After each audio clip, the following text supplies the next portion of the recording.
You must be the ones tasked by the Academia with renovating Aru?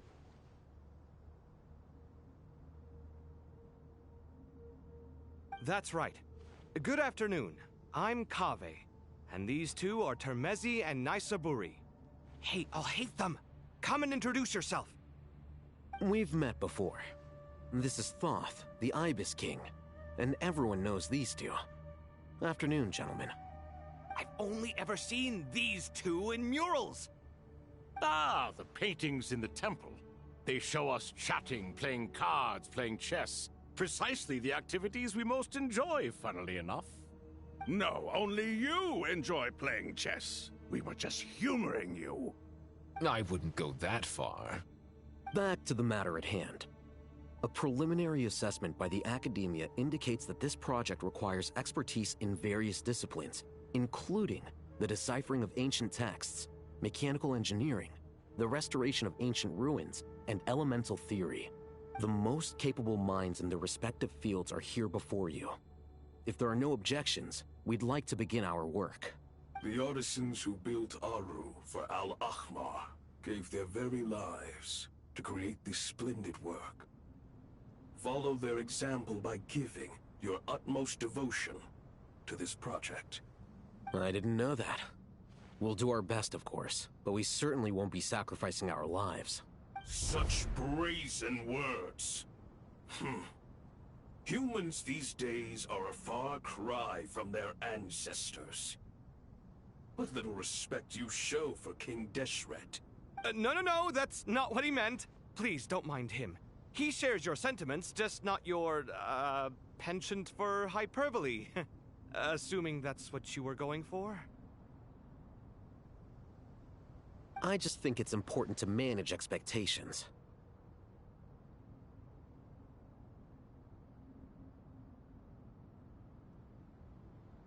Forgive my lack of courtesy, but we simply can't sacrifice our lives to the gods on completion of the project like people in the legends of old. Here's a first draft of the project proposal for your perusal. Please let us know if you have any requests. Normally, I'd have made it look a lot more visually appealing, but we were really pressed for time on this occasion. I hope you'll forgive me if it's a little rough around the edges.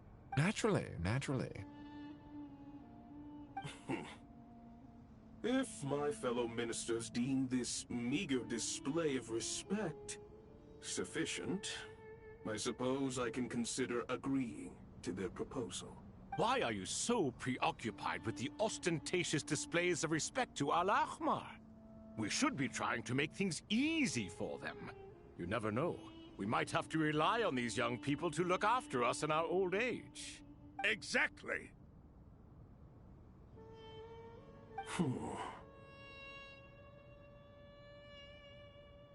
This is Aru's mainframe.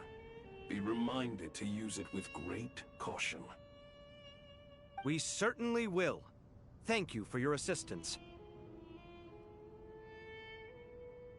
You may attempt to lay out punishment should you so desire, though I'm afraid it would be futile. You and I both know that certain components of Aru can only be operated by humans. King Deshret always believed in humanity. Still, the reason that Aru's modules are designed that way is not so much because he trusted them, but more because he was wary of you. Is that true? No wonder human artisans helped to build Aru then. He actually required human assistance to create his greatest work. Naturally. Have you noticed that the Goat King keeps giving superficial responses? It's like he's just going through the motions and leaving the real debate to his colleagues. He understands the art of perfunctory speech.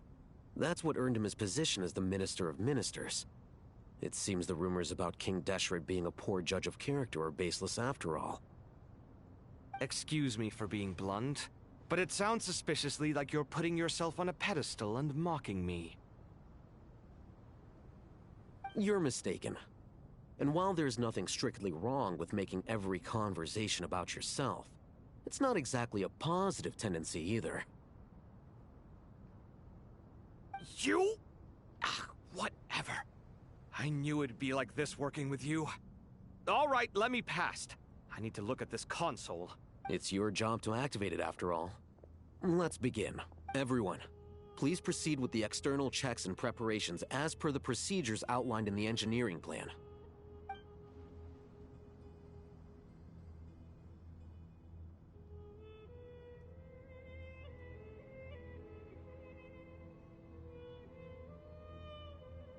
Hello there, youngsters. Whoa, the Ibis King came to life. What do you mean, came to life? I've been alive the whole time. You did say we could start our research, right? Are you having second thoughts now? I've reviewed the proposal.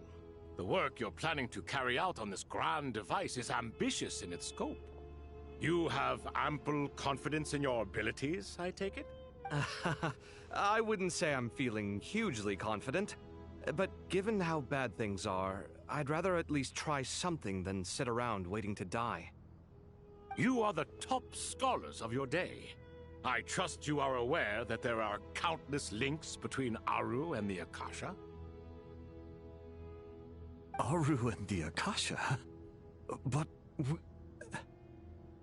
I thought the Akasha was the Academia's greatest technological accomplishment, created years ago by the Dendro Archon to help her people access knowledge. And you too? Do you not know either? You've read the instruction manual, right? You tell them. An instruction manual? The Akasha has an instruction manual? The Dendro Archon is a kind and thoughtful god indeed. It used to sit on a shelf in the corner at the House of Dana. Not the most popular read.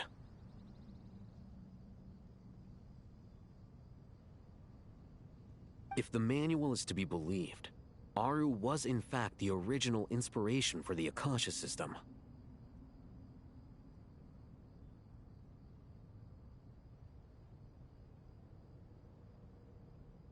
what? But there are so few records about Aru anywhere. And practically none of the scientific expeditions into the desert had anything to do with it.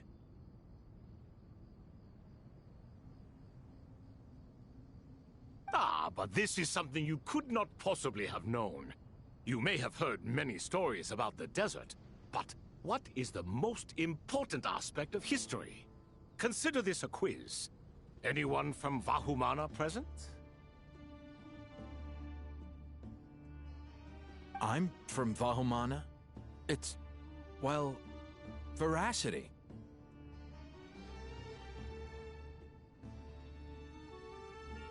Precisely. And a large part of veracity in which events occur. I may as well tell you. In the beginning, Nabu Malikata, the goddess of flowers, descended upon Sumeru. The glory of the heaven was within her. She brought life, oases, and knowledge to this land. Then she created the Jinn, enlightened them, and ordered them to serve her. Two other gods also walked upon this land where wisdom flowed in abundance, and the three met beneath the great green trees. It was the first and greatest alliance.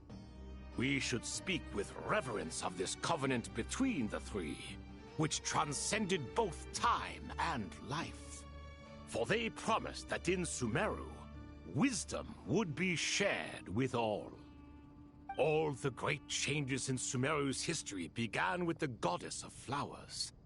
For King Deshret's sake, she pried into the secrets of Celestia, and for this was burned to ashes by the flames of wrath. So grieved was King Deshret by her passing, that he lost all interest in state affairs, and devoted himself instead to the knowledge that she had brought back. It was after learning of the technology from that floating island in the sky that he first conceived of Aru.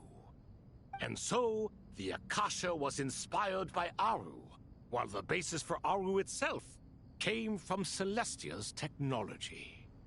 Well, if the two share a common technological origin, then connecting one system to the other is an entirely feasible idea. Unbelievable. Have you no reverence at all for celestial technology? No, I do, but there's no time for that. The schedule is too tight. Blame it on the deadline. Perhaps you could try coming up with our cutoff dates. You know what it's like having to turn around 5 different drafts in one day? I wouldn't wish it on my worst enemy. Yeah, also, Sir Ibis, King, you don't plan on getting directly involved at all, do you? Yes, well, you strike us more as having come to give a popular science lecture. Or, wait, does this count as more of a first-hand witness statement? Neither. Anyway, this sounds like far too much work for me. Still, if Aru is so powerful, why didn't King Deshret use it for more ambitious ends? Because it was never fully completed. King Deshret had grand plans, but he perished before they could come to fruition. In the beginning, his wish was to create something that could rival the very world itself. The Lord of Flowers sacrificed everything for that ambition. What he desired, she bestowed, and thus was knowledge brought into the world. Her courage and sacrifice had to be honored with the most splendid of monuments, or King Deshret would surely have deemed it a grave injustice.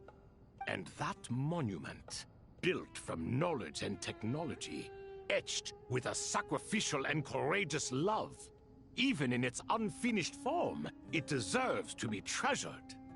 At that time, King Deshret said the following to the Lord of Dendro. Since we share an eternal covenant, I shall never be your enemy. Hence, the fruit of wisdom from the heavens is not to be devoured. Remember, it is not that I lack the power to become the enemy of wisdom. Yet you and she have taught me much and shown me kindness. For this, I cherish you both. In the end, Aru was only used to store a portion of the souls. It was but a primitive form of the masterwork the king had envisaged. His final hope for Aru was to return to the past, when she yet lived.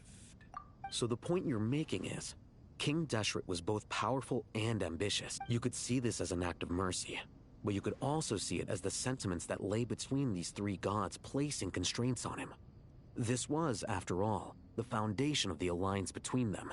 This explains why Aru was both a prison and a monument, and why the answer to the 3 questions was time. You have to be careful who you get involved with, or you invite all manner of misfortune.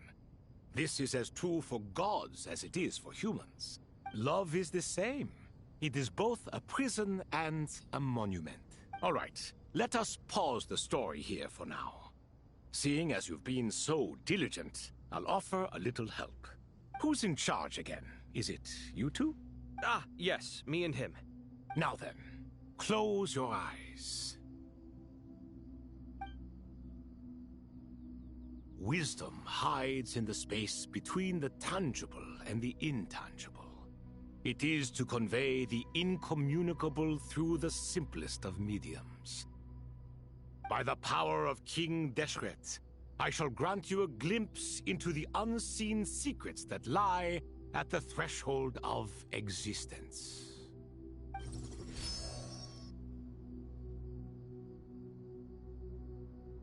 Where did this come from? Is it a new mechanism? It looks more like some form of externalized information. You've rendered it visible? Just as the Akasha allows you to access a greater range of knowledge, the power of our king permits one to perceive ingenuities that do not belong to this world. This is no ordinary mechanism. It reflects the internal structure of Aru.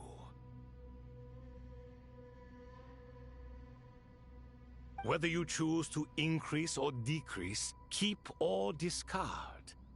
Come, use these to achieve the outcome you desire.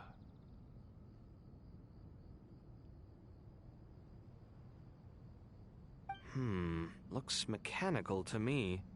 Better let me handle it, just in case. But wait, how do I get up there? Turn around. So that's where the elevator is.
Obelisks were used to record important information in the ancient desert civilization. Hey, Alhaitham, there's some writing here I'll need you to decipher. I've sent it to your screen. Do you see it? Got it. It's a little blurry, but I should manage. Take a look and tell me what it says. Oh, and I'll send any other similar text directly to you from now on. Let's start with this one. It's a variant of an older script. Herein lie verses written for the Yellow Sands. Looks like cultural information from the age of King Deshret. If so, I suggest you delete it. Words thrown together merely for fun. I had no idea Aru kept a record of this. Well, as long as you're certain that this is strictly private information, that's fine. It is unimportant. All right, well, I guess I'll start now.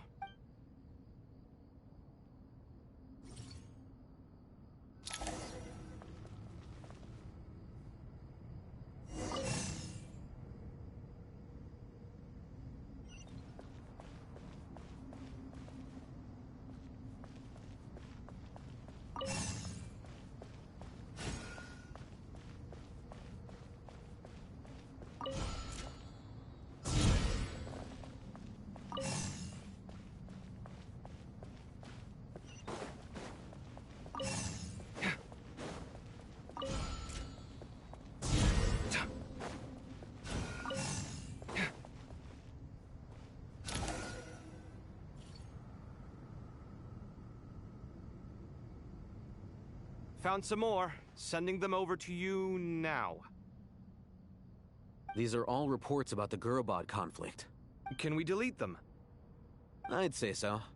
Most of this information has already been archived anyway. What if there are details in there that Vahumana missed? What are we supposed to do if they come after us in the future? They'll just have to live with it. If we don't resolve these issues now, there won't even be an academia in the future, let alone a Vahumana Darshan. Yeah, you're right. Okay, done. There's some other similar monuments nearby. I'll check them out.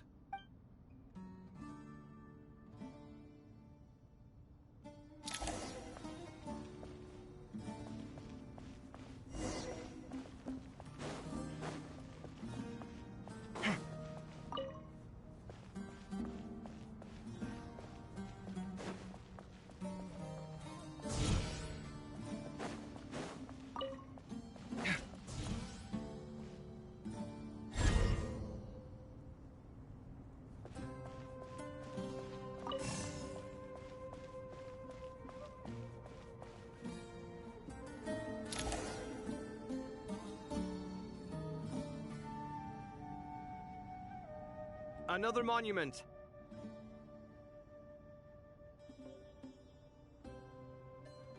Hold on.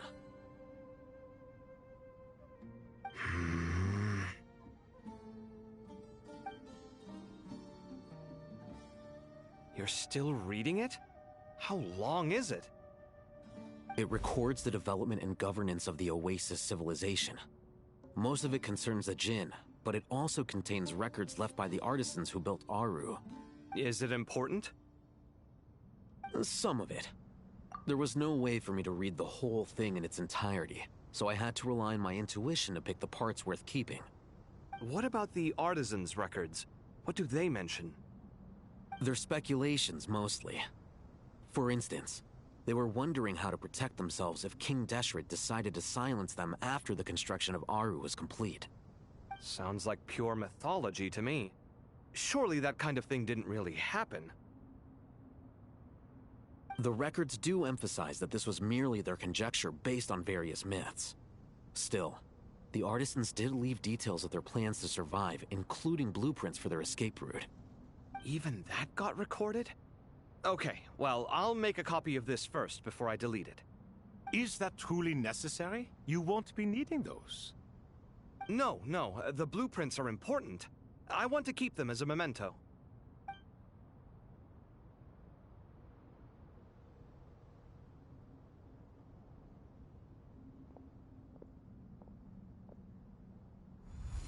I think that should just about do it. It meets the requirements of the contingency plans, so we should be good.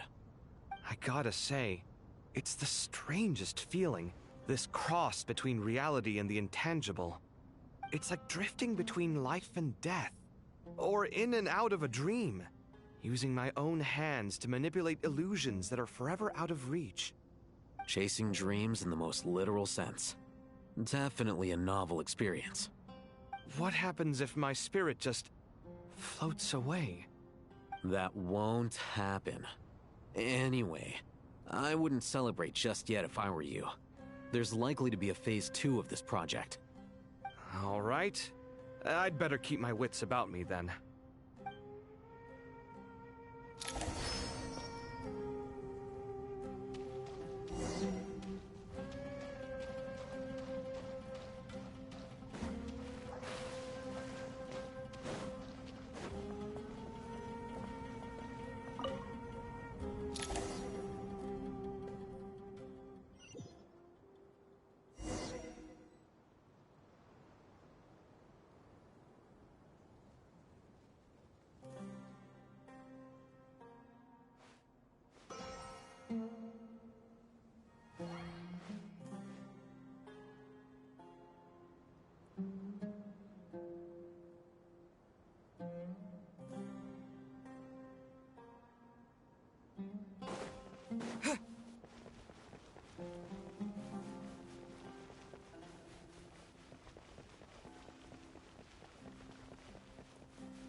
Traveler from afar, do you worry for the fate of Sumeru as well?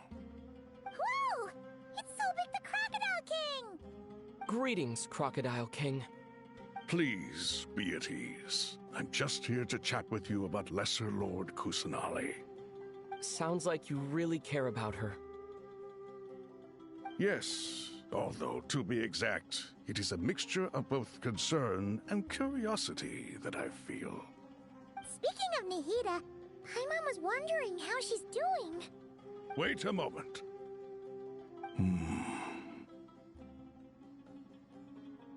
What is it? I tried calling out to a pep, but there was no response. This can only mean that she is focusing all her energy on taking care of Lesser Lord Kusanali. All the gods who served King Deshret seemed super surprised to hear that Apep agreed to help Nahida. Guessing she made a bad impression on you or something. Are you aware of the history between her and our king?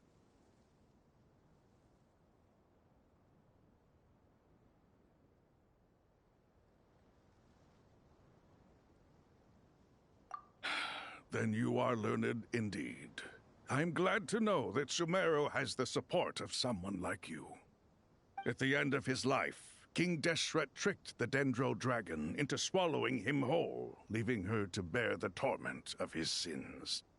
The Dendro Dragon despised King Deshret, yet he outwitted her. Rather than bringing disaster to the land, he chose to deceive her and thereby ensure his annihilation. An act that surely displays his love for humanity.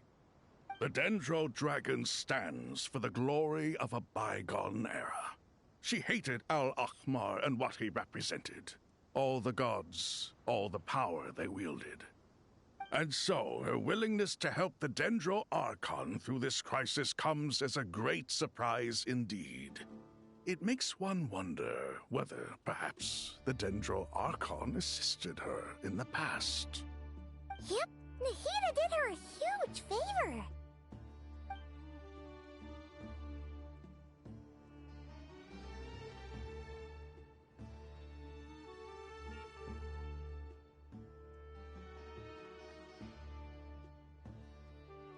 So Lesser Lord Kusanali put an end to the Dendro Dragon's many long years of torment. As much as she loathes the Seven, a pet knows kindness when she sees it. No wonder she was willing to make an exception.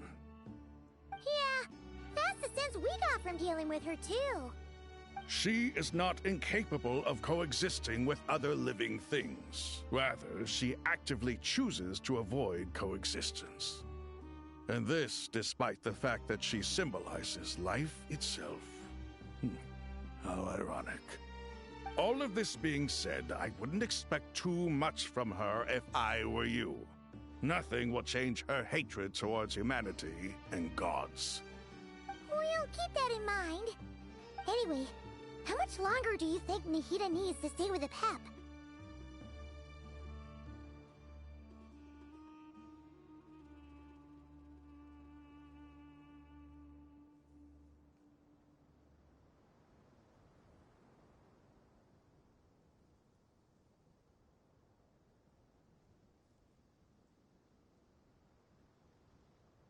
For all we know, the Fatui might still be in the desert.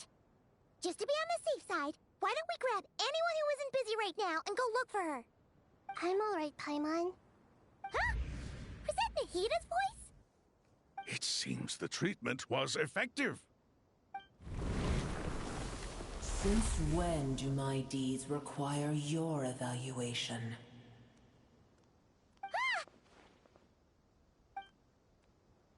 Here will do just fine. I had no intention of taking you any further. One ought not expect greater generosity than they have earned. You always hide your kindness away like an oasis within a sandstorm. Only those who make it through the swirling winds can know just how beautiful that oasis is, and how much hope it brings. You dare appraise my being? No, I'm expressing my gratitude. I want to thank you for sharing your precious life force with me.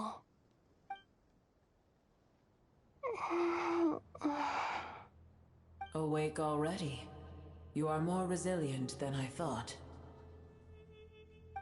Pep. I feel much better. Thank you. Gods and their gratitude mean little to me. I would rather you give me your assurance that the situation with Irminsul and Sumeru's ley lines will be competently managed. If I suffer any ill effects from the ley lines, you, as the god of this land, will be held responsible. And you would not enjoy being held to account by me. I understand what you require, but I would assume this task even if you did not demand it. Sumeru is my responsibility. I must resume my duties as soon as possible. A farcical notion. God of Sumeru, I hope you realize how unextraordinary your strength is. And yet, maybe it is precisely what defines me. A god of wisdom is not meant to rule by force. Then hold steady. We go forth. Well, I'll be. Is that a pep? Do my eyes deceive me? Of all places, the Dendro Dragon has decided to visit the mausoleum of King Deshret? I see that after all this time, El Ahmar's menagerie of ministers remain as vile as ever. It's a pleasure, Dendro Dragon. Had you arrived but a little sooner, you might have attended a meeting of the Seven Pillars. What a nauseating thought. You are not the first insects I have had the displeasure of dealing with today. A swarm of them tugged on my tail on my way over. Goodness knows what hovels they crawled from. Why do all the creatures of this world remain so lowly after all this time? What did you do with them? I cast them away. What would you have me do? Keep them as trinkets? Boer, this is where we shall part ways. To be clear, I do not wish to see you or anyone else here ever again, unless absolutely necessary. Then I wish you peace as you return to your dwelling place. It matters not to me. Simply refrain from bothering me again.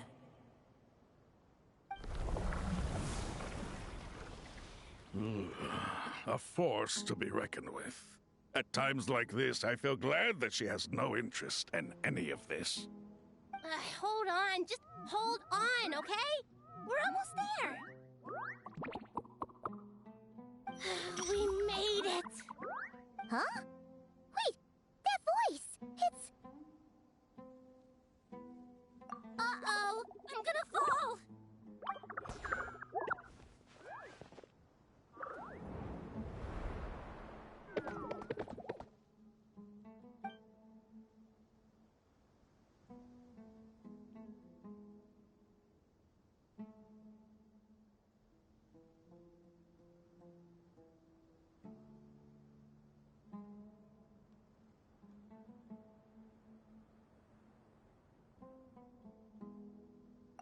Well, that's a relief.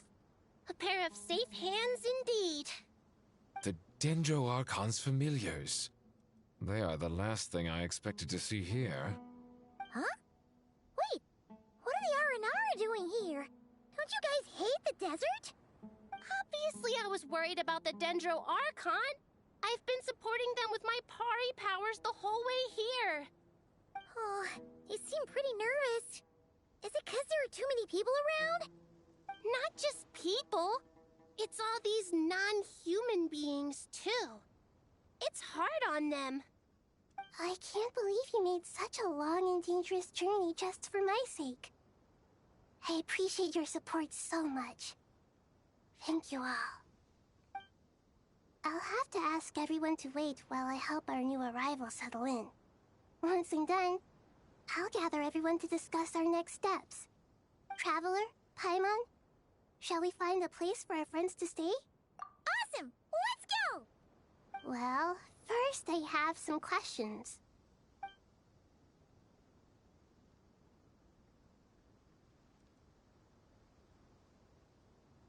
Okay, I think that covers everything. Thank you. We can get going now.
It's only us.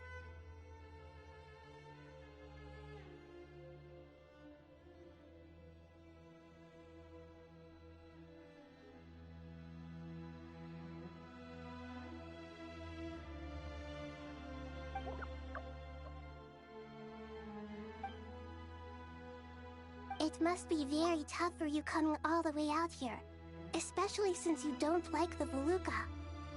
Is everyone back in Purana doing well?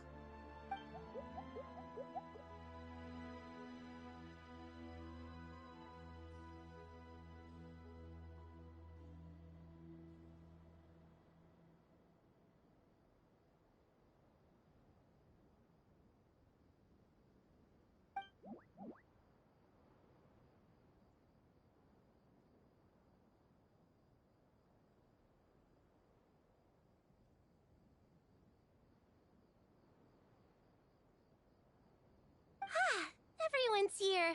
Good. Are you okay? You look like you were about to pass out back there. Then you're forgetting who I am. Don't underestimate me.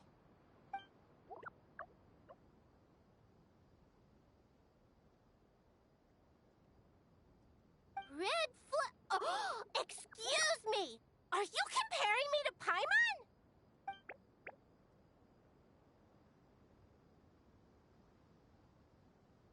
I suppose everyone is gathered here because of me. As we can see, the situation is critical, and everyone is very busy with their various tasks, so...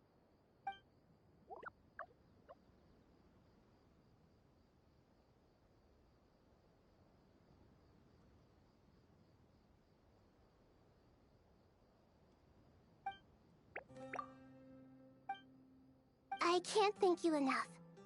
Right now, we're focused on restructuring Aru, processing excess information, and helping restore everyone's confidence. I'm sure you'll find it all very straightforward. I can help too! Just let me know where I'm needed.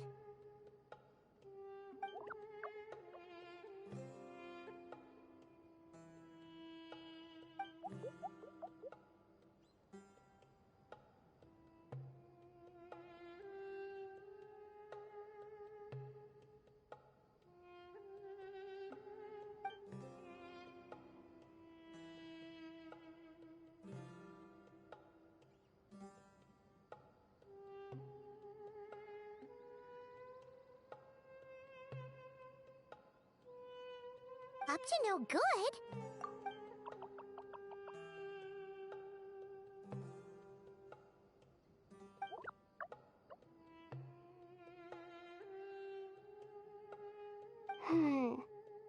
That definitely sounds suspicious.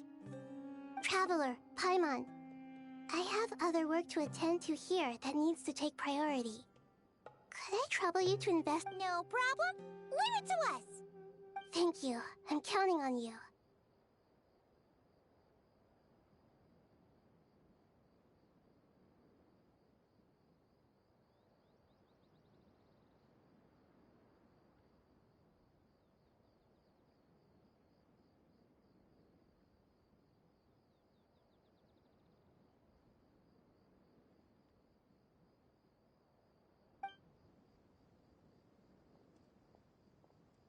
There's one other thing. If you are to work alongside the people of Sumeru, you will need to make yourselves visible to them. Is that acceptable to everyone?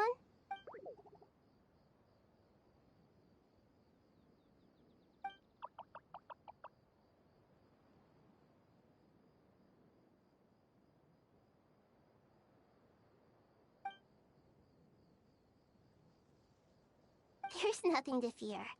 No one here will hurt you. But if you do feel afraid, don't worry. Just call my name and I'll be there.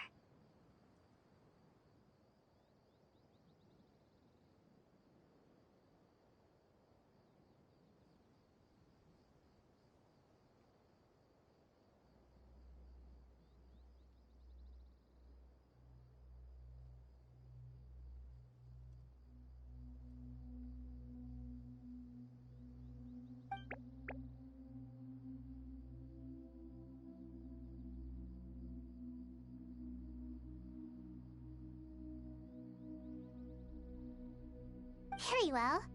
Now, I shall bestow a small blessing upon you all. Whenever people see you and interact with you, from the moment their gaze meets yours, they will experience the most beautiful of dreams.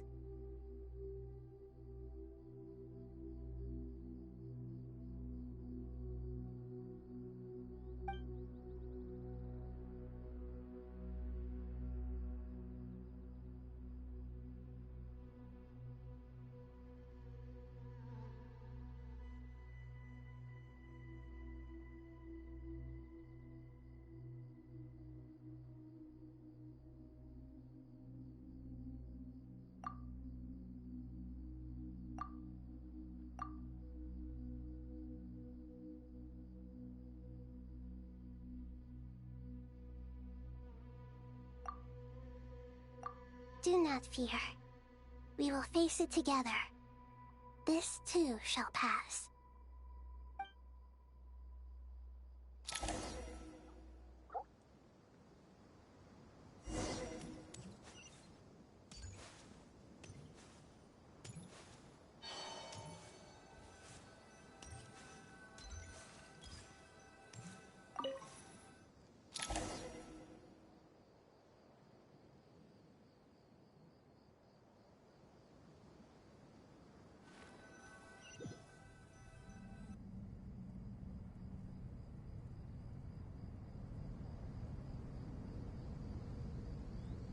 Ah, everyone's here.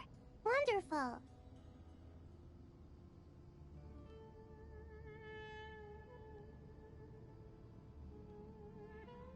Dendro Archon, you're back. Are you recovering all right? You mustn't push yourself too hard. I'm doing very well. Thank you for your concern. I see. Using the power of Aru to reboot the Akasha and gain access to Irminsul.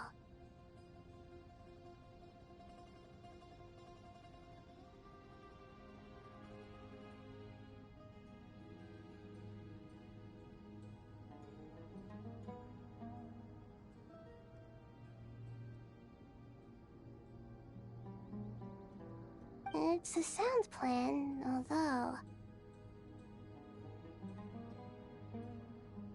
I regret to be the bearer of bad news, but with the state that Irminsul is currently in, it's impossible to access via traditional means. Even the Akasha won't change that.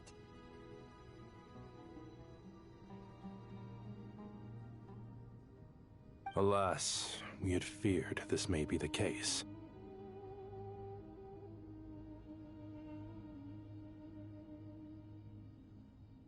And what about non-traditional means?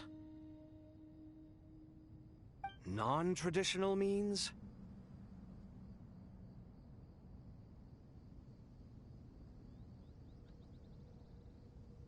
Are you saying...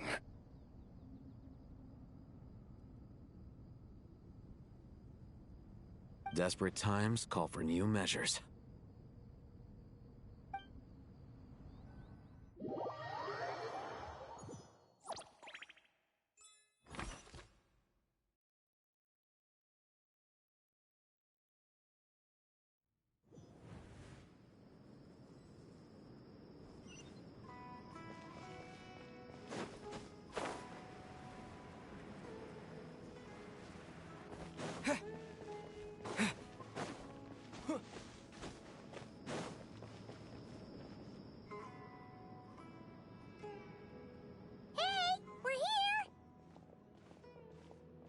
Ah, it's you.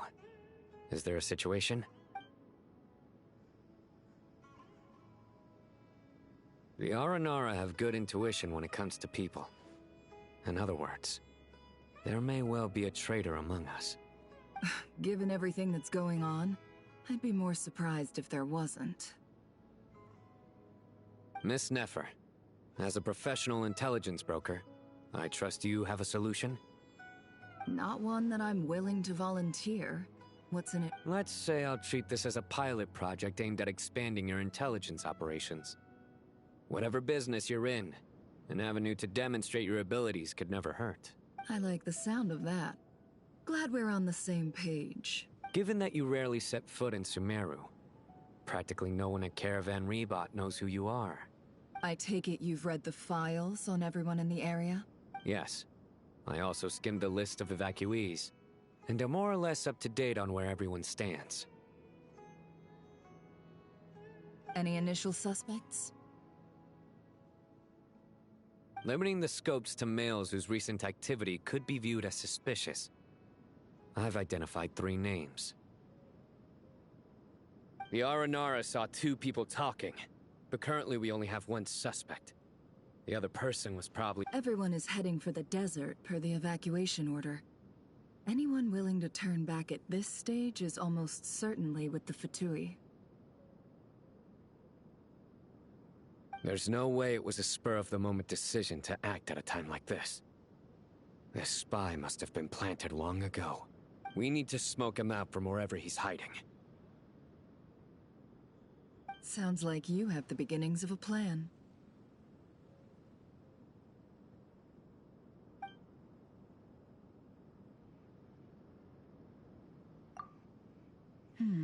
I see. Your suspicions are well-founded. I'd be watching him too if I were you. So far, we still lack solid evidence that he's been bribed. He hasn't made any recent purchases that would indicate he came into some cash.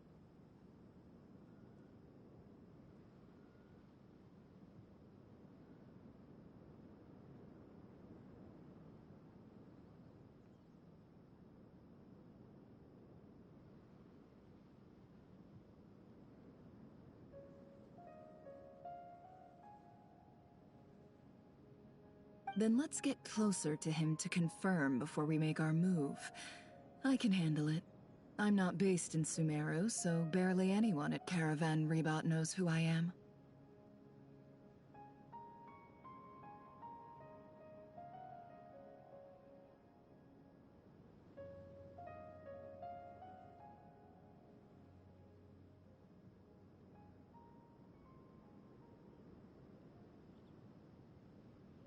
And you're certain you've never encountered this person in Nodcry? I'm certain. Besides, it's extremely rare for me to have had any direct contact with Sumeru mercenaries besides Jet. There's no way he could have seen my face before.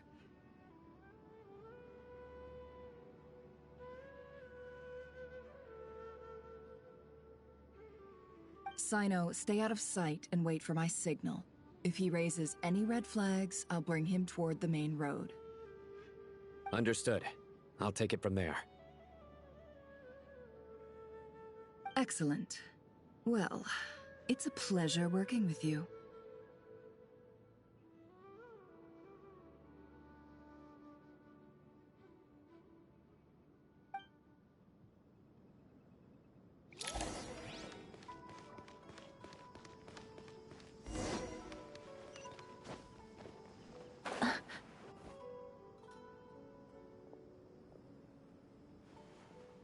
Darker skin, scars, frequents the desert and has ample combat experience.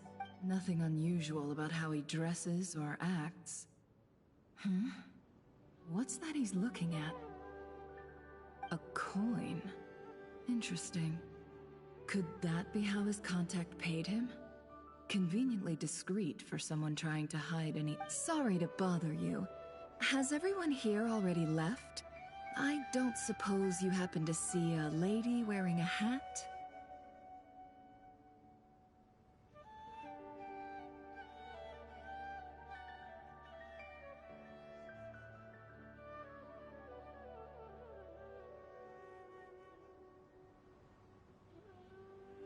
Ma'am? What are you doing in Caravan Rebot all by yourself? The main group evacuated some time ago. Didn't you pass them on the road?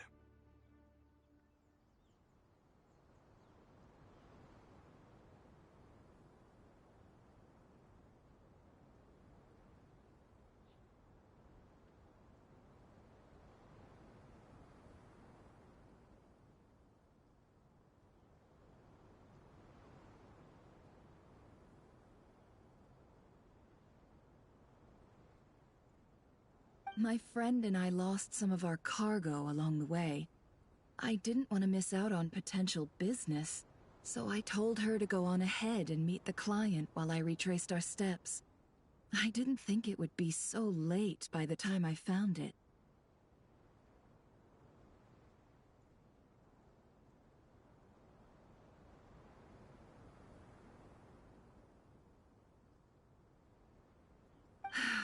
And then there was a terrible sandstorm. I guess I must have taken a wrong turn, because I didn't see any large groups on my way here. Forgive me for asking, but just to be on the safe side, could you describe this friend of yours?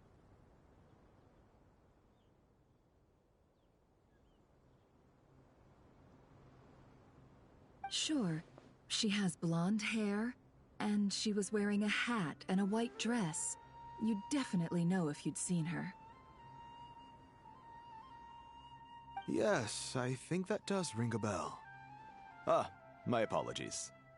During this exceptional time, the Corps of 30 are under orders to be extra cautious when dealing with unknown people, whoever they might be.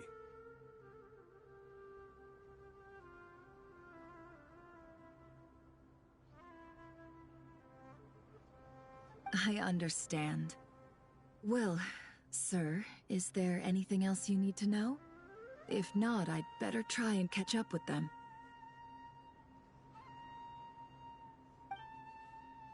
Hey, wait! They left a good while ago now. You'll never catch up with them on your own. Why don't I give you a ride? That would be amazing.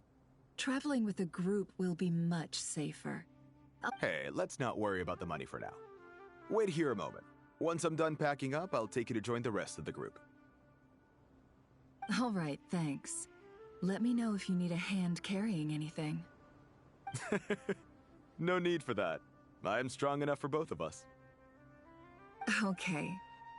Well, I wish there was some way I could repay you. Guess it's my lucky day, running into someone who knows what they're doing here. You might have just saved my life, you know? You're not wrong there. I mean, what kind of cargo is so important that it's worth risking your life to get back? I hope for your sake that it's priceless. Actually, I suppose I can tell you, since you've been such a big help. But be sure to keep it to yourself, or we could both be in big trouble. Oh, really? Sounds mysterious. We're in the antiques business. You understand? Some of our goods aren't acquired through the most legitimate means. We have to be very discreet when we're selling them. That's why I had to go looking for the missing cargo alone. Ah, no wonder. Well, ma'am, in that case, it turns out that maybe there is something you could do for me.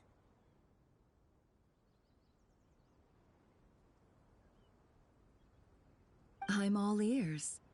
But to be clear, our commission isn't cheap. Think carefully before you ask. We don't want to ruin our relationship before we even hit the road. I'm sure that won't be a problem. My issue is, I have something that's a little difficult to sell on as well. Take a look at this.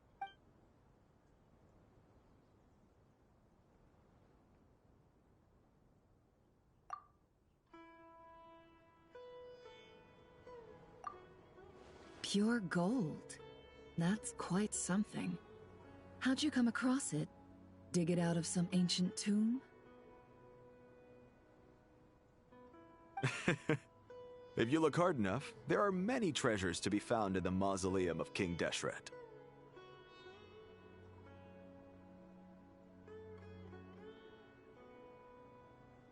It has no distinct Snezhnayan markings. That'll be why he's going with that story. And he clearly doesn't want to arouse suspicion, so he's on the lookout for an opportunity to make a quiet trade.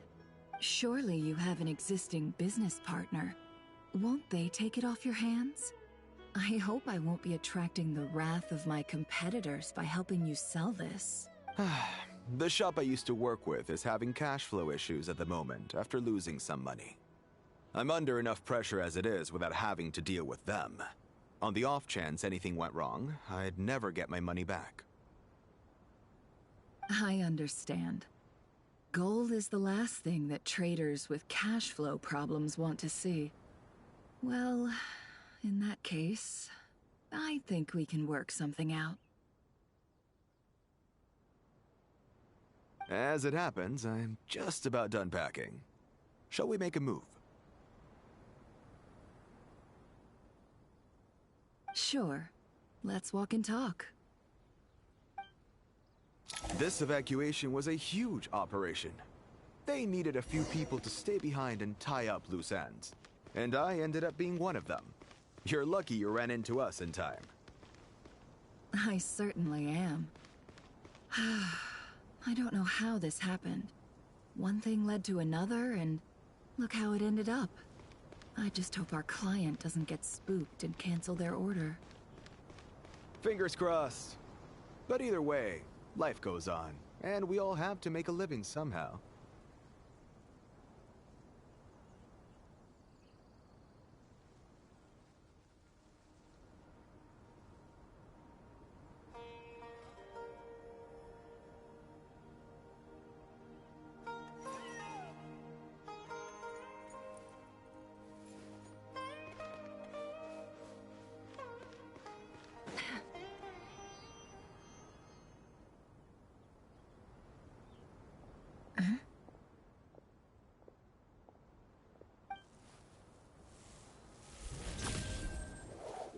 Hands where I can see them.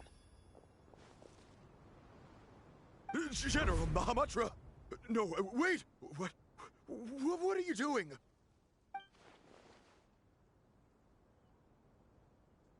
This is the coin? Good. Sadly, you won't have the chance to spend it. Nicely done.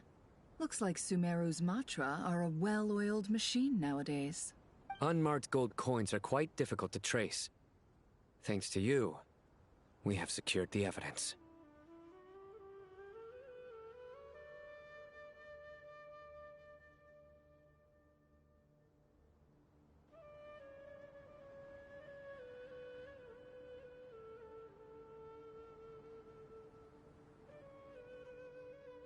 Here's what's gonna happen.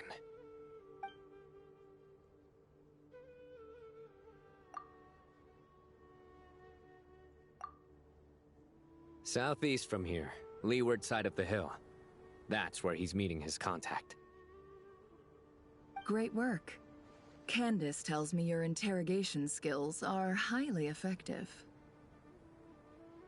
Hers are quickly catching up. She's improved a lot in recent years. Looks like it's over to you for the next step. Because I'm quickest on my feet?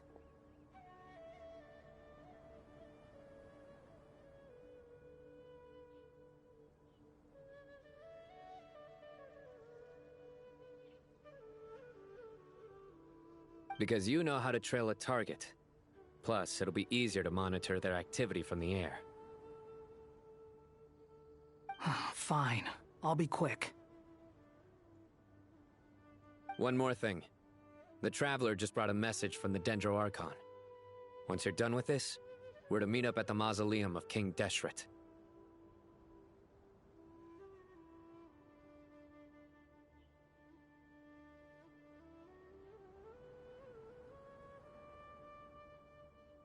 Got it.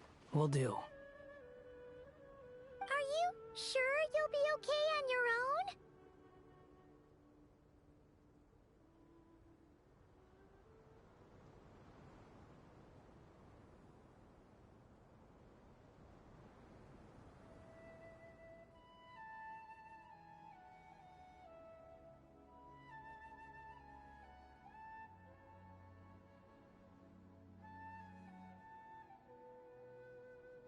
Gee, I don't know. Maybe you should come with me.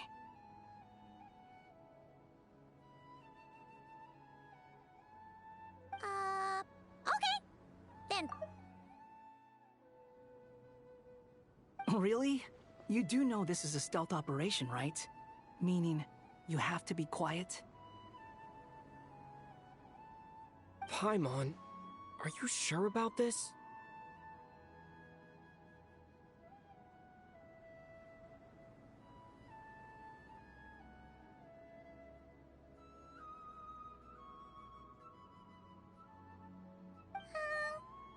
Well, Paimon at least wants to give it a shot.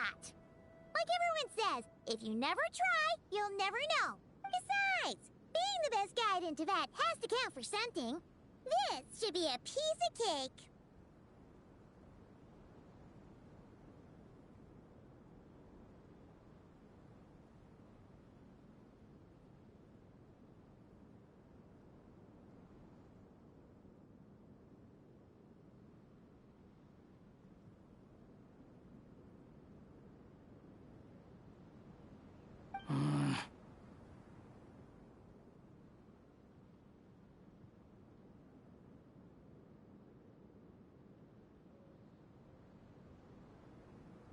Fine. Join me if you want. But be warned. If anything goes wrong, I'll have to gag you and shove you into a bush.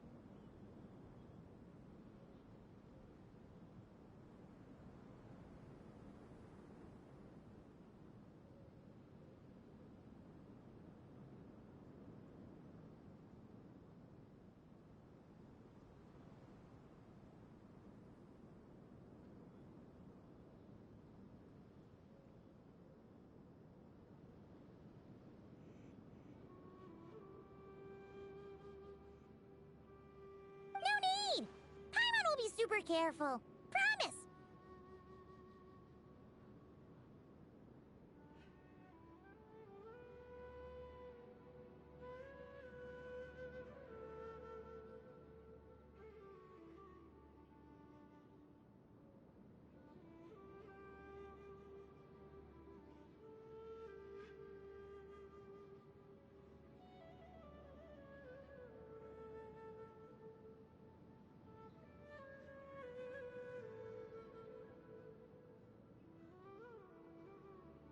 Good. Then what are we waiting for? Let's go. Ah! Coming! Coming!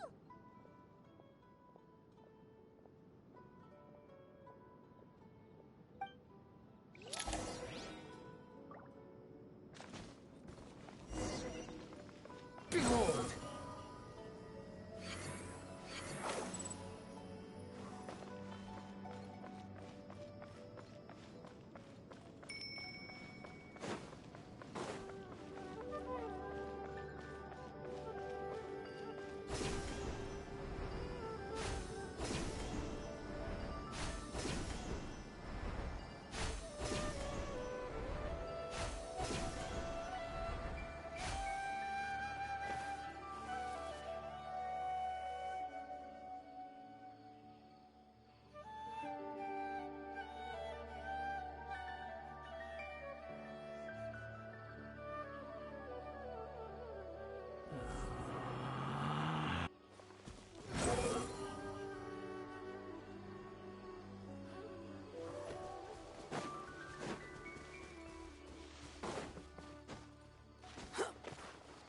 Swarm Fury! Hawkeye! Wait up! Hey, slow down, will ya?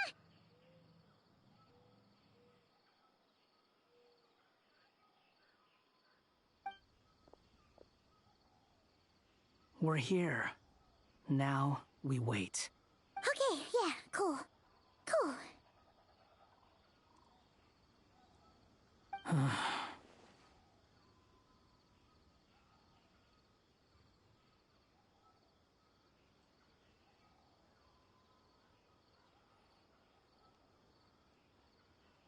What's on your mind, Paimon?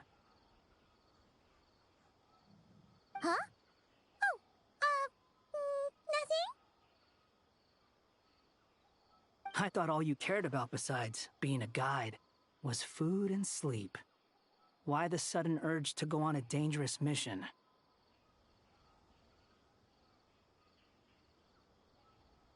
What's that supposed to mean?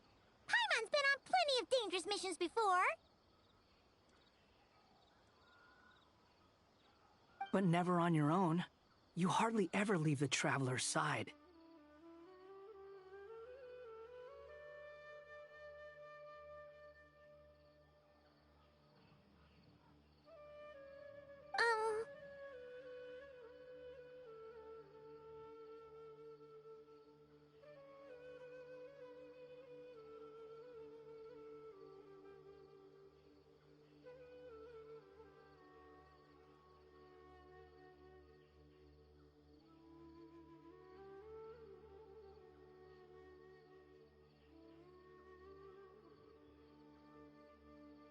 Just saying, I'm kind of at loose ends right now.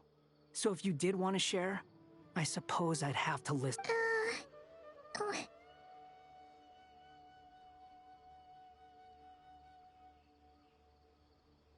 That guy? Do you think Paimon is useless? What?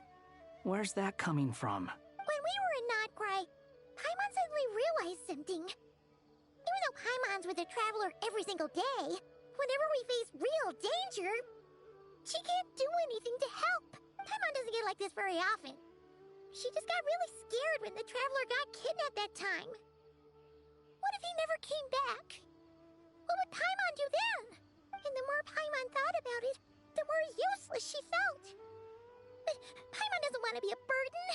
Paimon wants to be a friend who's actually useful. Does that make any sense? You know, that feeling of just being completely useless and... Oh. Paimon probably sounds so ridiculous right now.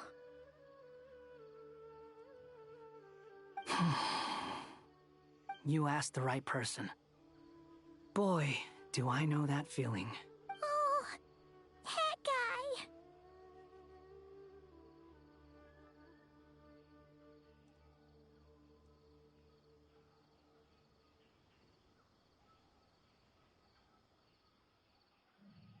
I'm not gonna try and encourage you. What I will say is this. When you start doubting yourself, you have two choices. Give up or change. You have to make the decision to move forward. Otherwise, no amount of consultation from other people is gonna help you.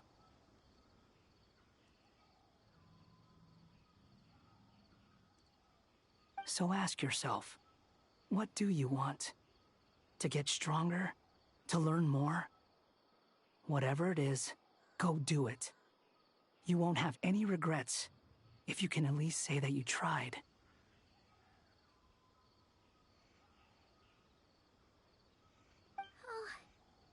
Alright. Something's not right. Shouldn't they be here by now? Paimon, is it just me? Or is it a little too quiet around here? Should Paimon take a look? We'll give it another hour. If nothing happens, we head back. Okay.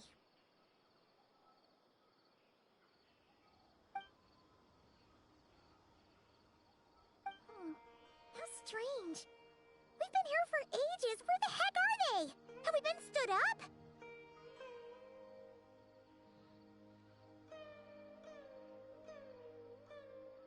What is it? Did you think of something? Something feels off about this whole situation, but I can't quite explain why.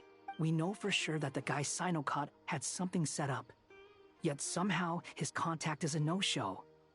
So, either the handler got caught, or, more likely, they decided to cut our guy loose.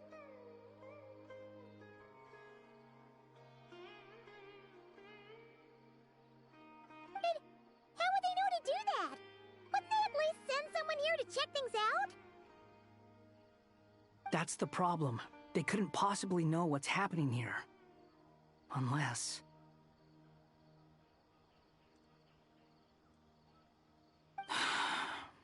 This feels all too familiar. Come on, let's head back.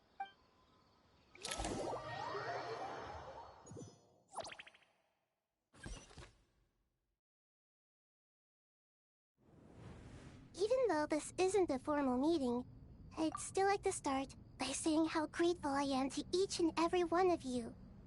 Thank you all for coming here and standing by our side. Shesipank and Bennu are currently assisting the scholars with the maintenance of Aru. Please forgive their absence. As for Hermanubis, may he rest in peace. We remember him with great fondness. There have been times when I imagined what it might be like to meet you all. Now that it's really happening, I feel quite emotional. Time has taken many things away, but that which remains is all the more resilient. I must say, there is one thing that rather surprises me. You appear to be in good spirits, Lesser Lord Kusanali. But even so, I can sense that the life force given to you by the Dendral Dragon has far from fully resolved the problem of your vitality. Oh no! So even a Pep's power didn't work? Don't worry, Paimon. It worked very well indeed. The issue is how closely I am tied to Irminsul. Until the problem with it is resolved, there is no way I can fully recover.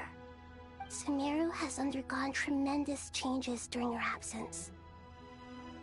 When gods pass away, inevitably, people's faith in them grows weaker. You must have sensed it already. Your power is not what it once was. Regrettably, this is true. I too have grown weaker due to the effects of Irminsul. Right now, we're all in quite a sorry state. Then what do you suggest? We take all the help we can get. Sumeru is our shared home. You and I, gods and humans alike. We must unite all our strength in this moment. Though Al-Ahmar is no longer with us, the alliance between the three gods remains in force. Regardless, as subjects of our king, we have a responsibility to support Sumeru through this catastrophe. Not to mention that it was the people of Sumeru who released us from this prison of Aru. Times have changed, and the people of today possess greater wisdom than those of the past. You really know how to give a rousing speech, Goti. Now then, let us learn more about your plan. The brightest minds of the Sumeru Academia are busy opening and renovating Aru. They claim it has something to do with Irminsul? Correct. Irminsul has existed in Teyvat since the very beginning. But during the Age of the Dragons, it did not possess the significance it holds today. After the heavenly principles arrived, the power of the Light Realm was divided into elemental energy, and Irminsul was refashioned as a device that records and preserves all information. Since then, everything in this world has been inextricably linked to it. As the Dendro Archon, I have a duty to protect Irminsul. To Sumeru, it is both a national treasure and undeniably a major threat. Teyvat has seen many upheavals in the last few years. The most recent of these was a major crisis in Notcry, which forced Sumeru to be even more vigilant than usual. I made sure to monitor all the pathways through which an outsider could potentially transmit themselves into Irminsul. But despite my efforts, a major problem still arose within. I still believe that someone has actively invaded Irminsul. But rather than taking any of the pathways I referred to, the intruder chose instead to utilize the most direct route. And the only one that cannot be protected against. By entering Irminsul through death. I see what you mean. You cannot simply stop all deceased souls from returning to the ley lines because of a potential invasion that could occur at any time. That's right. As important as it is to guard against external threats, I couldn't allow myself to stop the souls of the departed from finding peace. Please, understand how difficult this predicament was for the Dendro Archon. Defense has never been an easy task. After Irminsul was invaded, my authority was quickly restricted. Soon after that, the tree began denying access to any connections. I'm sure you feel responsible, but you are not to blame. No one can predict every possible disaster. There will always be trials and tribulations for the world to endure. But the people of Sumeru should not have to endure this. We must find a way to break through the lockdown and connect to Irminsul. And this is why you need Aru. Yes. The only thing in Sumeru capable of rivaling Irminsul in terms of overall function and performance is Al-Akhmar's legacy, Aru. All I managed to do before falling into a coma was make some minor adjustments to Irminsul. Using Aru is a last resort, and a move that comes with enormous risks. The Scholar's initial plan was to borrow Aru's power to reboot the Akasha, then use the Akasha to connect to Irminsul and investigate. Unfortunately, Irminsul has suffered far greater damage than they first thought, rendering that plan futile. To rise to the challenge, we had to resort to more extreme and far costlier means. This has led to a number of new contingency plans. To reclaim Irminsul, our brightest scholars have made further modifications to Aru with multiple goals in mind. I thank you all for giving them your blessing in this endeavor. Human wisdom has clearly improved over the millennia. You have not only our support, but that of the Jinn, the Aranara, and the Pari. Together, we will do everything in our power to save Irminsul. By the way, when you spoke earlier of an intruder, it almost sounded as if you knew who you were dealing with and what they were capable of. Well, since you ask.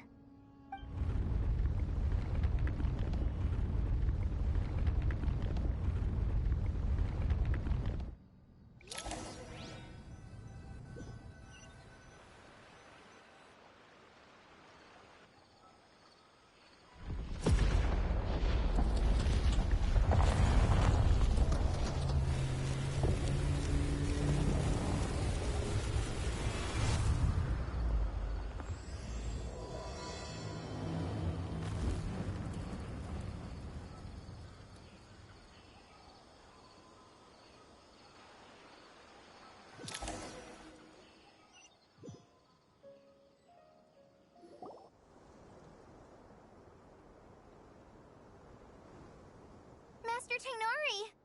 What is that? Is this Irminsul? How did this happen?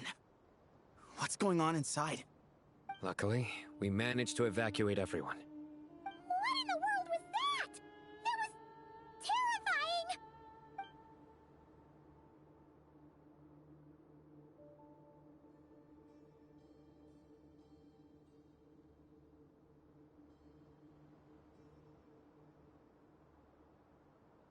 Oh my. I understand now, Dendro Archon. You make yourself quite clear indeed.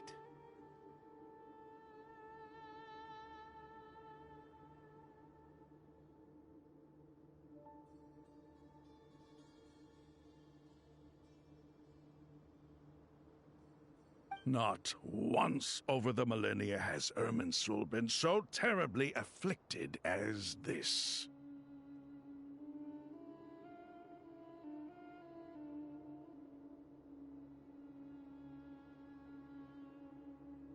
Please continue, Dendro Archon.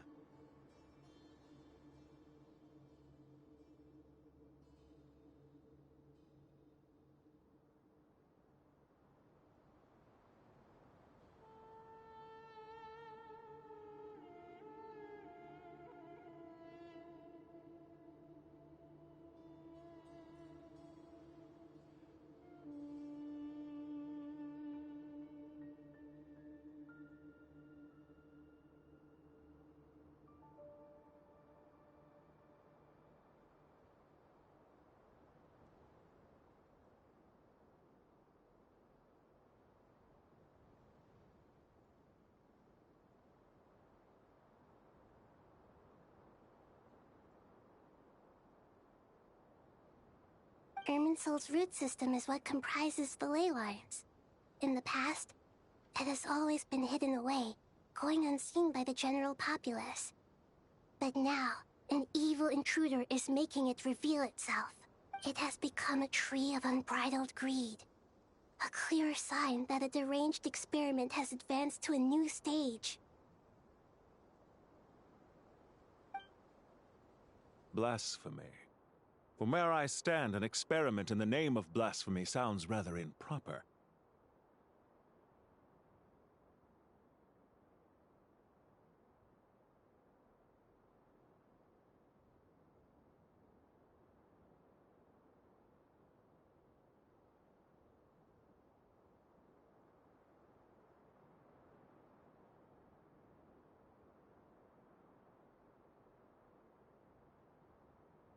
But if we are to honor Dottores' will, this is what we must do. The birth of this tree proves to me beyond doubt that this incident is connected to him.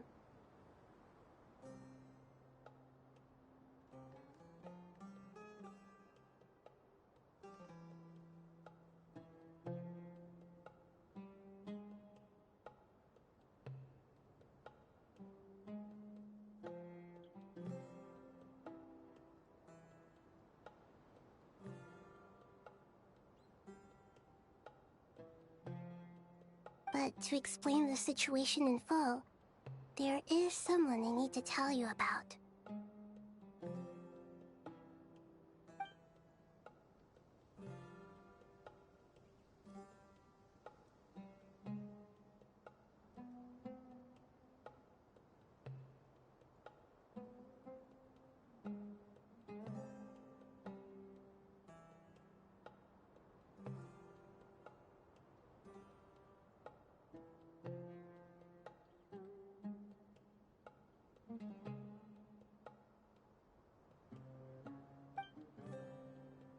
Zandik.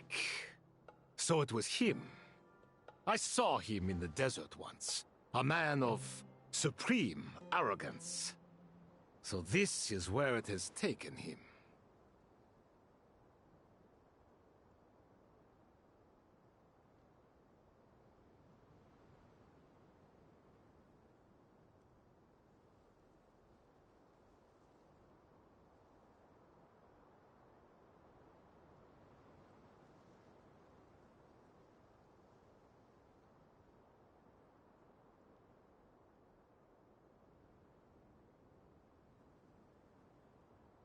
But didn't Dottore die and not cry? How is he still able to do all this?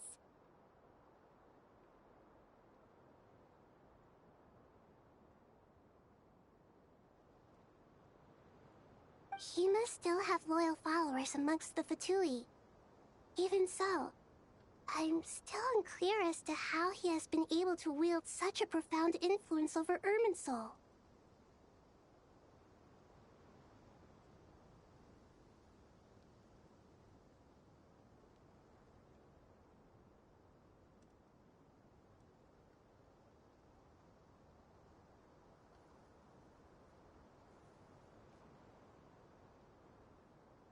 I can confirm that Fatui forces have arrived in Sumeru City.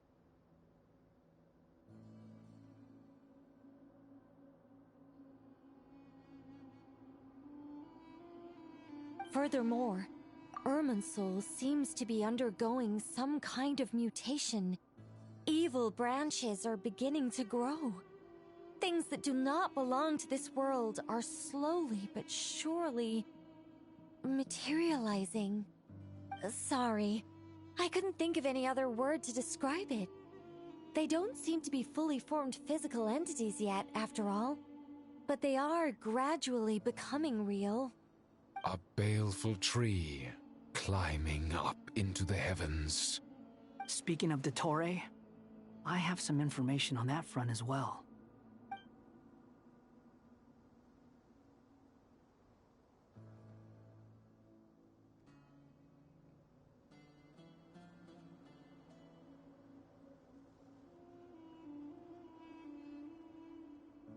I didn't think it was wise to state this out in the open. But my theory is, the mole wasn't cut off after he was caught.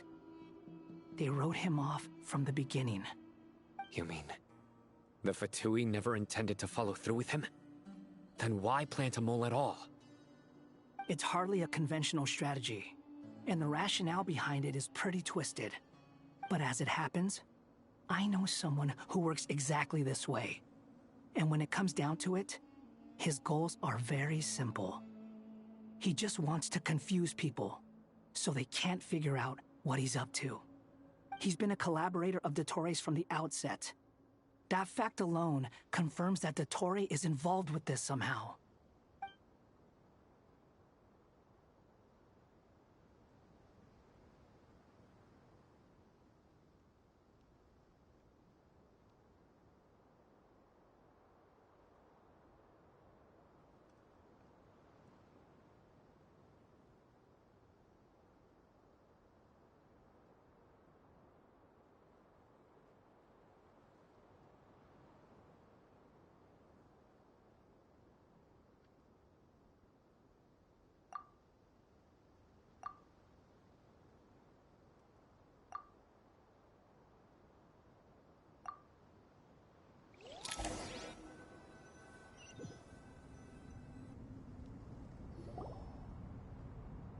There is still much to be done.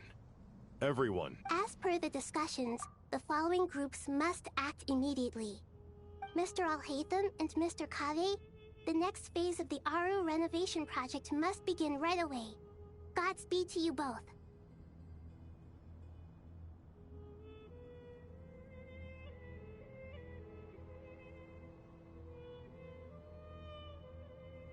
We'll give it everything we've got.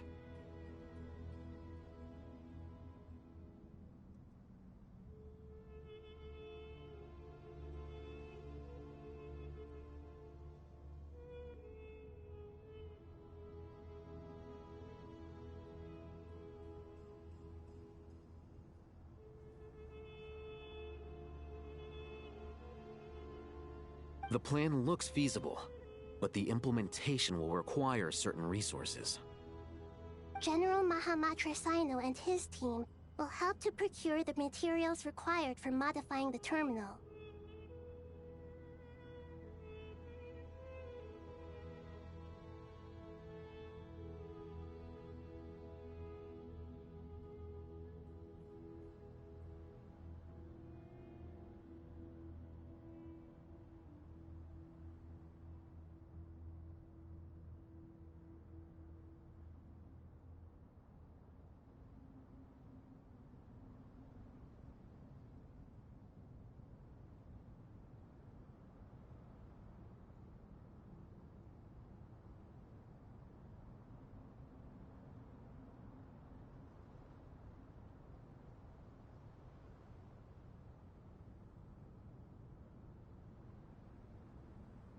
No problem.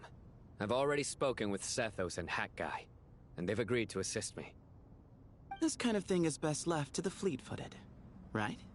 If it's efficiency you're after, we're the right people for the job.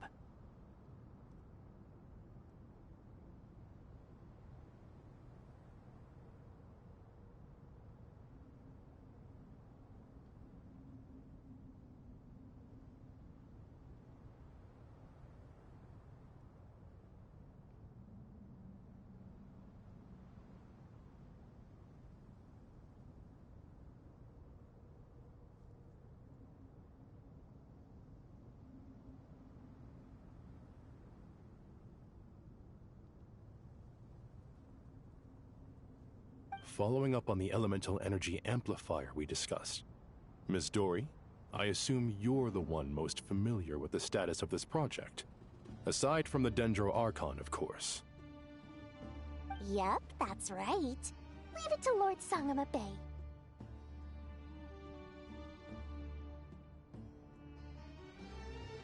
Got it. Well, I'd like Madame Farazan, Kale, and Nicole to support Dory on the technical side.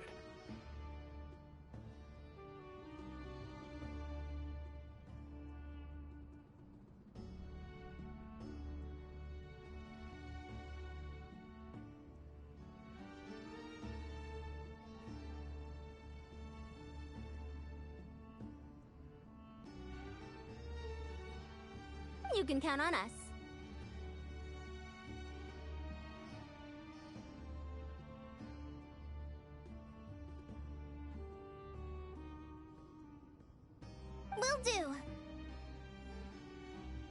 Rest assured, I'll take good care of Kale.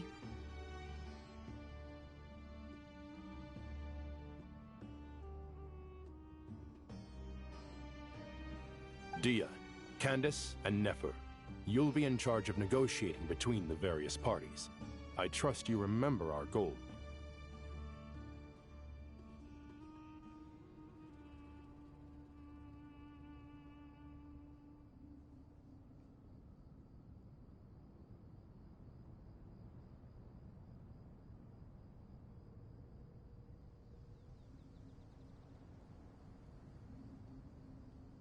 You bet. We can handle it. Good. I believe that covers everything. Tainari will provide— Poor Tainari.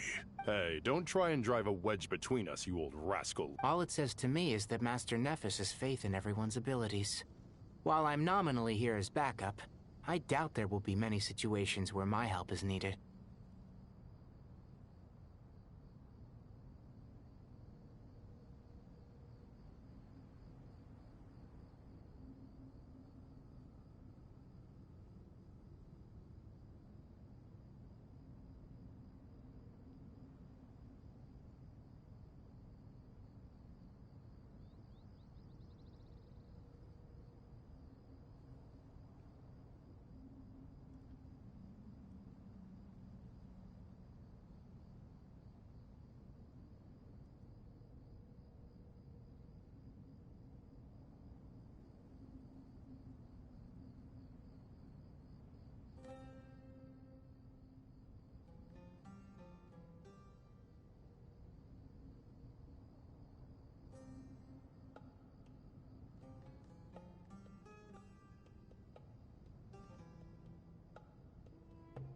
Exactly.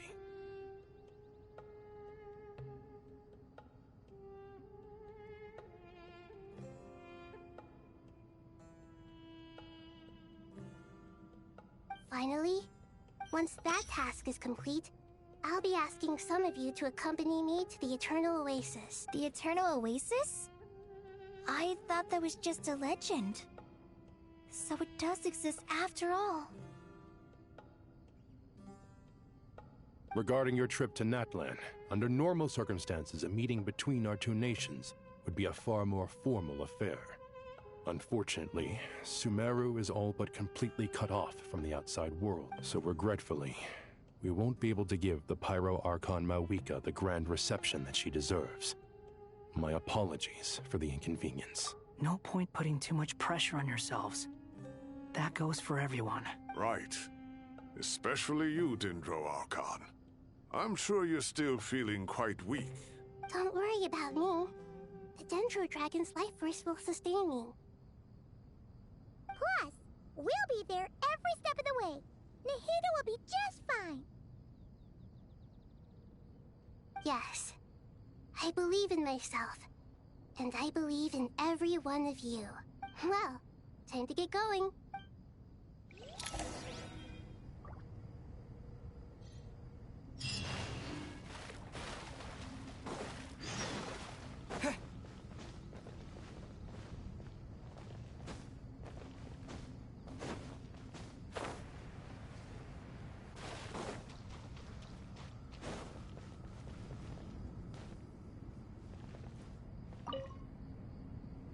To what extent we can implement the final plan depends on how successfully the Akasha can be modified and configured. And to make sure the configuration works, Aru will also need some further optimization.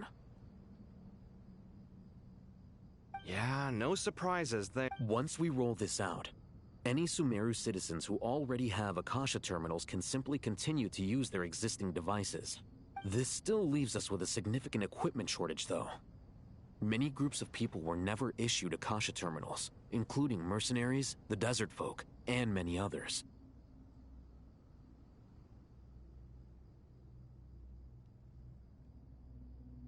We'll need a supply of rare materials for the renovation of Aru and the production of new terminals.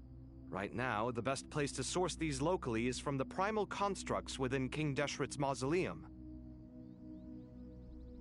Time is not on our side here. It's gonna be a race against the clock. The Aru merge and renovation project will have to be carried out by you two, as discussed. General Mahamatra Sino and Mr. Hat Guy will source the required materials. Mr. Sethos is quite familiar with the layout of King Deshret's mausoleum. With him accompanying them, things should go quite smoothly.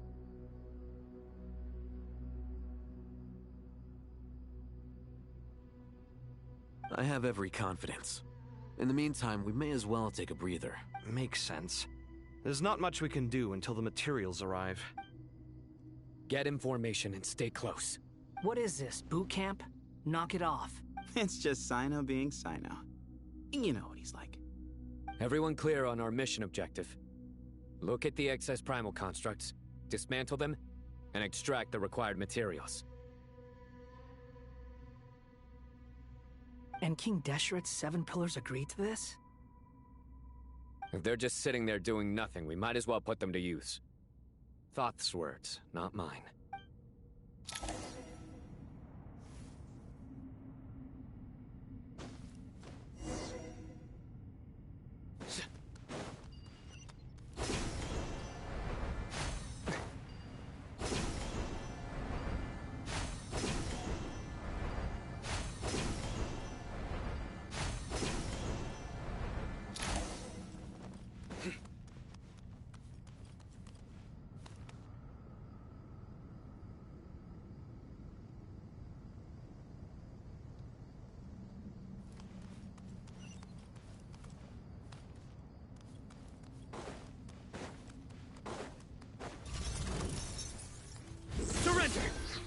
Way ahead of you! Move or be moved!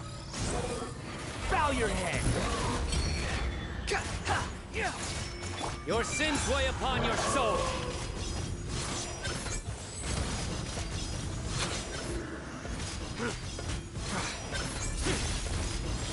You stand condemned!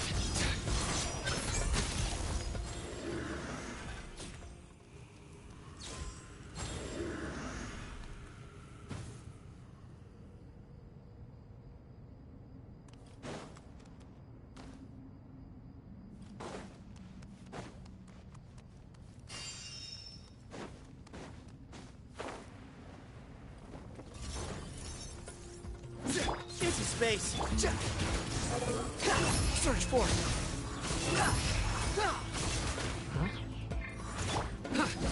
Nowhere to run. Way ahead of you. You die. Behold.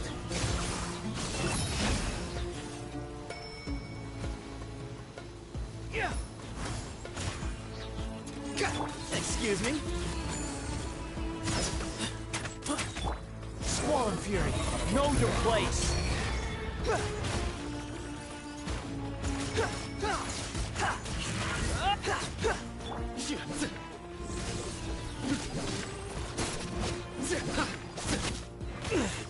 It's a crowd. Nowhere to run! Behold! Into space! Sages Through me, justice is served. Their penance is due! Guilty! Come at me again. Way ahead of you! The wind rises. Gotcha!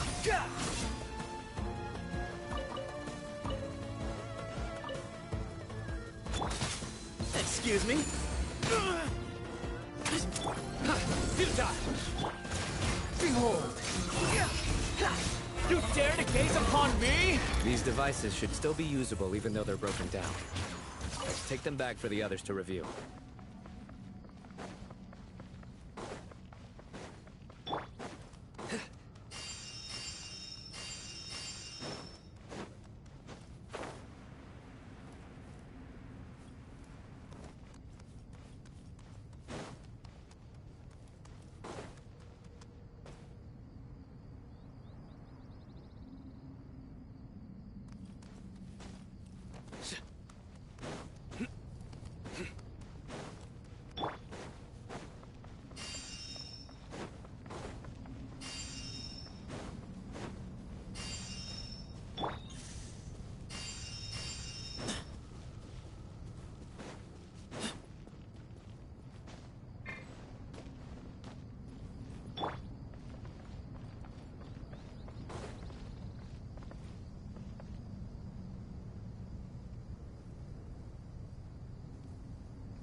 slow.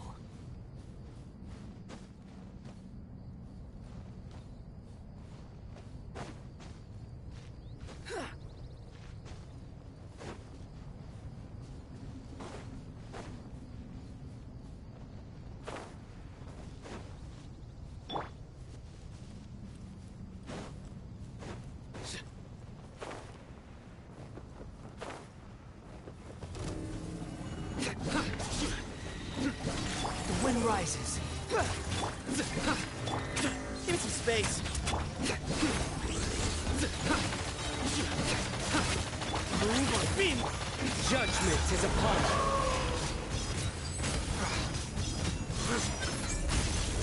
Stay condemned!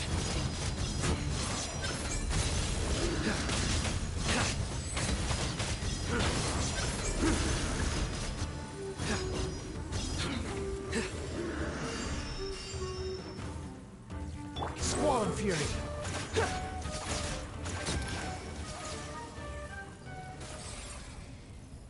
How many do we need again?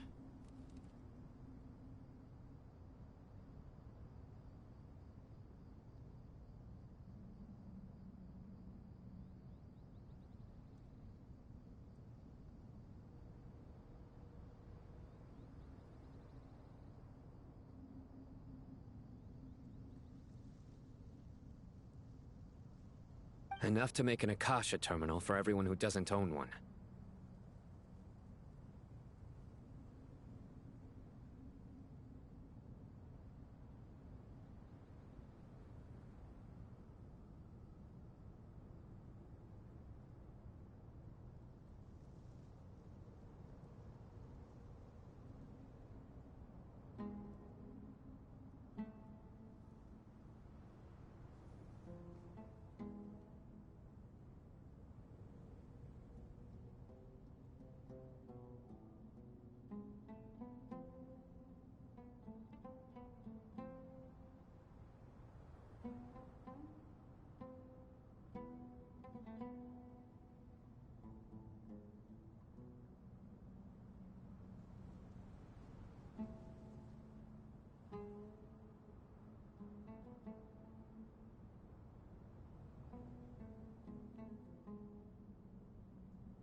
I remember you telling me how revolutionary these Akasha terminals were.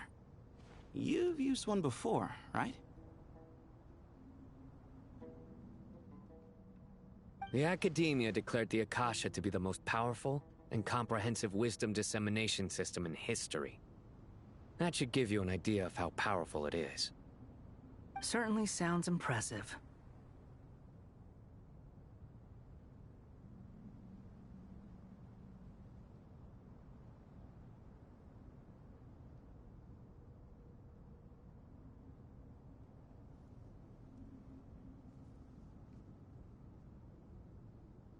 Neither Hat Guy nor I have ever had an Akasha terminal.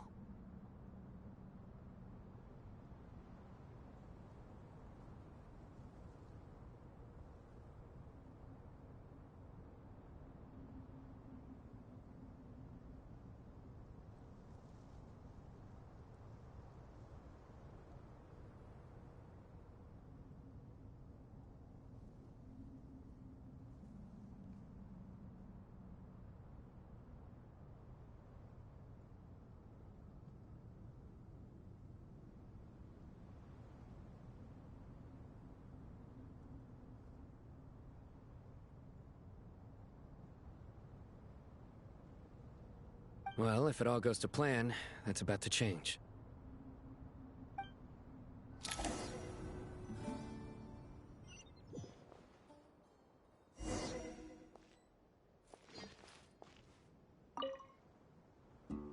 Oh, goody! Thank you so much for handling the delivery. What a long way it was. You've really outdone yourselves.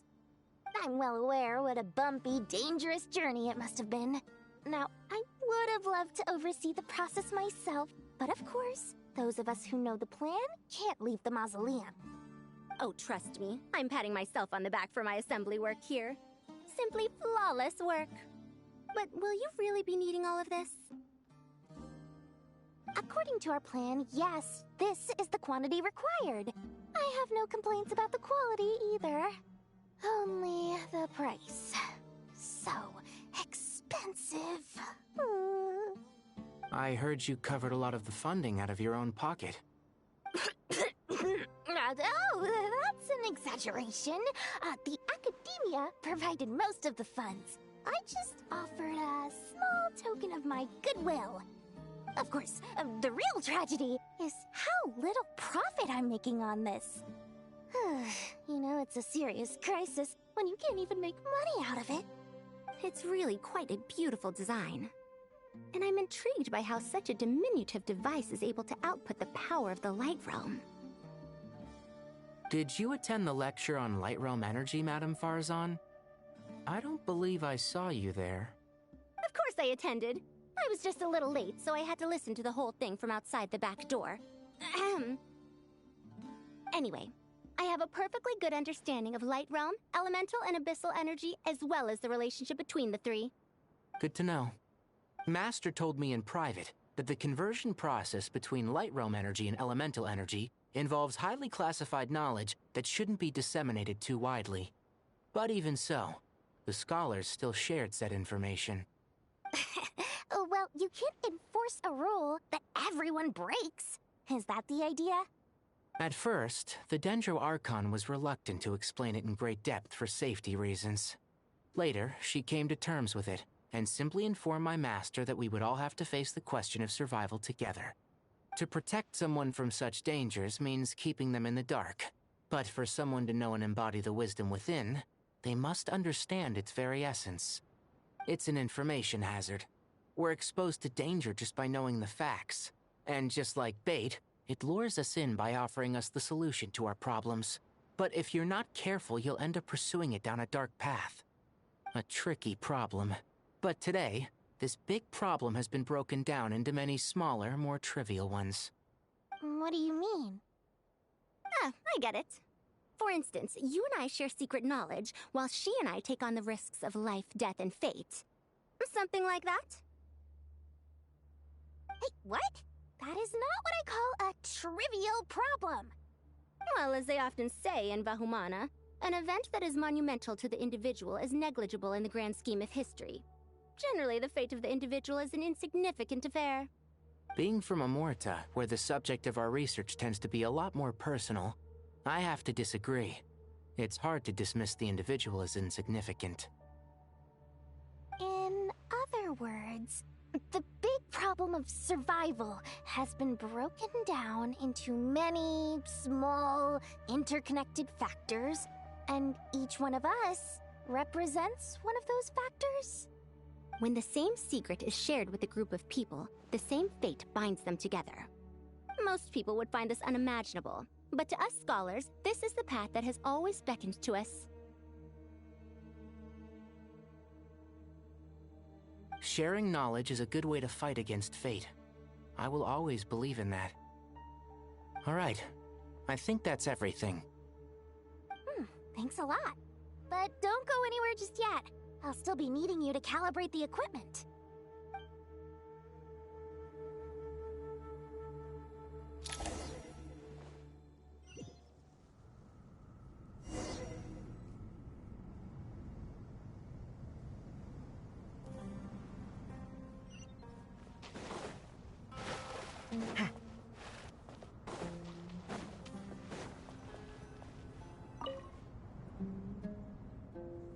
Okay, the materials are ready. We can proceed with the next phase. Al-Haytham, how are you getting along? Most of the information in Aru is written in ancient desert scripts. Some of this is written in a tribal language, while other parts seem to be a variant of an Oasis script, based on the glyph forms. Oh. Not lost to history, I hope. Some are. All we can do is infer the meaning based on the rules of related languages. Although, this section actually fills in some of the missing historical record. I'm transcribing it so we can bring it back to the Academia. After Aru started up, 2 more lines of text appeared here. Can you read them? Humans may not read what is written by the gods, except by not reading. Victory should not be easy to attain, for it symbolizes divine wisdom. Knowledge must not waver, for it has external borders. Is this a clue to solving a puzzle? Or is it being symbolic? You can't read it unless you don't read it. Victory is wisdom. Knowledge is confined by borders. Wait, I think I've got it. It's a metaphor, isn't it? It's talking about... a chessboard.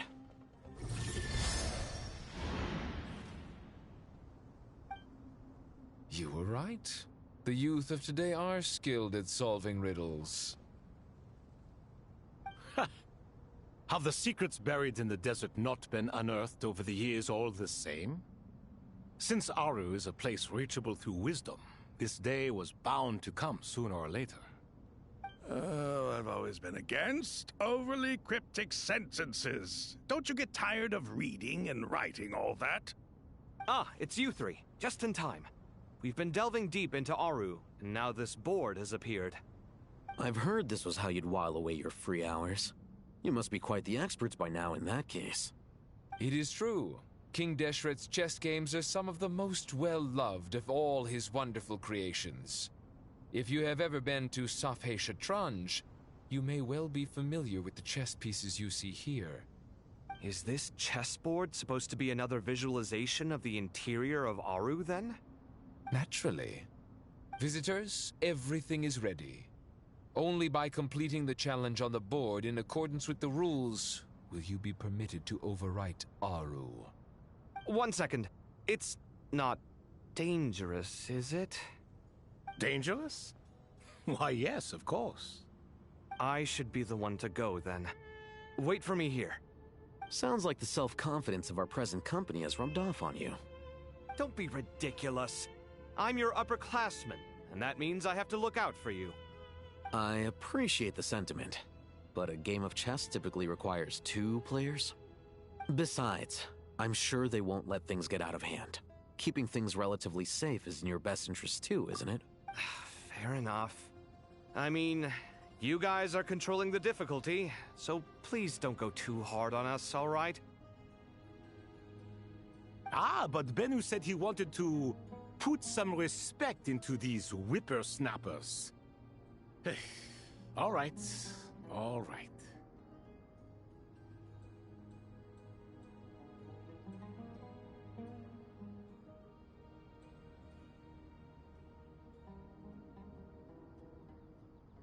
Thank you.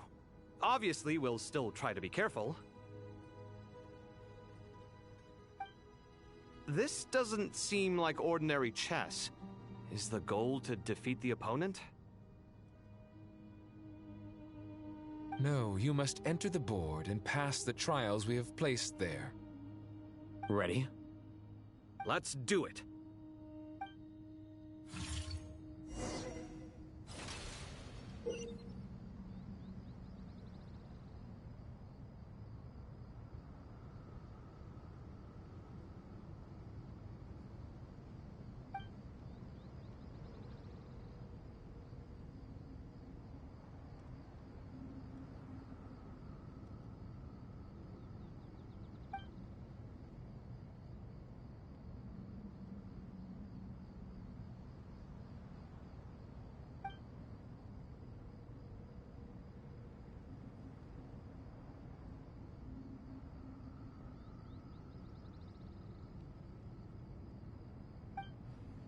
The first trial is posed by me.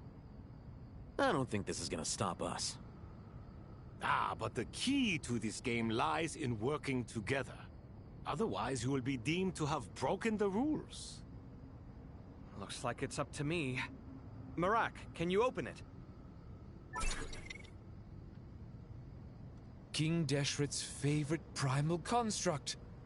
living on in suitcase form of all things. Amusing. Ho ho! Excellent work.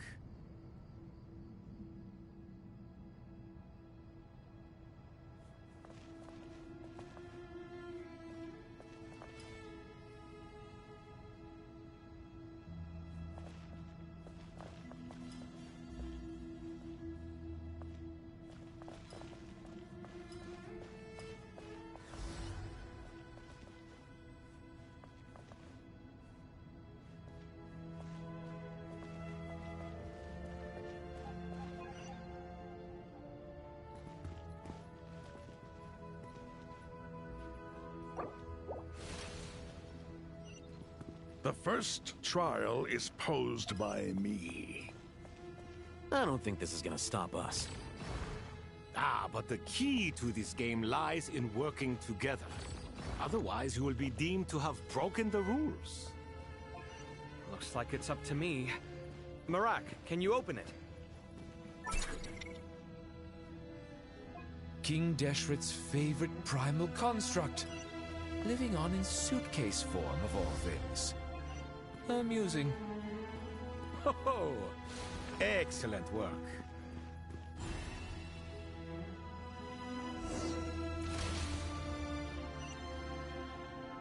Now is the time for my trial. Now, don't be nervous. I'll make it nice and easy for you. Really? Thanks in advance. We appreciate it.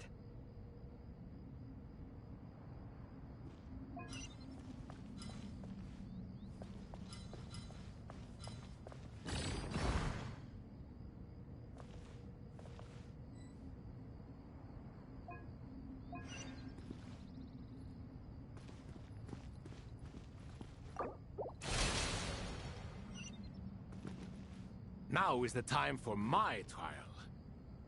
Now, don't be nervous. I'll make it nice and easy for you. Really? Thanks in advance. We appreciate it.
Now is the time for my trial. Now, don't be nervous. I'll make it nice and easy for you. Really? Thanks in advance. We appreciate it.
Ibis King, don't you think this all rather inappropriate?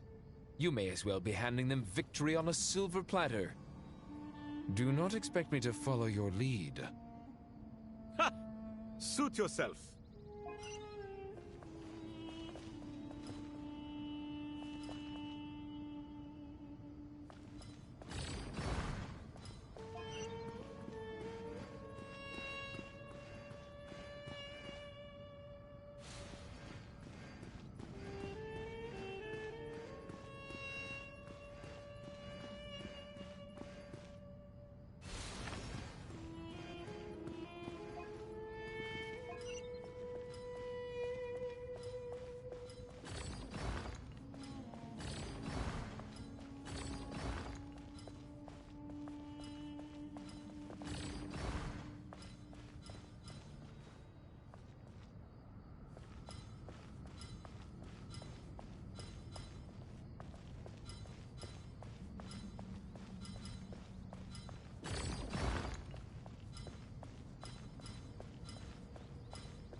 Strange time to catch up on sleep. I'm not sleeping, I'm thinking. It's not that simple, you know.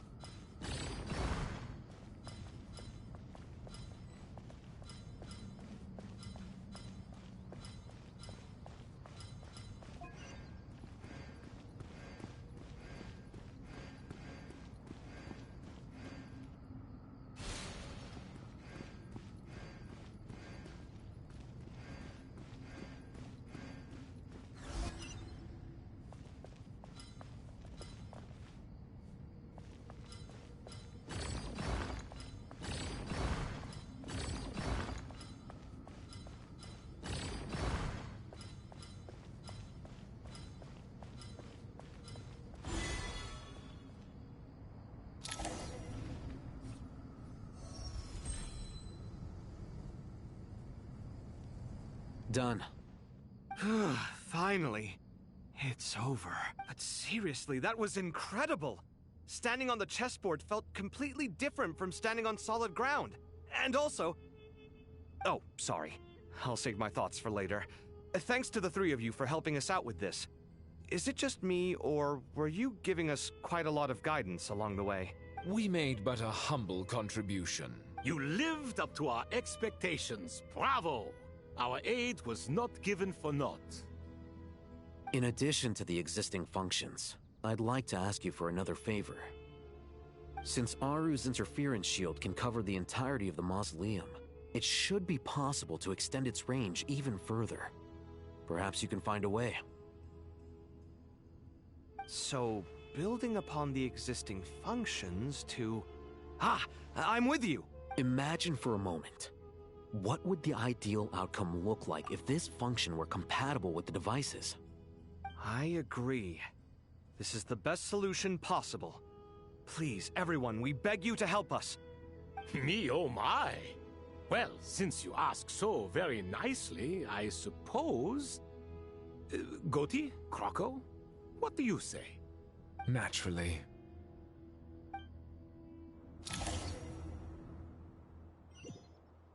Time to go! Let's go find Nahida!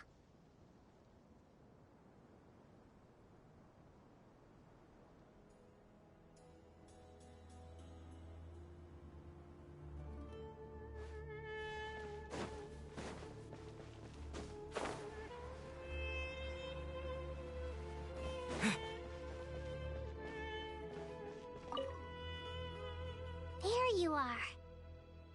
Miss Nicole truly is an angel. She shows great wisdom in guiding others, and she has already sent word to Natlan on our behalf.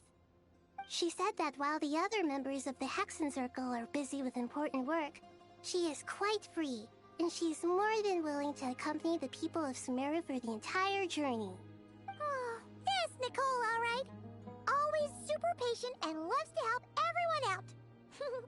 She's the best. She is. So kind and enthusiastic. Well, time for us to get going. Let's head out.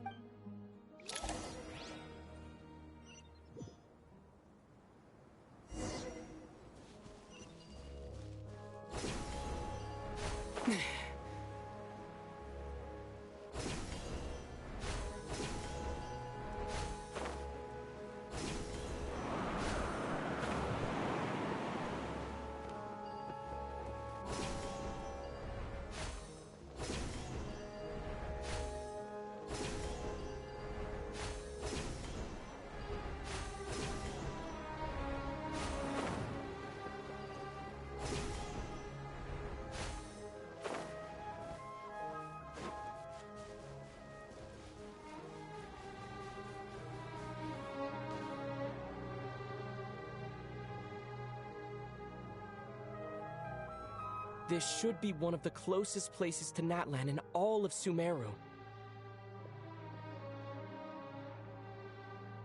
There's the barrier Nicole and Nefer mentioned. It completely cuts this nation off from the others. But why? Why separate you from the rest of the world now, specifically? And if I'm not mistaken, Irminsul was polluted once before, wasn't it?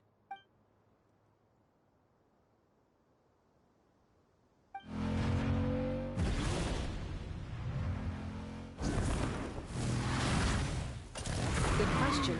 I'm wondering the same thing myself. That voice. Mawika! You got here pretty quickly. Hello, traveler. It's been a while. Hello there. Hello, Dendro Archon. Mawika, I apologize for asking you to meet at the border on such short notice. I also apologize for not being able to greet you in person. The form in which you see me now is one carried by the Traveler. The real me is inside the mausoleum of King Deshret, and I am reaching out to you with my mind from here. Irminsul has been infiltrated by the Doctor. We must be on our guard, as he can spy on information in the world from within the tree. Fortunately, there is no record of the Traveler in Irminsul, and you are still within Natlan's borders. My records will be preserved in the Night Kingdom, rather than the ley lines. As long as the Night Kingdom remains disconnected from the ley line cycle, the Doctor has no way of knowing my movements. Exactly. So by meeting each other in this way, the meeting essentially never happened. No wonder Paimon didn't come. You were concerned that her activity would be recorded by Irminsul. The Natlanese have heard about the situation in Sumeru. With the borders sealed off, merchants have been forced to stop their shipments. It's pretty serious, and you're the ones bearing the brunt of it. I'd like to address the question you raised at the beginning. I can offer a brief explanation, although it will sound rather cruel. I don't reach this conclusion gladly, but Irminsul predates the Heavenly Principles. It existed long ago, when the dragons of Natlan were at the height of their power. So even when the people of Sumeru became ill because of pollution, it was not a critical issue from the perspective of Irminsul itself. As long as it continues to function normally, the barrier will not be activated. But this time, the Doctor's invasion has directly affected the tree. That is what caused the barrier to deploy. The Heavenly Principles established a rule that when Irminsul is plunged into grave danger, a portion of power will be reserved to isolate Sumeru. That way, even if Sumeru is destroyed, the outside world at least has some time to catch its breath. We'd certainly need it. The Heavenly Principles created almost everything that exists in Teyvat today. To them, preserving the existence of the world and its inhabitants takes priority over protecting Sumeru. Meaning, protecting Sumeru now falls to you. Yes. My own power may be limited, especially compared to yours. But that doesn't mean that we're just gonna sit around and wait for the end. If necessary, I will utilize any and every means at my disposal. Nicole of the Hexen Circle didn't say exactly what this meeting was about. But after hearing everything you've said so far, I think I can guess where this is going. That's right. Nahida and I discussed it at length. We both know how presumptuous this is, but... You need the Pyrognosis, don't you? Yes. You guessed correctly. Originally, I only intended to borrow it, but the situation is far graver than I foresaw. So instead, what I ask of you is to please give the Pyrognosis to Sumeru. Why do you sound so nervous? There's no need to be shy. Surely a gnosis is pretty important to a god. I guess, but it's not as if losing it would suddenly render us powerless. But I'm sure you don't need me to tell you that. With all the nations you've traveled to, and all the gods you've met, you must have realized that by now. As far as I'm concerned, a Gnosis is basically an elemental energy enhancer. But I don't usually use it. You know me. I like to think I'm pretty strong without it. Yeah, not about to dispute that. So you see? You don't need to sweat it. Here, take the Pyrognosis. Huh? Just like that? Uh-huh, just like that. To tell the truth, I've always toyed with the idea of giving it to someone who needs it more than I do. I know you accompanied Nahida here to try and increase the chance of success. It's a good thing you did, because your involvement is one of the main reasons you've managed to persuade me. Are you sure about this? Handing over your Gnosis just because of me? I won't try to quantify it, but trust me, handing over the Gnosis to Tumaini is far from the craziest idea I could think of. Besides, even if you hadn't come here personally, I think I still would have agreed to Nahida's request. Irminsul doesn't just affect Sumeru. It impacts all of Teyvat. I know all too well how difficult it can be to protect the things you care about. So logically, morally, or however you want to cut it, helping you is the right thing to do. You don't need to tell me the specifics of your plan. Where the Gnosis is involved, the tighter the secrecy, the higher your chances of success. Malika, my heartfelt thanks go to you and the people of Natlan. Don't mention it. But now for the hard part. How do I actually give it to you? The Irminsul barrier is right in the way. I have an idea.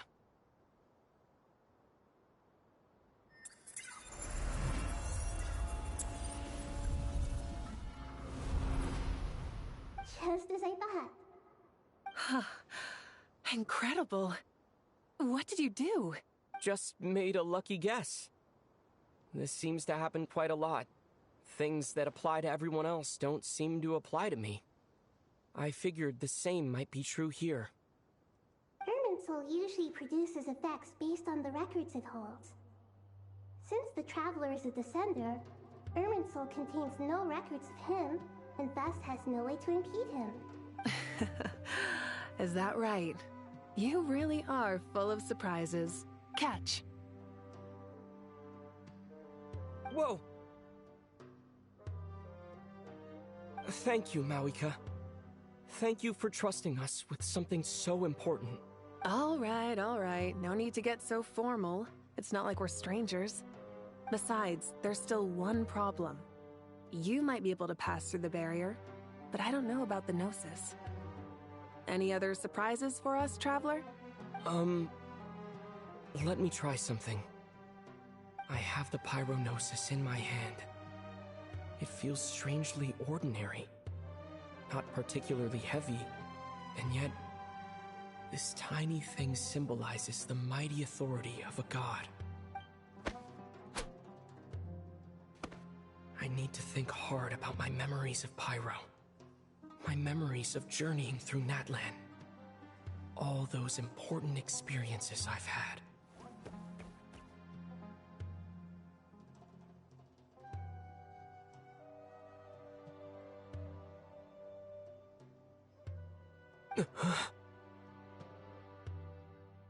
The Gnosis disappeared. Traveler, are you alright? I'm fine. The Pyrognosis disappeared into my body. Just like phlogiston. Maybe it resonates with you because you've mastered the power of phlogiston. You might not be recorded in the ley lines, but you're still our Tumaini. Whew.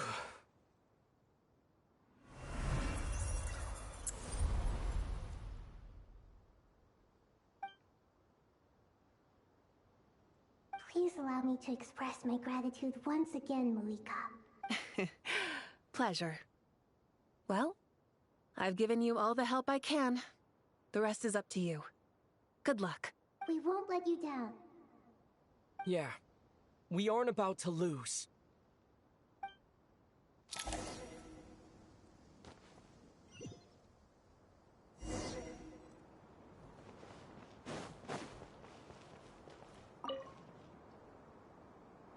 traveler, Paimon. How are you feeling? Paimon's a teensy bit nervous, but only a teeny tiny bit. Seems like she's gotten way braver over the last few years, huh? Of course. After all the adventures you've had with the Traveler, I'm sure you've gained a lot of experience and grown as a person. I'm doing all right. What about you, Nahida? How are you holding up? With the negative effects of Irminsul, I am a bit like a piece of fruit that's been burrowed into by hungry insects and left to rot. I'd be lying if I said it was nothing. But please don't worry. We all know what we're getting into, and we've prepared as well as we can. I believe in everyone. I believe in you. And I believe in myself. Stoking the fire inside oneself is certainly one way to live, but knowing when to rely on one's companions is also a form of great wisdom. I've been quietly learning little things from everyone, like plucking tufts of fur from a sumpter beast. Me too. With the constant traveling, I'm always learning and growing. That's the journey of life. I think there's someone else here who would share that sentiment. Don't worry about what I think. I was just passing by and happened to overhear your conversation. What are you talking about, Hat Guy? This is the top floor. No one passes by the top floor. Says who? You can fly just like I can. I would have thought it makes sense to you of all people. I don't know why, but I feel a little more relaxed now. It shows that you feel comfortable laying down your burdens in our presence. It means that Sumeru is a place you can trust, where you know we have your back, and we feel exactly the same way around you. That's what it means to be friends.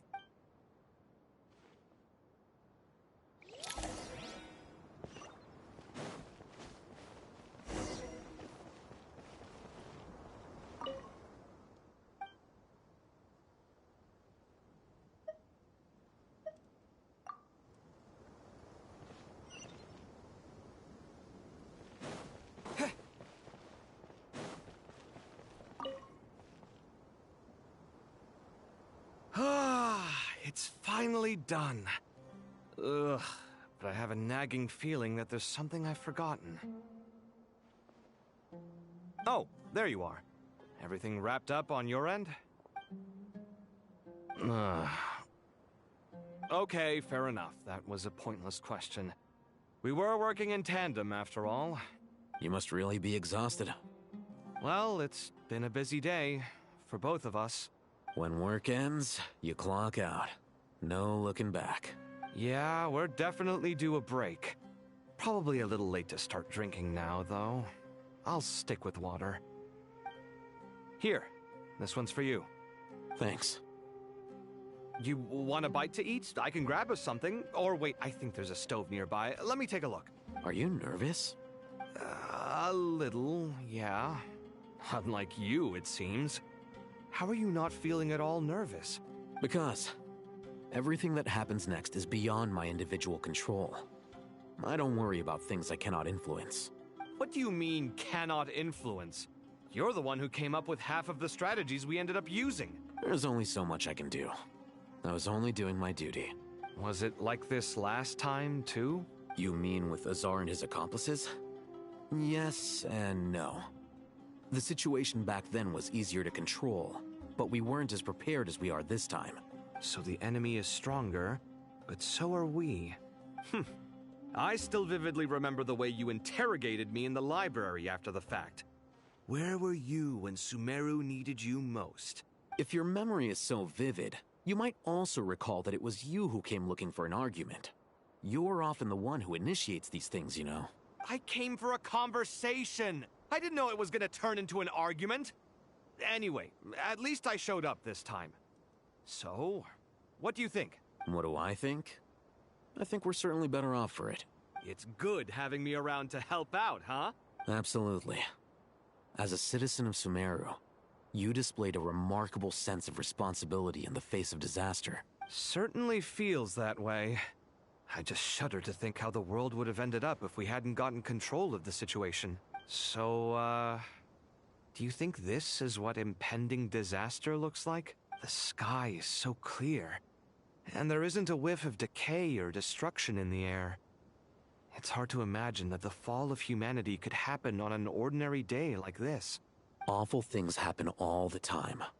Sometimes people can stop them, and sometimes they can't. What you and I have done is increase our chances of stopping this one. Lofty ideals may provide no defense at all against nihilism, but perhaps little decisions can.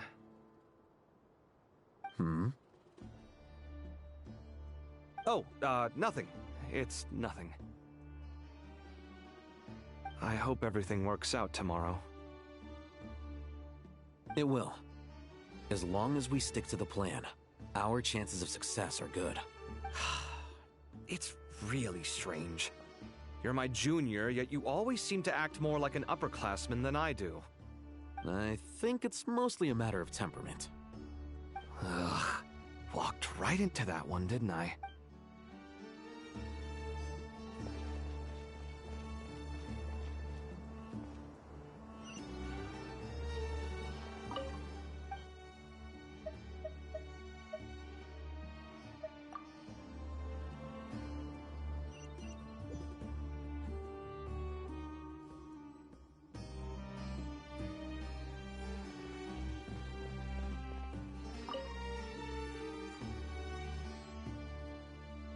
We'll make our move after sunrise tomorrow. Good. Is everything ready? As much as possible. That'll be enough. Don't let the pressure get to you. We'll take things one step at a time. That's how we've always done it. Master Tainari! Mr. Sino! So this is where you were. I brought some juice and some water. Would you like some? I know how easily you get dehydrated in the desert, so you should definitely have some water. In which case, I'll have the juice. I gotta ask, though. Who's on juice-making duty at a time like this? Madame Farazan said she was feeling a little nervous, so I told her about the automatic juicer my friend invented. She took it right off me and started making carton after carton of juice. A juicer? Did Sucrose send that to you? Yeah. I hadn't had the chance to try it out before this incident occurred, but I couldn't bear to leave it behind in Gandharvaville. The juice is very sweet. I think so too. Kale, how are you feeling? Physically, I'm okay, but it just still feels strange to me. Why would a great power like this come to someone like me? I know the feeling well. That same question ran through my mind every day as a kid. At least now, you have someone who can relate to you. All the more reason that you should apply for Spontamod. Tainari fiercely opposes the idea, though. Those two things are completely unrelated. What are we all chatting about, Would anyone like any juice? Oh, you have some already. I had some earlier, ma'am. Maybe give the extra to someone else? Very well, very well. I shall be off then. There's this enormous power, and then there's little old you. You feel like there's no connection between the two. And that sense of dissonance is difficult to get used to. Yeah. But after all this time, I can't believe this stuff still gets to me sometimes. Makes me feel a little childish. Kale, just because we normally keep the conversation light doesn't mean we can't discuss deeper issues. I don't think it's childish at all. You were the victim of a terrible crime. It's normal to struggle with the fallout from it. My professor once told me that no incident can be considered truly resolved until the victim says it's over. Your rage and your pain are completely justified. Thanks. Miss Nicole said that. The same god remains which were once used to inflict so much pain upon me have now become a weapon with which I can protect everyone. It's like my own personal kind of evolution. Every innocent person who's been hurt needs time to realize that it wasn't their fault. I was the same. But it's all about to be over. Tomorrow, it ends for good. I don't know if you've noticed, but you rarely stumble over your words anymore, and your outlook has become much more positive. It's a big change from how you used to be. And since this isn't over, you can settle the matter on your own terms. It's time you seized back control. I believe in you. Yeah. Sumiro is my home. And it's so important to me. I have to protect it. And once you're done, how about you come back and apply for Spantamod? Stop it with the sales pitch, would you? Hey, excuse me. There are still 3 unclaimed cups of juice here. Why don't you take one each? Ugh, my arms are getting sore from carrying them around everywhere. Madame Farazan, why are you... Thank you, Madame Farazan. Drink up and enjoy my handiwork. I think I'm going to make something else now instead. Please, try to relax, Madame Farazan. Your nerves are starting to get the better of you. I know.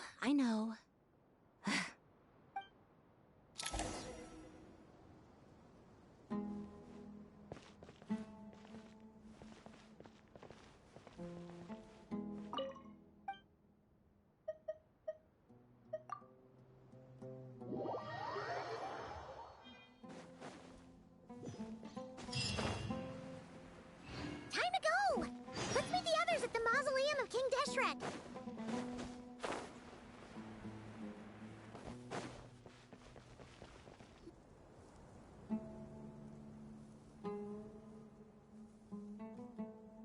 I have not felt this way in a long time.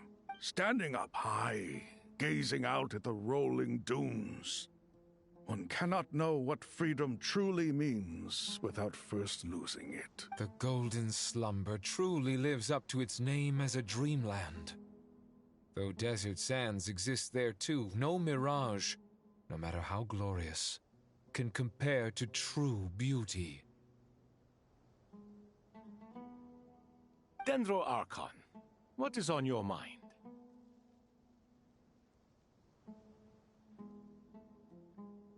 I was wondering, whose counsel I should seek on the questions in my heart.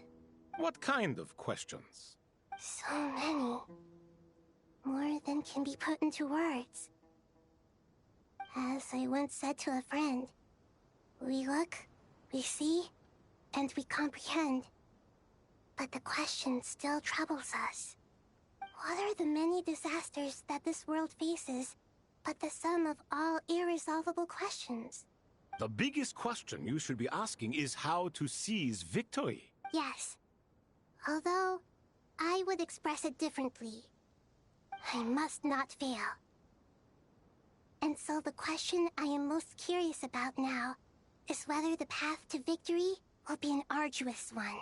What we declare to be a young sapling, we may, in fact, find to be a towering tree, if we would only cast aside our ignorance and look beyond the veil of time to see her true form. Nahida! We're here! Just in time. My preparations are almost complete. Ready when you are. We're here too. Miss Nicole! Miss Nicole! You run so fast! I thought I'd get a lot of exercise as a forest ranger, but I can barely keep up with you. Sorry, I got a little carried away. Lesser Lord Kusanali, the equipment is ready, and the modifications to Aru are all complete. As discussed during our meeting. Accessing Irminsul via the Akasha is no longer feasible at this stage. There are other options, it's just... they're a little more extreme, and more technologically demanding to implement. Maybe you should take it from here. The architecture and functionality of the Akasha terminals overlap considerably with Aru. There is reasonable evidence to suggest that one was developed based on the other, or that they both utilize technology of the same origin. As long as the transplant and merge operation succeeds, Aru should theoretically work on a scale greater than the Akasha and approximately equal to Irminsul. It will become the largest active computing device in all of Teyvat. A system this powerful is capable of a lot of different things. In the past, the Akasha was primarily used for one-way information transmission, but I suspect it could also serve as a central bridging hub. In the pursuit of greater knowledge, some scholars have attempted to connect their consciousness to Irminsul through the use of terminals, incense, and meditation. Correct. In academic language, scholars who reach that stage are said to have entered Satyavata life. Hypatia has performed this practice many times in the past, and she was once under my care for a period of time. Right. And this at least proves that there is a zone within Irminsul that can be connected to. That's right. Providing wisdom to the people is one of the very reasons for Irminsul's existence. I think I understand where you're going. Please, continue. In that case, I'll skip to the conclusion then. We need to further modify Aru, merge it with the Akasha, manufacture terminals. Every person? Even the desert folk? Yes, everyone. I've already calculated the amount of raw materials we need. So you mean we're going to get new Akasha terminals? Yes, but this time the people of Sumeru won't be using them to acquire knowledge, just to connect to Irminsul. That's the key. When we evacuated the city, we brought all the important assets from the House of Dana, in case we ended up needing them. Fortunately, this included the Akasha system's main terminal. We've checked all the relevant records, and one thing is certain. Nothing like this has ever been done on this scale before. Everyone in Sumeru is part of the plan. Whoever controls the people controls the situation. Since this function of Irminsul was introduced, it has only ever been made available to scholars, who don't constitute a particularly large group of people. But by expanding the scale to include all the people of Sumeru, all the individual connections will stack up to create a significant load on the system.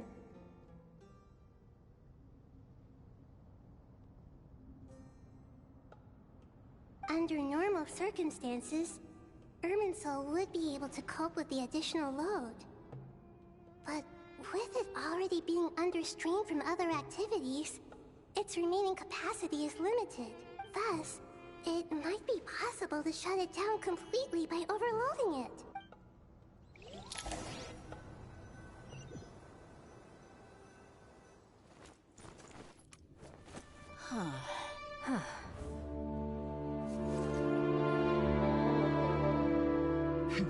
Counting down.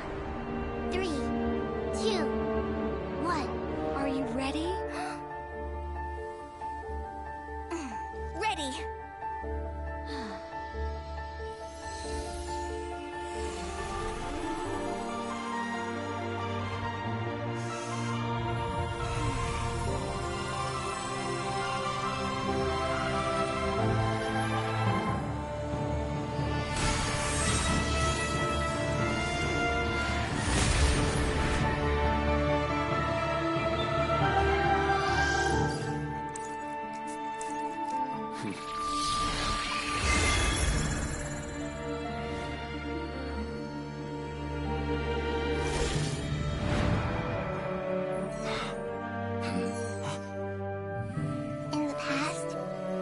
People sought knowledge, they turned to the Tree of Wisdom.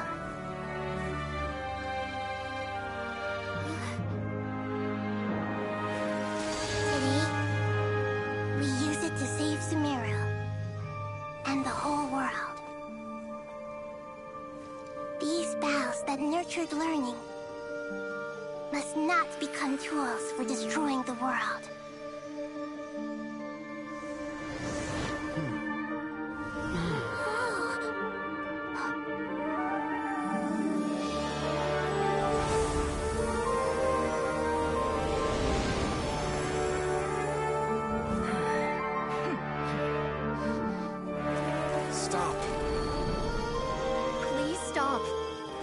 Transformation.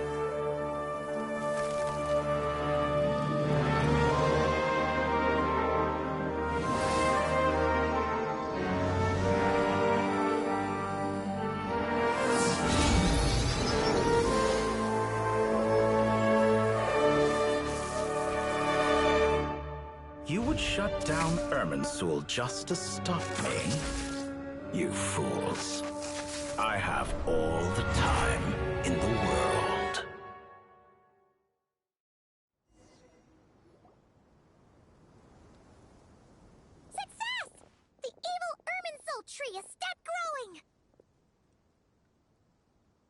great.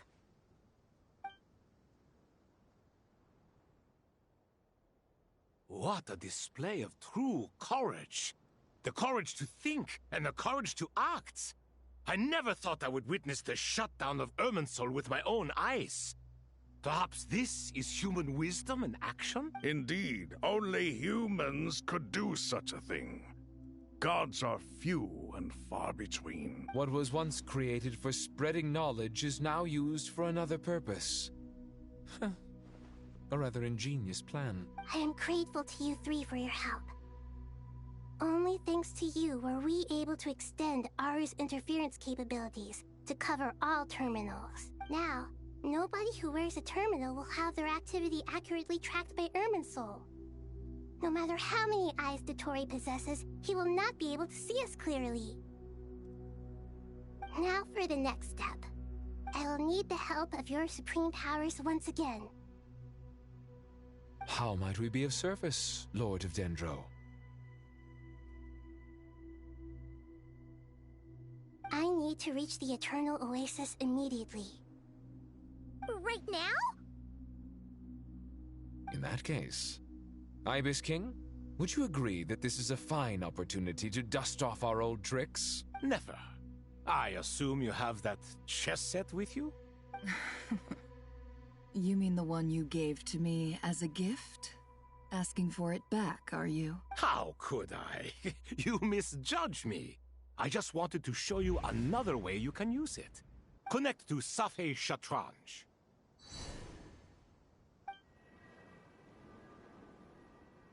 Safei Shatranj? You mean that place in the desert? Thoth's chess set gains its power from the chessboard laid out in the desert by King Deshret and ourselves. All ceremonies conducted using the chess set must be activated via Safei Shatranj. In other words, the chess set is an extension of the chessboard. In the past, moving a chess piece was a sacred and momentous act. Transfer initiated. Entering live combat mode.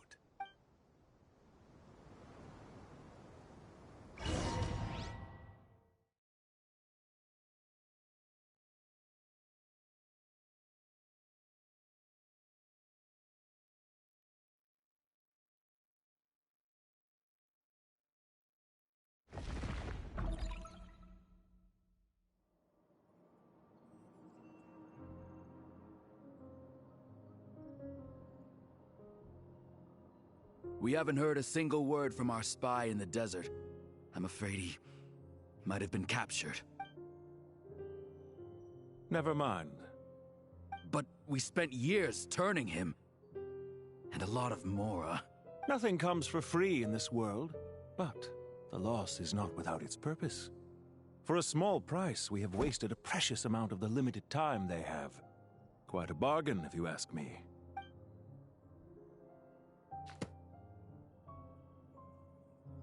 Understood. Weighing profit against loss is a necessary part of life. But to tell the truth, I have been operating at a loss since this all began. Since many centuries ago, in fact. For instance, why would a banker act as the executor of a will? If you hadn't deposited your personal belongings at Northland Bank, I would have no reason to be here right now.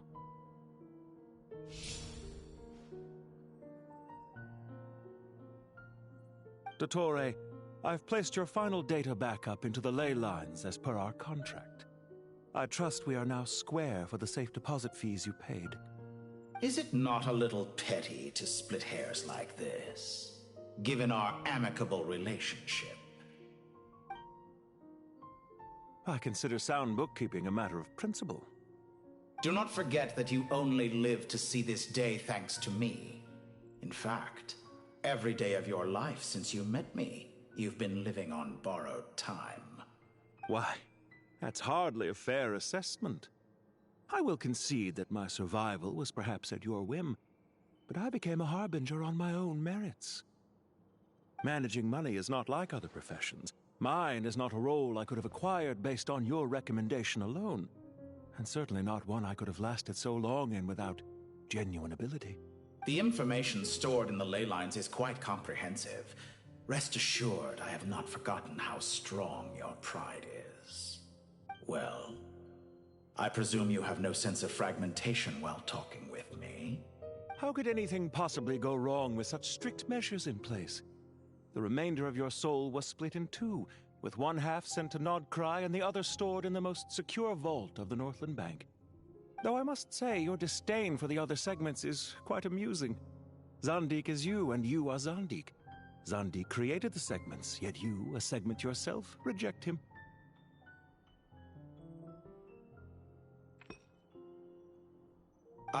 That is, Zandik, created segments of various ages in his later years. To achieve this, he had to freeze time and part with a portion of his soul. But as constructive as it sounds, it erases my uniqueness. If each segment is equally me, then by the same token, none of them are truly me. A soul living forever in the past inevitably holds different views than he did in his later years. The same thing that completes me also restricts me. You too might ask yourself which stage of your life you want to be preserved at. The day your business failed? Or the day you were framed by a gang and sold off to a medical lab as a test subject? We needn't dredge up the past. This undesirable plan was eventually scrapped. Lesser Lord Kusanali was quite right. I needed an opportunity to eliminate myself. And after that, I concluded that there was no more effective plan than directly splitting the soul. Once the soul is transferred out, you will find that creating a physical body is far simpler than creating a puppet. The other half of your soul suffered a crushing defeat in Nodcry, you know. And yet in the process, I obtained the information I always wanted, did I not? Because now we finally know where the best testing ground truly lies. I once thought your ultimate goal was to ascend to godhood. But as it turns out, that was merely one of your experiments. Experiments take many forms. Most people are too eager for success, too fixated on the end goal. They forget that the experimental process itself is just as important. A suspiciously vacant seat, a new face. I trust you can put two and two together. The reason it doesn't exist is because someone tampered with the record. What can I say? After all your efforts, you really did uncover the world's secrets. So, is the new world you promised a lie? No, it never was. I am glad to be able to control Ermin's soul from within. Now I shall attempt to create a new world inside the existing one. Almost everyone faces the prospect of death, but not a single person has ever been able to experiment unrestrained in the afterlife through sheer force of will. I am the only one to have overcome this enormous challenge. Would I not be letting the world down if I didn't make the most of the opportunity to experiment? Clearly, the dividing of your soul did not affect the magnitude of your ego. Out of all the versions of you that have ever existed, this you is the most insane and the most radical. Is that why you chose to work with me? Which was it then? My insanity? Or my radicalism? Could I call myself a venture capitalist without a suitably ambitious plan to invest in? Yours happened to fit the bill quite perfectly. Well then, I must say, while I am surprised enough that you showed up at all, what surprises me more is that you chose to present yourself as my former subordinate and not as the banker Pantalone. Why make things harder than they need to be? Exposing my true identity in a situation like this would only serve to destroy diplomatic relations between Snezhnaya and Sumeru. I daren't imagine the consequences. Showing up in the name of the original antagonist gives you the recognition you rightly deserve, while also being sensitive to Snezhnaya's predicament. It was an easy win. As for why I'm here, if you're suggesting that your credit is in the negative, I won't argue with that. Many people say that about you. I'd argue that a significant factor in your willingness to cooperate is the fact that you have but a few years of life left after my death. Living and dying together has a way of binding two parties together rather closely. Is it not true that a relationship should be judged by both the positive and negative returns it yields. So some of what I said actually made it into your head after all. It's true that I hope you don't die too soon, but don't you find that a strange thing for me to say? After all, you've already had quite a long life, especially for a human being. Let's not pretend that you're any more innocent than I am. Are we not the same in this regard? We both despise the existing laws of this world, and neither of us enjoy being under anyone else's control. Is it really so greedy to want the world to operate by a new set of rules? Of course not, my dear friend. And as I've said before, mutual interest is the foundation for the most reliable of relationships. You can attest to that. I just hope there never comes a day when I have to work too hard to prove that. Regrader, sir. People have been spotted approaching Sumeru City. How strange. Despite your access to Irminsol's data, it appears the soldiers noticed before you did. They must have found a workaround. Well, Dottore, I trust you know what this means. The fact is... They're coming.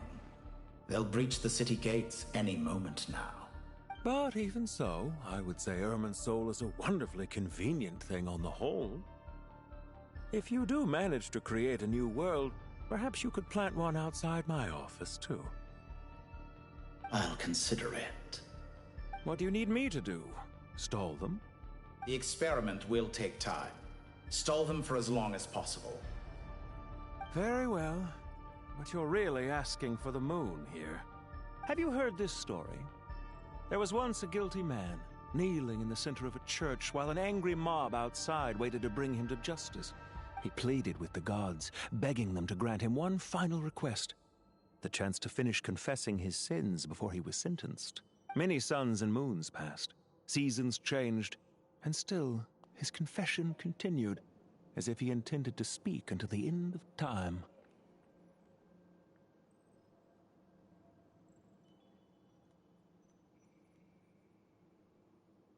Are you suggesting I worship you as a god? Or were you hoping that I might confess my sins to you? Certainly not the latter. That would make my life miserable indeed. For someone who despises them so, you never seem to have any objections to me creating or becoming one. At first, I thought you'd be furious. Concerned I would terminate our partnership, were you? Not at all. You had reasons why our partnership must continue. Don't you find people's attitudes toward gods amusing? A god descends from the heavens and people worship it unreservedly, blindly following whatever rules are given to them. And yet, when they see an ordinary person gain godlike levels of power by virtue of their own hard work, they treat him with nothing but suspicion, even if he is a compatriot. Is that supposed to be a compliment? No. I was just thinking. I pity the man who would call you a compatriot. There's no need to be so self-critical.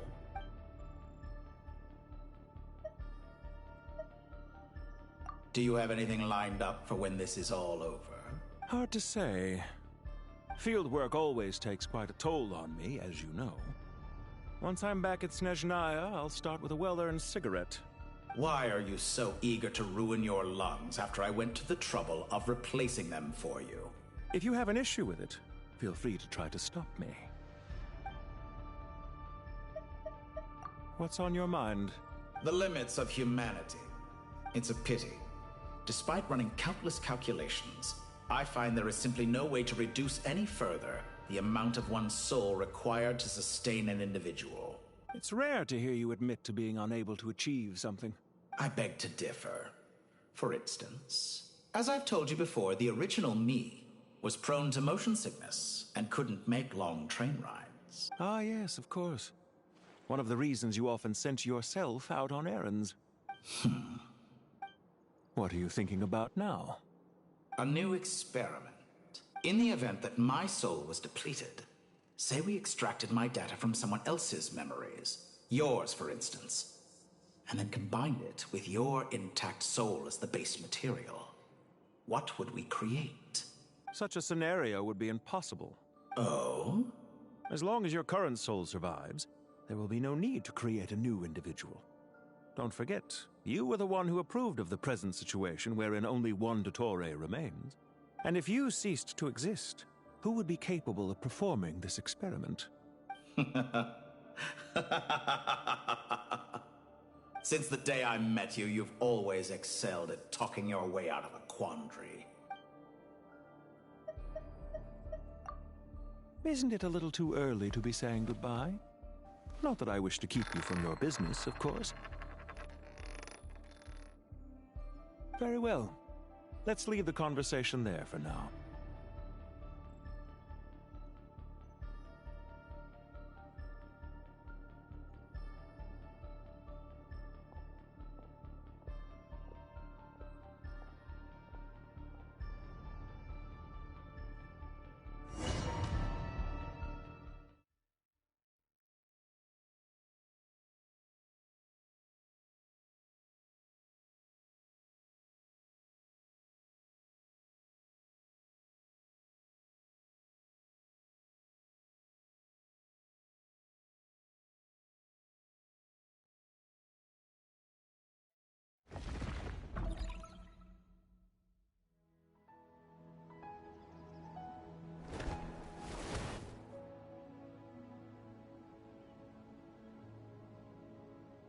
The power of King Deshret's 7 pillars is truly remarkable.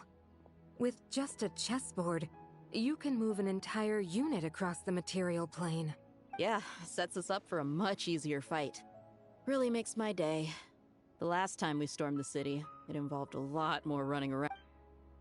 I wonder how many people can say they stormed a city twice in their lifetime. I was just thinking that. I've definitely had more than my fair share of unusual experiences in my life. This is my first time here, actually. We never usually leave Gandharvaville. I hope this will be my last time. Does everyone have to chime in? Can't we just fight? What an amusing comment, my dear lady. Yet humans often alleviate tension via small talk, do they not? Whoa! Why is Candace's shield talking? Because the image on her shield is one of me. And I, of course, can appear wherever I wish to. Huh. Well, la-dee-da. Isn't that fancy? Could I get in on this? You wish for your gauntlet to speak? Why, certainly. Ahem. I think you'll find that it is I whose image is carved hereupon. Thanks. Definitely feel stronger now. You're welcome, my lady. I am glad to lend you my power. Sino, what's the situation? There are troops stationed at every entrance. As we expected. A frontal assault will suffice. Everyone, stick to the plan. We'll take the main entrance. You head for the House of Dana's side door. Move out.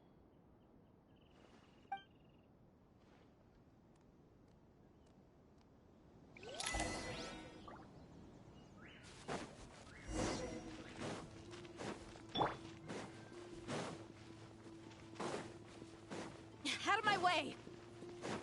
Take this! Watch out! Get lost. Thank you, Jed. You gotta be more careful. If you're not ready to put your life on the line, you can't be certain of defeating your opponent. She's right. Keep your wits about you, Rana.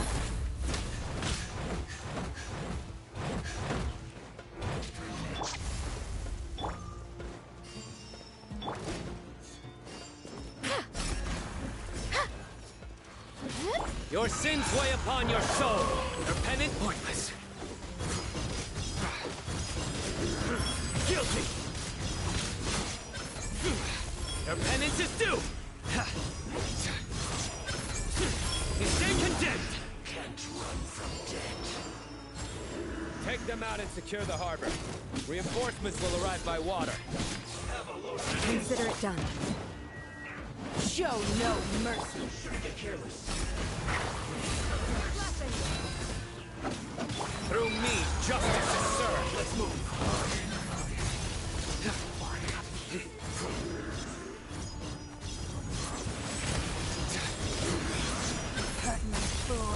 Guilty! This body belongs to ice and snow.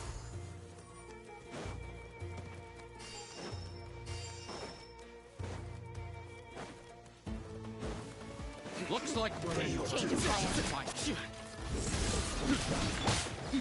Look alive! Ha! Please, hear my prayer.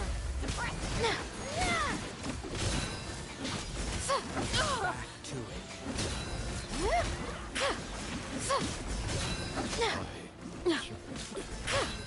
Gloves off! So...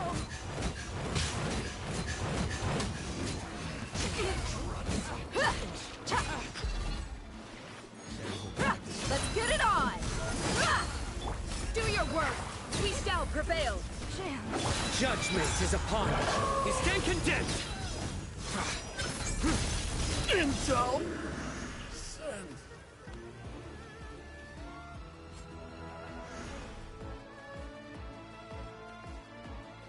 Waterway secured.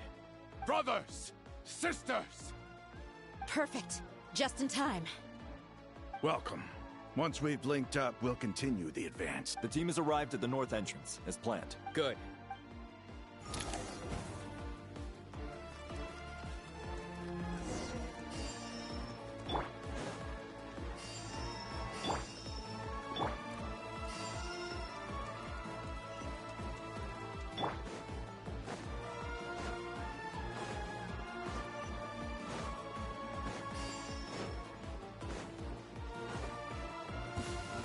There you go, straggler.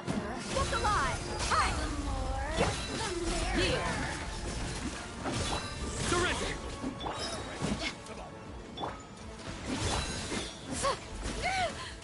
Hear my prayer! Please! You asked for it!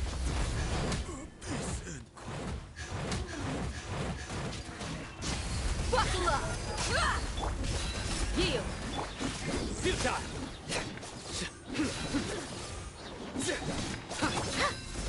Do your work! Grant us your blessing! Over here! You really know how to get Look at me! What a waste of time! Go! Through me, justice is served. Their penance is due. You stand condemned. Their penance is due. Take too long.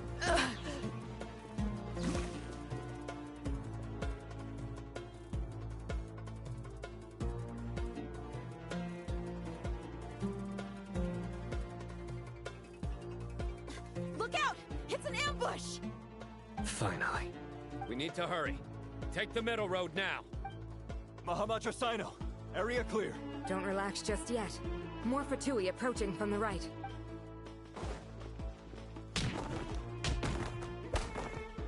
Irminsul cannot track our movements. If necessary, we could split up. Don't worry. We'll wipe them all out. As you can see, our people came raring to go. Good, good. How are things with the Traveler? Can Tainari keep him safe? Don't underestimate Tainari just because he's a forest watcher.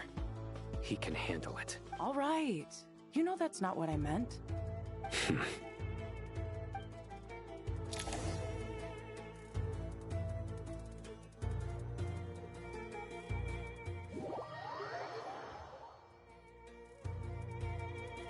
Sino and the reinforcements have drawn the Fatui's fire away. It's our turn. By using a cluster leaf of cultivation, we can pass through certain terrain silently. Good luck with that. We'll just fly up there. Huh? Oh, yeah! Paimon forgot she could fly! Ready? Ready.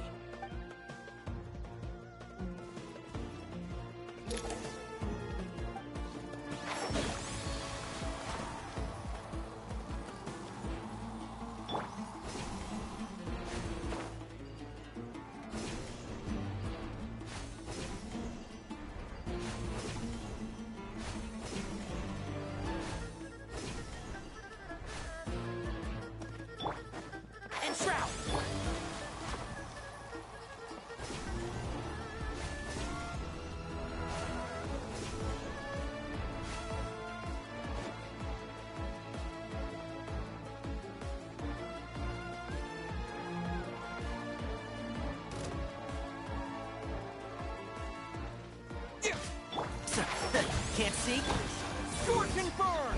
A new dawn bright! Just couldn't! Know your place!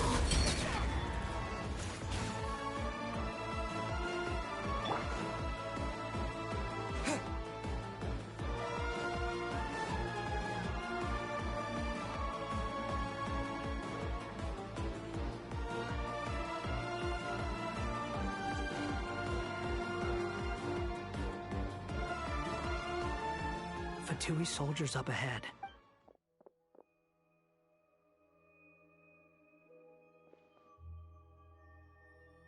Careful. Prepare for battle. Hey! There's people over there. You have some nerve showing your faces here in the center of Sumeru City.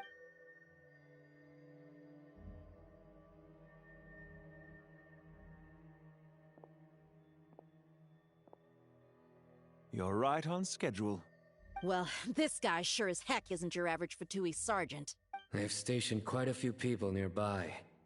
It definitely looks like they were waiting for us. But something feels off. Everything about this guy feels too deliberate. I highly doubt he's just a subordinate of Dottores. And he's no mere sergeant. Whatever his rank is, it's high. Much higher than we thought. So you've been waiting for us. But it looks like you're geared up for a conversation, rather than a battle. Very clever, General Mahamatra Sino. I know you're the one in charge of this siege, and I look forward to making a deal with you. A siege? Sumeru City belongs to us! Historically, yes. But things can always change. We have quite a sizable force with us, you know. For instance... There's a Fatui ambush at the north gate. Can you handle him? We can for now. Yes, I'm quite sure both sides can hold their ground for the time being. The battle has not yet reached its climax. But what happens next? Do you enjoy watching bloodshed? Surely some of those here are people you count as friends. Once a war begins, some people must die. I doubt you wish that fate upon anyone you know. Wait a second. It's a trick. He's not even there. Silence!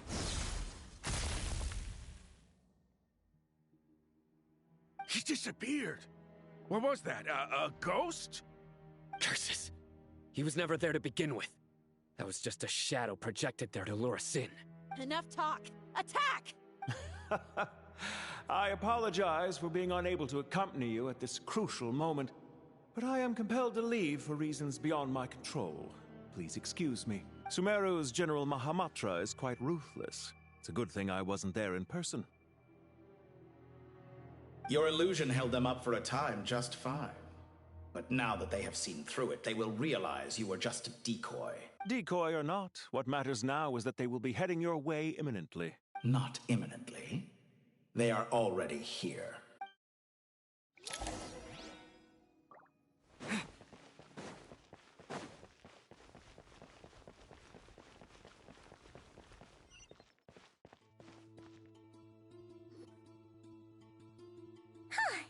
We made it! This is far enough. Tainari, you go help Sino.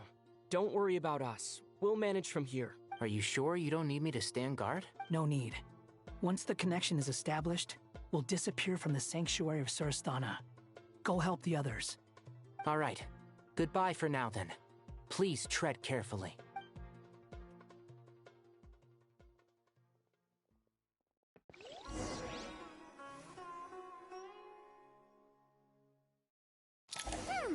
Now where's the interface Nahida mentioned? Come on, where's it hiding? Found it. It's over here.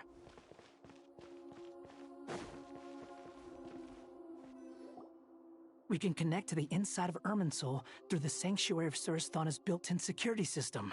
You should be pretty familiar with the process. Is it the same route as last time? For the most part. We don't need to adjust any of the parameters. Then I should be fine. And Paimon? Once you're both ready, we'll set off. Wait! The stakes are way higher this time, right? Maybe Paimon should stay outside and help the others. Then, you can focus on the fight without having to worry about Paimon! Huh?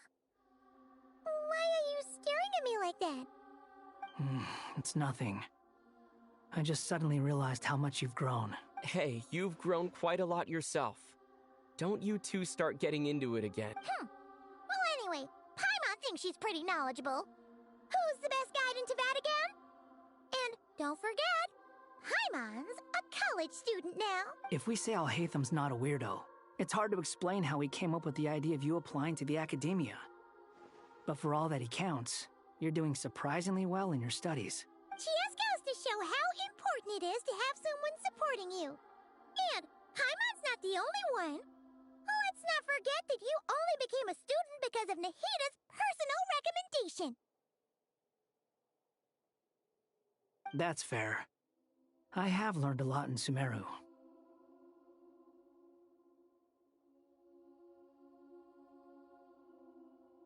Oh yeah. Did you ever come up with that ugly nickname you promised me? What? No way! We're friends now! Paimon gave up on giving you one ages ago. Anyway, isn't Hat Guy enough of a nickname for you? Fine. Suit yourself. We need to go. Paimon, if you're staying, look after yourself. Will do. Paimon's gonna link up with Tainari and Sino. You guys are the ones who need to be careful. We will be. Bye for now.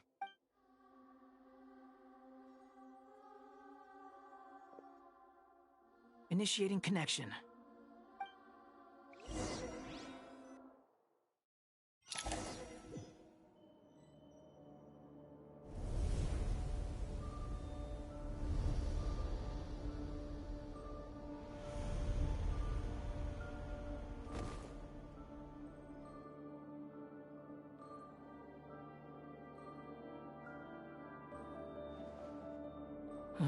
Well, here we are again. Come to think of it, I still don't even know where we're going. Thanks to our terminals, it should be impossible for Irminsul to read. I can... Don't tell me. Only you need to know. That way, whatever happens to me next, it won't affect your progress. Listen to me. Your safety is just as important as mine. Don't even think about sacrificing yourself for the greater good. We came here together, and we're leaving together. All right, if you insist. I won't argue with you.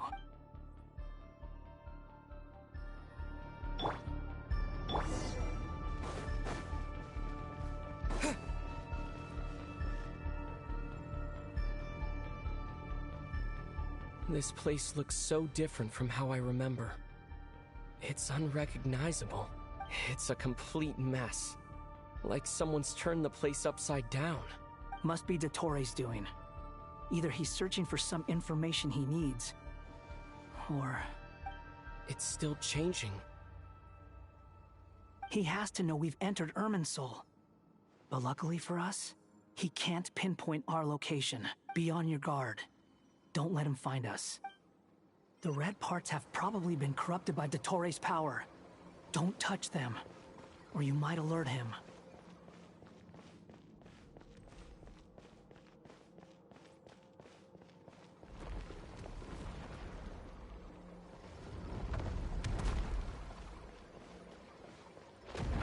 He's looking for us. Tread carefully. That wall could be a problem. Fortunately, it looks breakable. Give it a shot.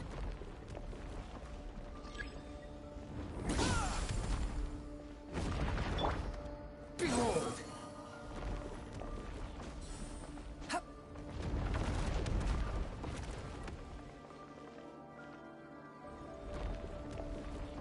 The wind rises.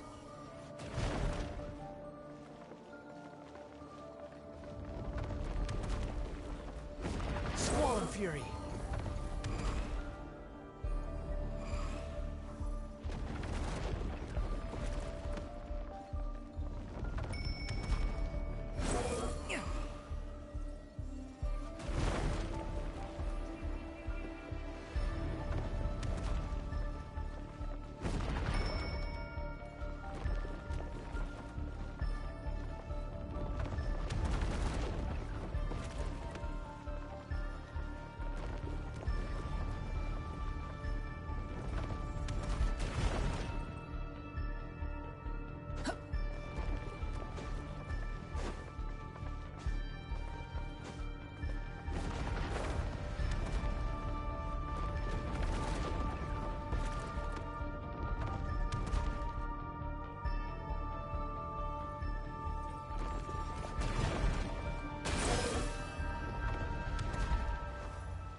rises.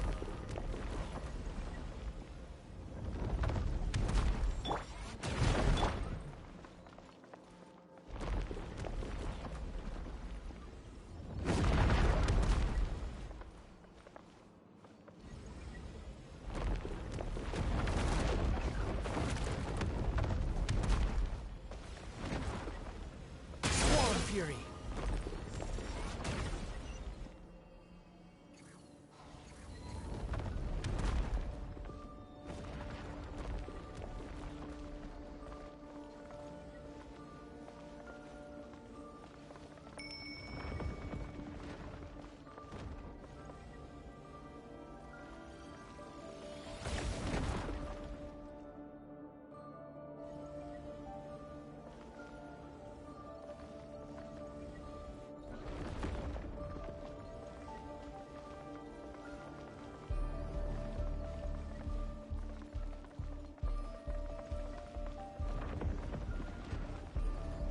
The wind rises.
Squall Fury.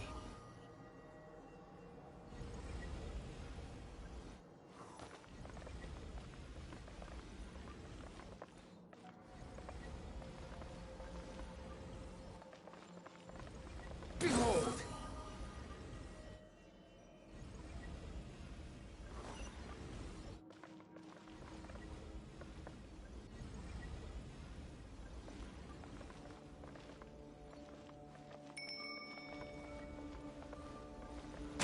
Fury.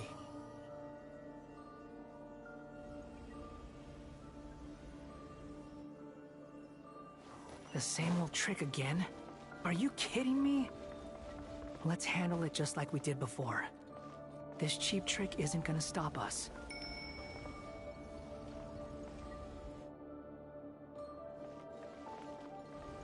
Behold! Oh no! It's a trap! Is that why he was using the same trick over and over again? To get us to lower our guard?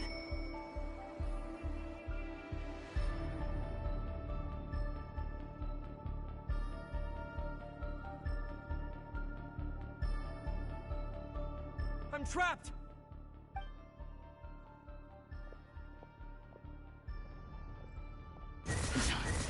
Why won't this thing budge? Hello? Hello? Can you hear me? Nicole, is that you? Yes, it's me.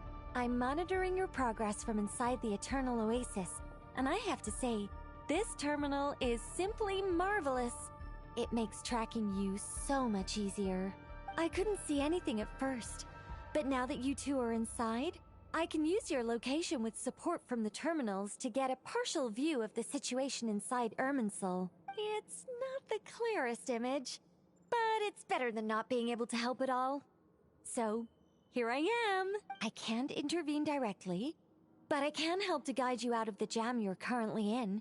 So please, just follow my lead. Dottore in his current form is a blight upon both Irminsul and the ley lines. Pay attention to your surroundings. There must be sources of his contamination near— Is that one of them? Precisely. Take it out. Good work. But we're not done yet. Stay close, and let's see if we can find any others like it nearby.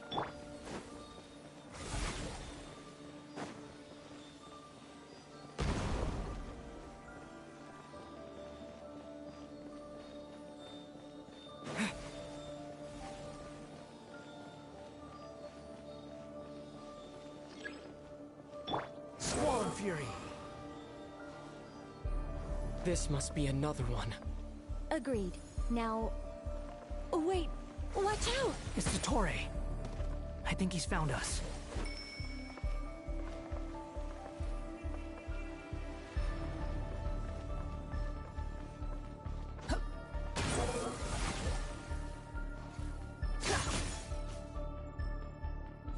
The seal is broken. Quick, get out of there!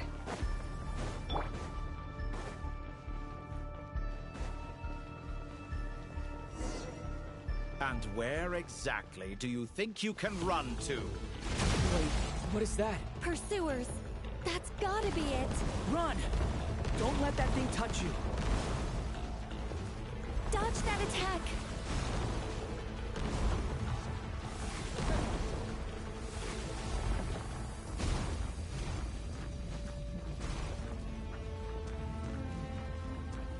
There's more than one path. Which way do we go? To the left! Trust me! Fleeing like vermin. What a pathetic sight. Hey! Watch yourselves! Stay focused! There's a cliff ahead. Jump! More of those corruption sources.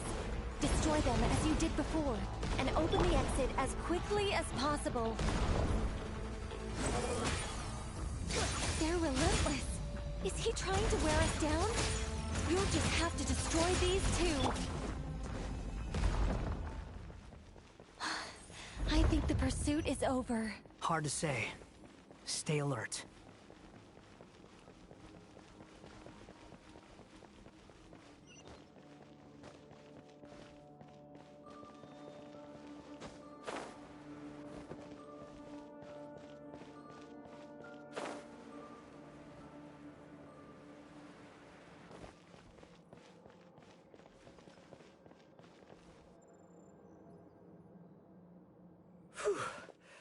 I think we've made it to relative safety. Phew, goodness. That was tough. You doing okay? I'll be fine. Don't worry. Take a short rest, and then... Nicole? Nicole! The connection's been cut. But that means... Look at you supporting one another. How very touching.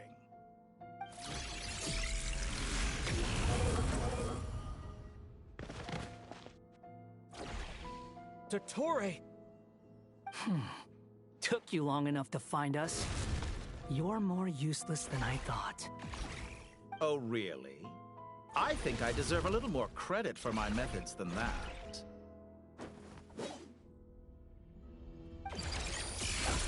Rather than hunting you down, I chose to let you roam free.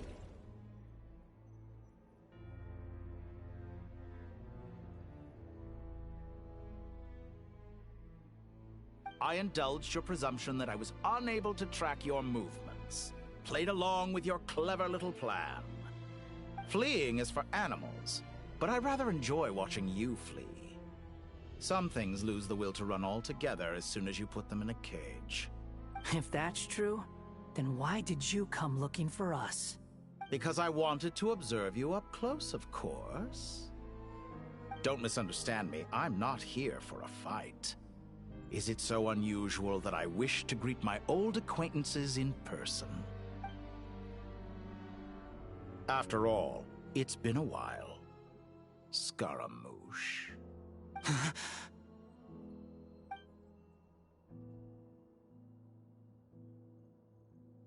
Why are you so afraid? I have done nothing unprecedented in discovering the truth. Nor did I go to any great lengths to uncover your story. You made a bold series of moves in deciding to erase yourself. And with the power of this great chronicling device called Irmin's Soul, you were able to achieve something quite remarkable. Once most people form an opinion about someone, it tends to imprison their mind. Yet you managed to erase every trace of your existence. A novel take on death indeed. However, this meant that you stood out to me all the more when I saw you in Nodcry. I didn't even have to go looking for you. Just the sight of you was enough for me to intuit the truth. For someone in my position, connecting the dots was a trivial affair. It would have been more surprising if I hadn't managed to piece it together. You seem very pleased with yourself for figuring it out. I'm sure you'd even be more delighted to learn the full extent of your crimes. That would hardly be necessary. Besides, isn't there something that concerns you more right now? Something that fills you with dread? Let me put your mind at ease. I have no intention whatsoever of restoring any of the records you deleted. For one thing, it would be exceptionally difficult. But more to the point, I doubt that the prospect of losing your current life is all that frightening to you. Because in your case... the cruelest twist of fate is that you'll never again have the chance to make up for any of your mistakes. Dottore?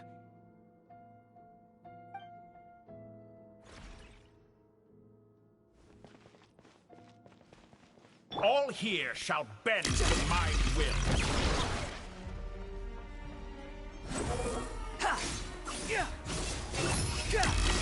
Upon the gale. Upon the gale. Closer!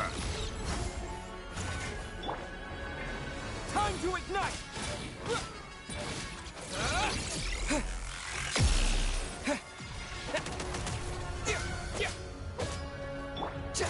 Behold!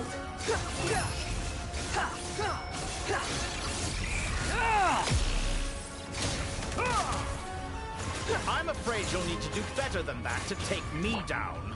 I expected you to have grown stronger. Ah, how foolish of me. I forgot that you lack any means to increase your power. You will pay for everything you've done! Oh, will I now? Squall Fury. You're dead!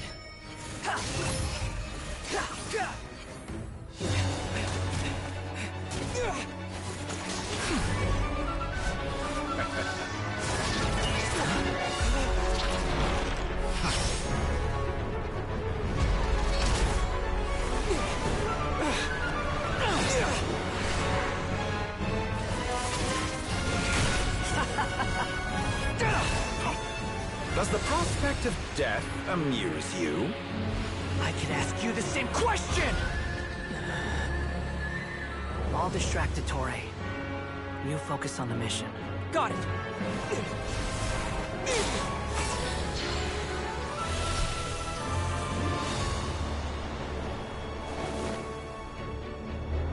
For the hopes and dreams of the masses. Open the secret door on this enchanting night. May wisdom's light eradicate ignorance and darkness, and hereby fulfill our ancient vow. Commence data extraction.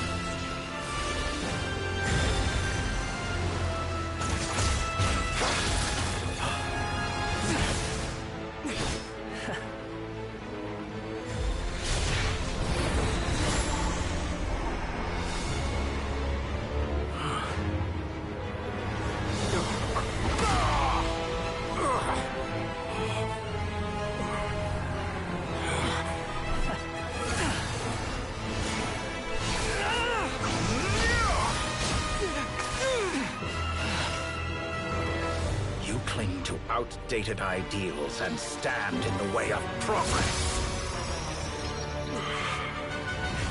You will pay for interfering with the grandest experiment of all time.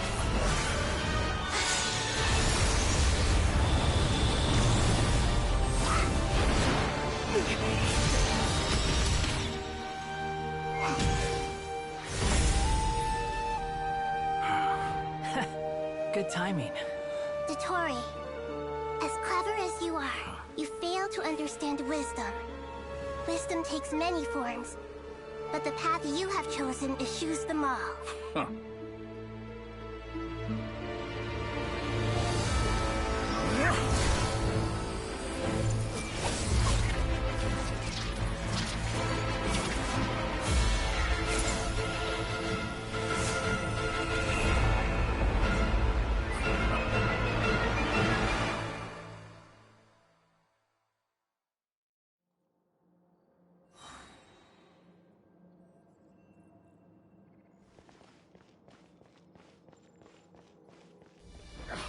My strength is fading! Since we're within Irminsul, it stands to reason that any power you wield comes from it. You're extracting the information from Irminsul just to strip me of my power. I will find his weakness.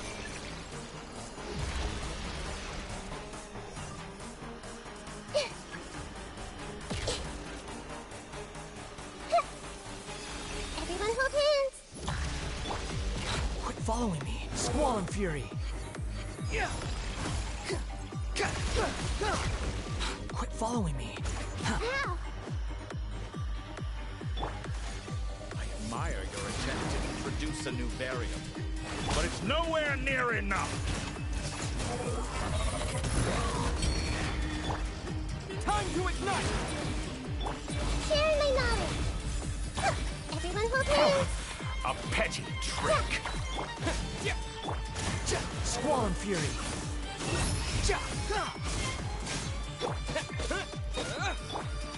Grow! Scorching burn!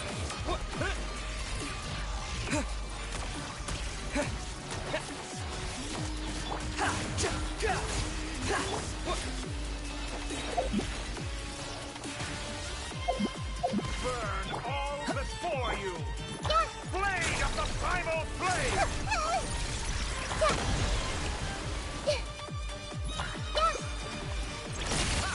You won't destroy... They're so close! Just hold on a little longer! I'll hold him up. Traveler, Hat Guy, the rest is up to you.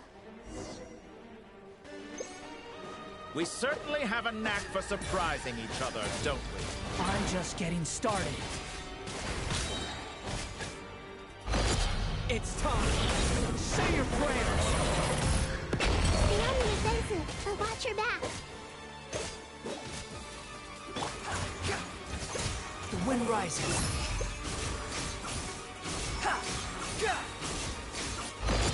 It's time. Say your prayers. No, Hitotachi!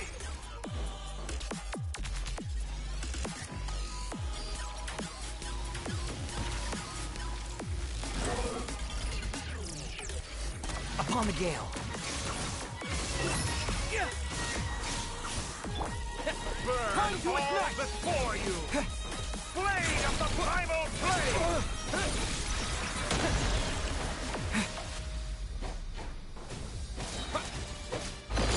It's time. Say your prayers.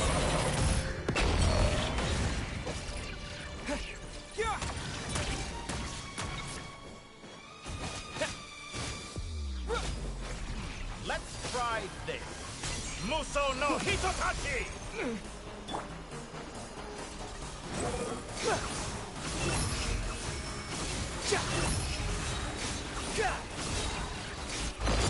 It's time. Say your prayers. All before you! Blade of the primal flame!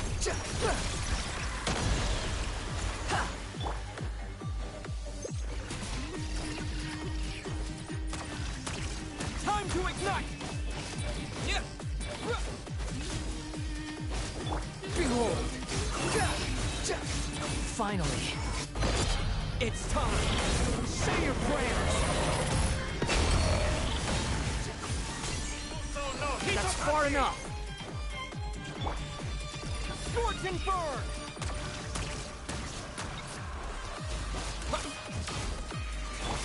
The wind rises.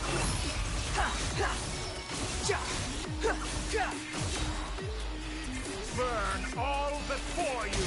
Search for it. Blade of the primal flame! It's time. Say your prayers.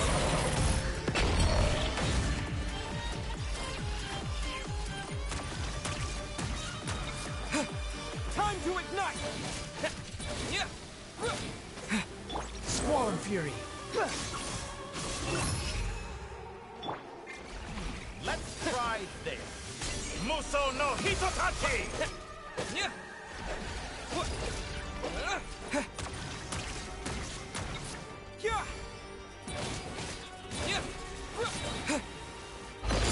It's time! Say your prayers! That's enough!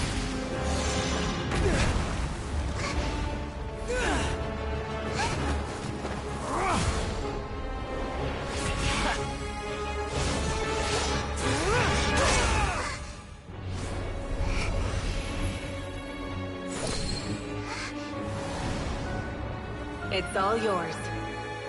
Do with it as you see fit.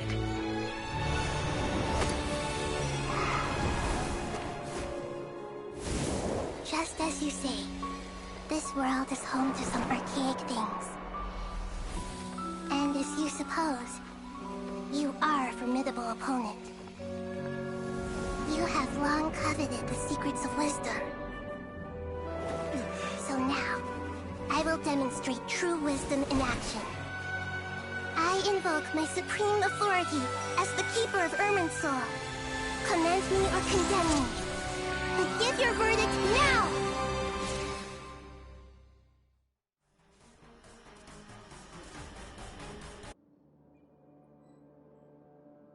Blessed One of Wisdom, Mahakusaladhama, are you certain that you wish to exercise your authority to destroy Irminsul? It represents both your roots and your finest accomplishments. You truly intend to abandon the very thing you have always fought for? This is my decision. Irminsul has been corrupted beyond redemption. Irminsul is the original tree of Tevat.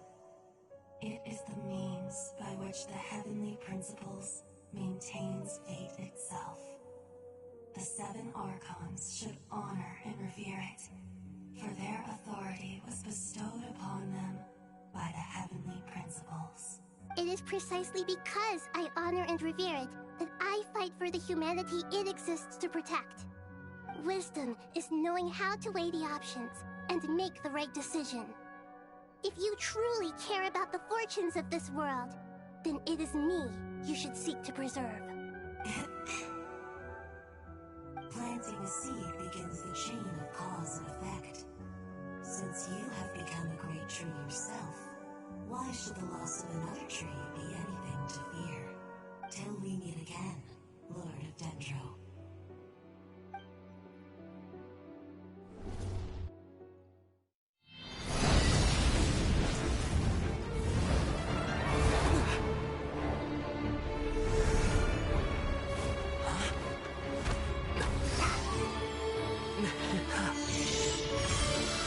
The first flame. The pure, cleansing fire.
Shall we?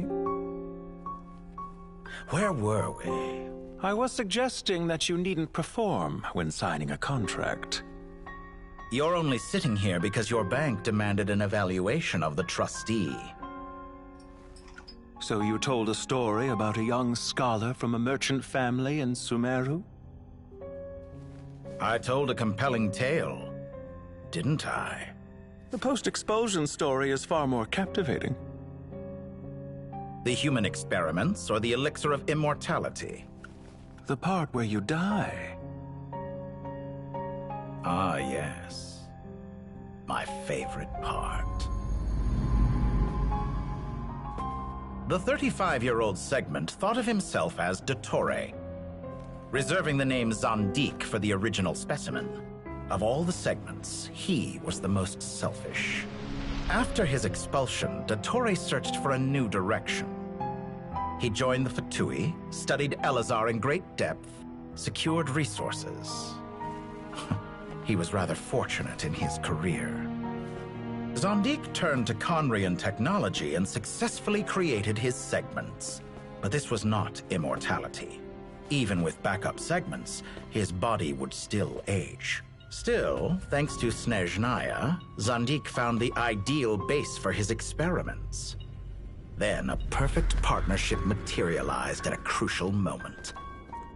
The year that both parties realized they needed more time. Fortunately, Zondik succeeded. In a miraculous turn of events, he gained the extra time he needed. I seem to recall it differently. All right, it's true. No matter how much elixir he took, Zondik remained human and continued to age. Then, on the morning he turned 85... Help me up! Call for help! Surely he would be rescued, Zondik thought. But to his surprise, no one helped him. Zondik was too selfish for that. Don't forget, you're one of us. Yes, and we're all waiting. Waiting for me to die. Pantalone arrived for a meeting and happened to witness what followed. He found it unsettling. I never said that. But the Zondiks were unfazed. It was a rare opportunity for self-dissection.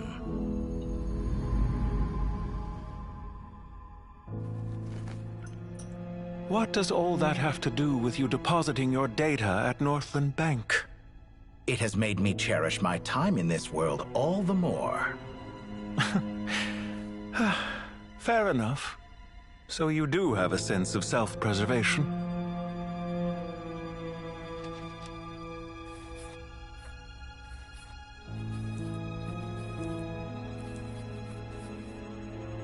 What do you mean? You're hardly normal, and you don't cherish life. You just don't want to admit defeat in the limited time you have. Even so, don't I deserve an interesting ending? I'm counting on it.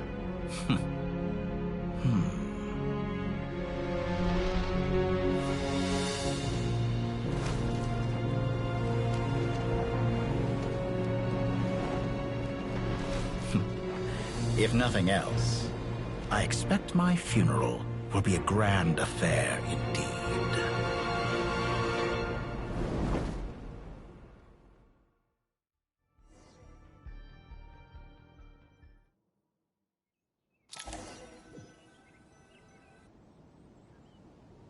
What a magnificent fire. In Snezhnaya, we light fires to ward off the cold. Fire, it seems, is antithetical to ideas such as cold, frozen, and unchanging. Perhaps it has always been that way. From the beginning, fire has been used to drive away wild beasts and warm the body and mind. You could say it's a form of treatment. One that cures the human heart of mortal fear. Mortal fear? Something you haven't been acquainted with in a long time, by the sounds of it. Whereas you, I'm sure, must know the feeling quite well indeed. I remember when we first discussed the elixir of immortality, you claimed that extending your lifespan was about buying more time. But was that really the truth? You fear the prospect of dying a wretched end in this world, don't you? Of course I do. I'm only human, after all. And while you may have forgotten it, you cannot deny that you too were once human, Dottore. I do not believe that there is no such fear in your heart. Perhaps you are right. But I abandoned it long ago and devoted myself to my experiments. I have felt no fear since. From the very beginning, I never thought you could win this game. But still you came. contract in hand, to honor our agreement. Because I am a reputable partner. And as we have discussed, experiments are about more than results alone. The process is equally important. I have come here and completed my creation, and I do not regret my decision. I'm afraid your journey ends here. After I die, there will be no one to make the elixir of immortality, and your remaining stock will only last a few more years. How then will you prove that you didn't perish in this incident alongside everyone else? When I feel optimistic about market environments, I never forcibly adjust them. They have their own direction, and I myself am one such environment. I have been quite particular about many things in my life, but where the manner of my death is concerned, I choose not to be. You make yourself sound so magnanimous. Oh, but I am. And I hope you will be too. It may have been a long time since anyone told you this, Dottore, but I recognize that you are a truly rare talent. Ha! I can see it. The experiment in blasphemy that I've been performing all this time. It has been a long process, and I do not care about the results as much as people might imagine. If the very goal of your experiment was to explore infinite possibilities, then there was never any reason for it to end. Indeed. Yet now, the experiment has officially drawn to a close. What should I call you? Zandik? Or do you prefer Dottore? Suit yourself. Goodbye, Feofan. This time, that's what it truly is. And don't I know it? Goodbye, Zandik.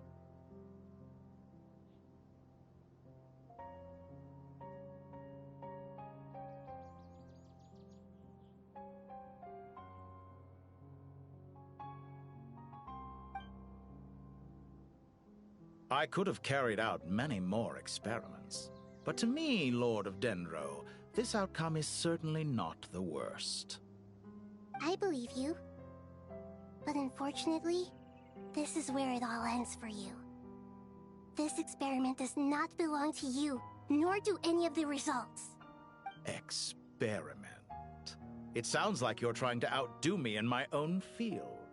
Wisdom is conveying information in terms that people can clearly understand. You know exactly what I mean.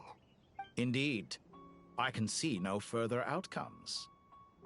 Ha. You have a formidable mind, and you are braver than I thought. Setting fire to the very thing your survival depends on. Your previous threat was empty, but this time, it is real. When necessary, wisdom can be as fierce as an inferno. Some of the flames that incinerate you come from within yourself. Perhaps you are right. You see what lies at the bottom of the human heart, and that is your wisdom. Here is where your journey comes to an end. All that is yet unknown belongs to those of us who will carry on living. It seems I have unwittingly been your arch-enemy all along. But now, it's all over. I do not deny your intelligence. But what you refer to as experiments, I would never describe in those terms. They are events that take place in the real world, and they are so much more than mere data. Goodbye. We will never meet again.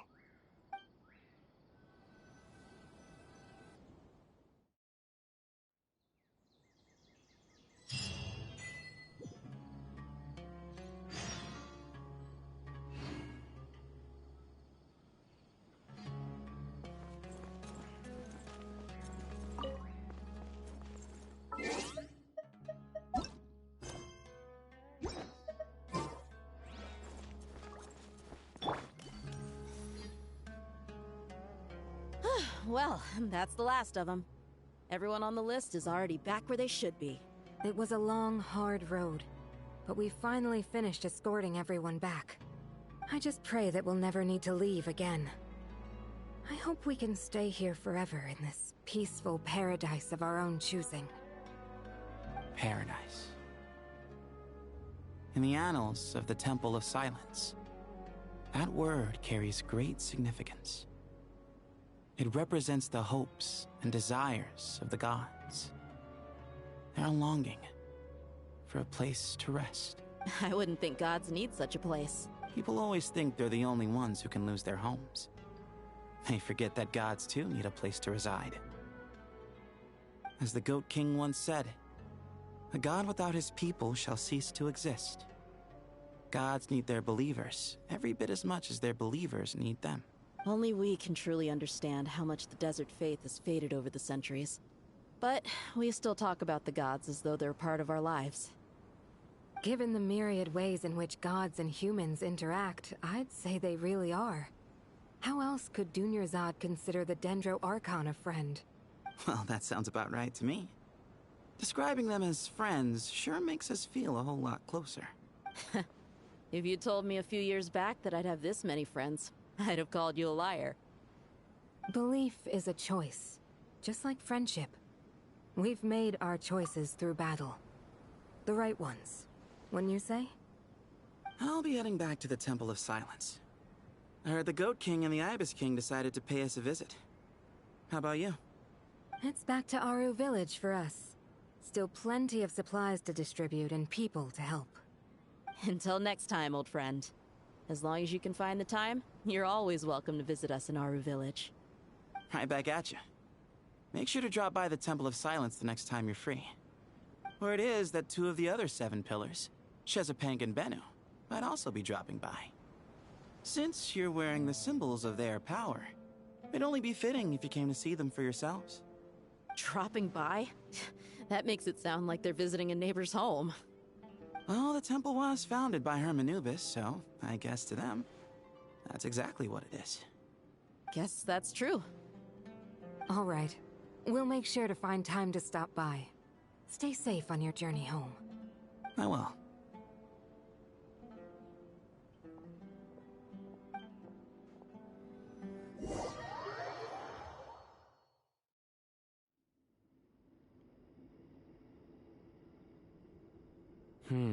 You do have a point. See? Retirement has always been a problem, especially for old-timers like us who've been locked away all these years. You finally step out into the light, and bam! You're face to face with a whole different world. Naturally. What do you think, Layla? Huh? Why would you think to ask me? How could I possibly be qualified to decide where the servants of King Deshret should live? Sorry if my question was unclear. Do you think their statues will stand out too much if we place them here? Hey, I never agreed to this. How could we possibly allow our statues to be left in Hermanubis' home? That would be like breaking into someone's house, then pretending it belonged to you in the first place. Different beliefs can coexist. We still need to respect one another. By which you mean, you two plan to stay at the Temple of Silence, for a while at least. But you have no intention of relocating your statues here. So, you see this as sort of a family visit? Is that correct? Family. Huh. You could say that. In a sense, Hermanubis would view this as his home. Just look at this place. Magnificent, is it not? The sad truth is, in the past, all 3 of us invested so much into misguided ventures. We failed to build what we should have, and wasted so much time instead. And what do you mean by that?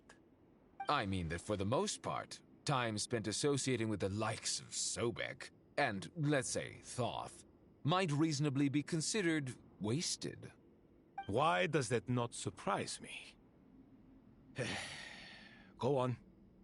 Anyway, given how much time we'll all be spending together, I'd say that the bonds we built will end up proving to have been a sound investment. Once Sethos, the current leader of the Temple of Silence, returns, you can discuss the matter of staying here with him. But judging by the expressions of everyone here, I imagine you'll receive a very warm welcome. This sacred ground houses untold knowledge, after all. What better place for the servants of King Deshret to appear in the mortal world? How about we share a meal together first? I imagine it's been many years since you last tasted fresh food. Oh, that sounds wonderful.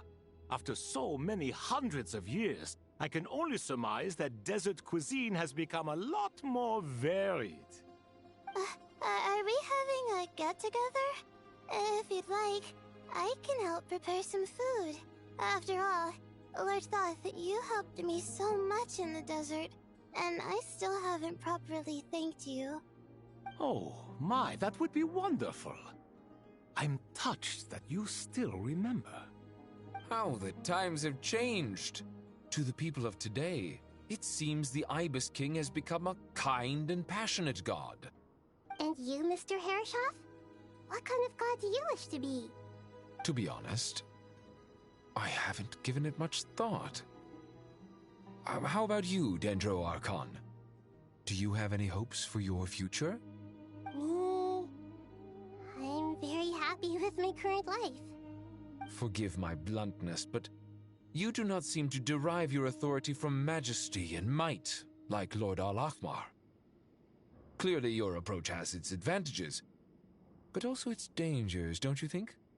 I do, but projecting a majestic front doesn't really suit me.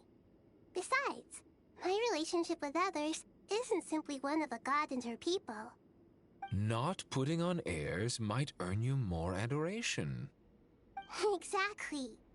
Besides, I really like parties where everyone brings their own food, and we all come together to share. You should join us.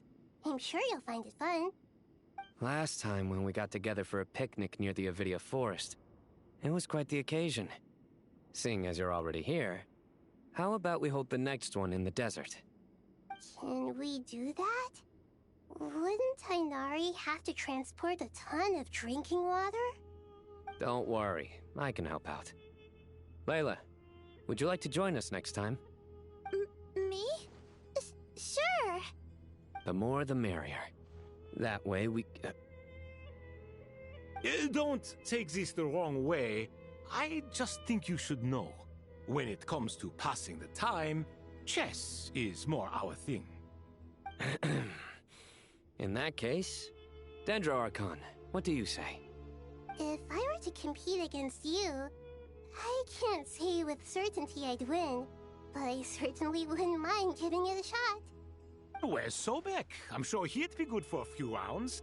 Cards, cards, cards! I'll always prefer chess. I wonder what variant of chess we're talking here. Mr. Thoth, is there some sort of astrological significance to this game? Oh, I'm glad you brought that up. As long as the leader of the Temple of Silence agrees, we can search Hermanubis' place for books to teach you how to play.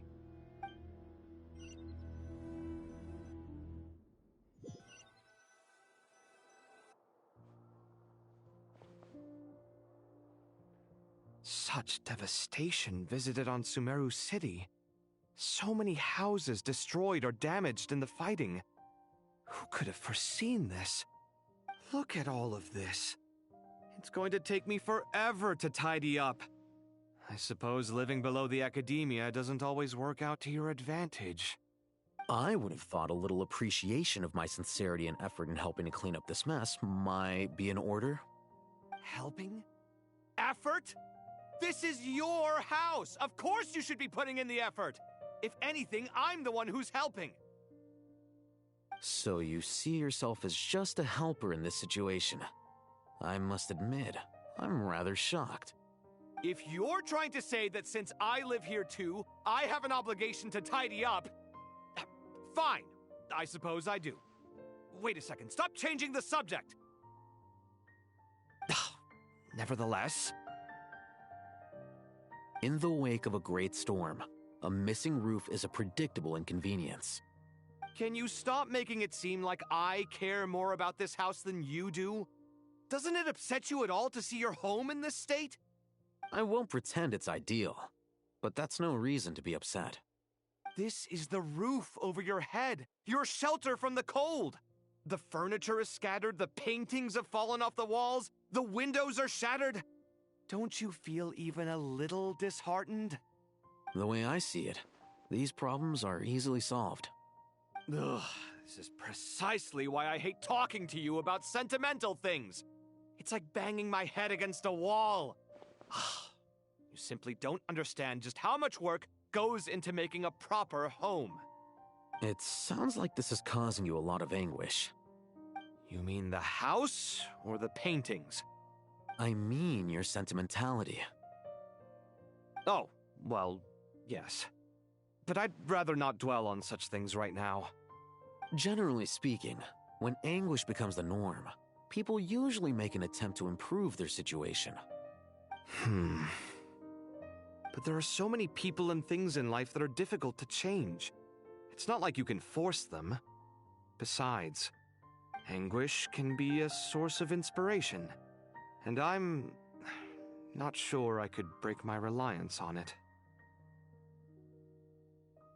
I'm glad you're able to make yourself think like that. What kind of a response is that? I was stating a profound truth about the very nature of art. Suffering is the cradle of all creation. Even you can't deny that. And I wasn't trying to. I'm just happy for you. Pure and simple. Can't you tell? Happy about what? Happy that you can always find an answer that backs up your views. You... More often than not, life is a process of running into problems and then searching for answers. Yours more than most. Not everyone's so good at justifying things to themselves. It's something that you've been steadily mastering. Huh. What about you, then? What skills have you been mastering lately? Pass me that box. Huh? Okay. You may consider this my progress on the path to mastery. What? Wait a second. Isn't that box mine? Hey, it is! It must have fallen off that shelf. I'll hate them. Those are my paints and inks. Would you like me to put it in your bedroom for you? Huh? I mean, sure, if you don't mind. What kind of progress is this? Does he think he can bribe me? Not that giving me back my own things is much of a bribe. These books on the floor, they're a complete mess. And this one, didn't he say it was an out-of-print collectible? It's completely covered in dust, and some of its pages have even fallen out. Ugh, guess I should help him repair it. This one too. And this one.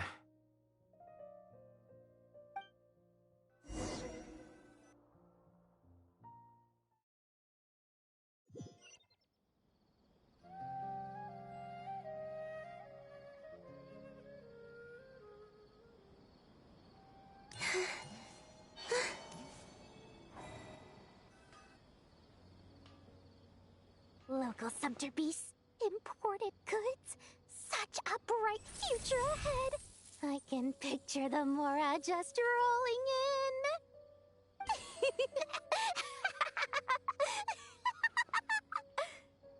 in. You do realize you sound like a choking cow? It's called being imposing. Can't you feel it? Are you not intimidated?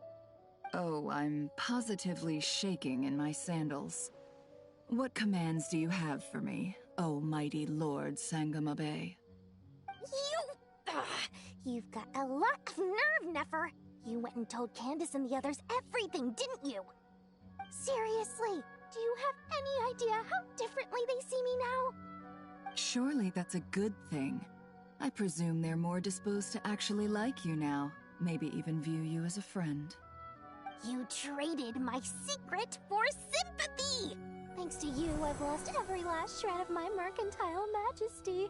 How am I supposed to make anyone think I'm a big, scary investor now? The dark days of Lord Sangama Bay are behind you. Why not take this chance to make a few honest friends? Speaking of friends, since when did the notorious Lady Nefer gain such an admiration for holier-than-thou types? A moon chanter here? An angel there? Who'd have thought it?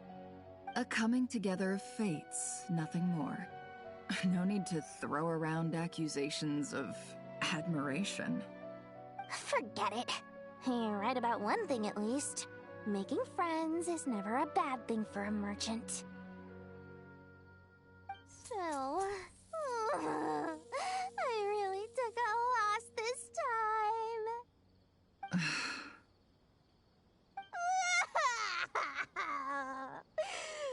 What are you looking at? I'm trying to see if you're really crying or if those are just crocodile tears.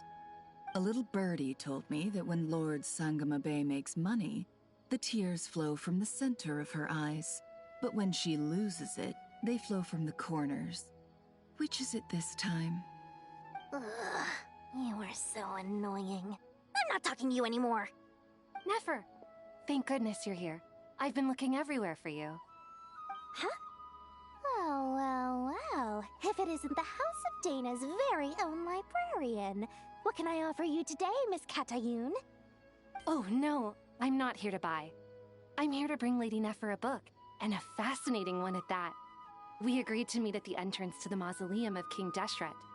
One more thing. I bought this copy with my own money. It's not borrowed. Reasoning knows not time of day, but suspense always follows a blizzard. That's quite the mouthful. Huh? Isn't that the one that... It was all the rage for a while. People throughout the city were clamoring to get their hands on a copy. The names inside were all circled. Everyone thought it was a riddle. Don't bring up that book in my presence. I don't even want to hear its name. That thing was nothing but a scam. Surprisingly enough, I've actually heard of this book, though it doesn't seem of much consequence. So, what truth lies behind it? You're from the Vahumana and you're asking me what the truth is? I'd say the actual truth was about the least important part of the whole episode. I brought you this book because it probably has the most interesting backstory of any in the House of Dana's collection, at least in recent years. As for its quality, well, you can judge that for yourself. Don't tell me it's actually any good. You may not know this, Lord Sangama Bay, but Lady Nefer has a fondness for books with... how should I put this? Mixed reviews? No eye for good literature, huh? Perhaps she feels that bad books hide interesting secrets? But I shouldn't put words in her mouth. It's probably fair to say she prefers the conversations that books can spark over the substance of the books themselves. Suits my style as an intel broker, wouldn't you say? Very interesting, thank you. I'll return it to you once I'm done reading. And as it happens, I have something for you, too. Incense? I imagine you've already used up the incense I gave you last time. Here's some more. This batch is from Nodcry, so the scent won't be quite the same. Well, actually, I've been saving the incense you gave me. I couldn't bring myself to waste it without a special occasion. But I'll gladly accept this, too. And I promise I'll use it this time. Katayun, you haven't changed a bit.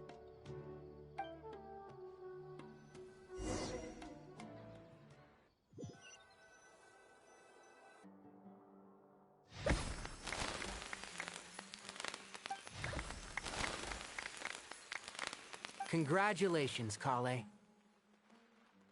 Well done, Kale. After studying for so long, you've finally become a full-fledged ranger. Sure hasn't been easy for you, huh? This really is fantastic news. All grown up. No longer a trainee, but an official forest ranger. Oh, the next step is to secure tenure in the academia. Thanks, everyone. It's true. I'm an official forest ranger now. Master Tainari, thank you for your guidance and support. I wish Mr. Sino were here so I could thank him too. Sino had a matter to attend to at the Temple of Silence. I don't imagine he'll be back for some time. But don't worry. We can celebrate together once he's finished. I'm afraid the party will have to wait. Kale still has some matters to attend to first. Kale? Is everything all right? No, it's not what you think. There's nothing wrong with my health. I just have a few things I need to deal with. I've made plans with the Traveler and Paimon to visit Mondstadt. Master Tainari and Mr. Sino will be accompanying us too. Well, that's a relief. Let's get together when everyone's back. I'm sure you'll be doing even better by then. Of course. I have a feeling you're right.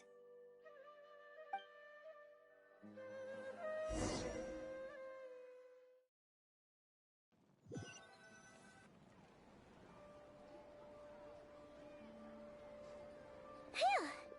After all that catching up on sleep and food, Paimon's feeling full of vim and vigor again. For someone who spends so much time resting, your recovery routine is surprisingly simple. Hey! Paimon's been working her butt off too, you know.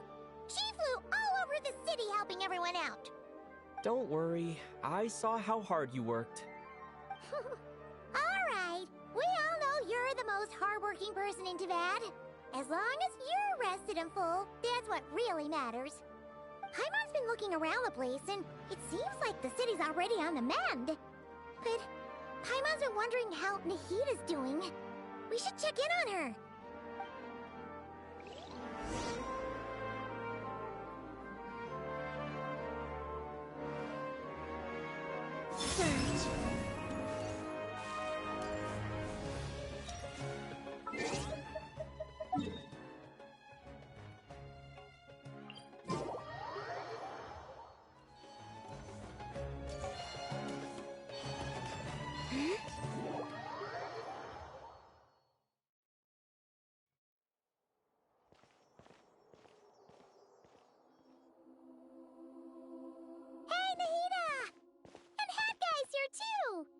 Traveler, Paimon! What's going on here? Nothing much. Nahida was just expressing concern for my physical and mental well-being. Oh, the Traveler told Paimon all about that. We've both been very worried about you. Are you feeling alright? You make it sound like I'm on the brink of some kind of breakdown. Truth is, I'm doing much better than you might imagine. If we can just get to the bottom of Dottoro's intentions, we can minimize his negative influence. That's the sort of thing I excel at. Just listen to that newfound optimism. It seems like having you enroll in the Vahumana was a truly inspired move. I can really see the positive influence. Observe, a classic Sumeru specialty. Chalking everything up to education and learning. To be honest, even I can sense the change in you. Everything Dottori said to you was a way to manipulate your mind. Fortunately, you're no longer under his sway. Can someone as old as me really continue to grow? If it helps, just think of yourself as a late bloomer. It's all a matter of phrasing, and it comes down to what standards you measure yourself by. For a puppet, developing at such an age is perfectly normal. But if you choose to call yourself a late bloomer, it sounds more like you consider yourself human. However you see yourself, well done. All right, I see what you mean. Anyway, what's your next step? What else can I do but complete my current courses? Everything else can wait. Anyway, that's enough chit-chat. There are still things in the city I need to help out with. I'll be heading there now.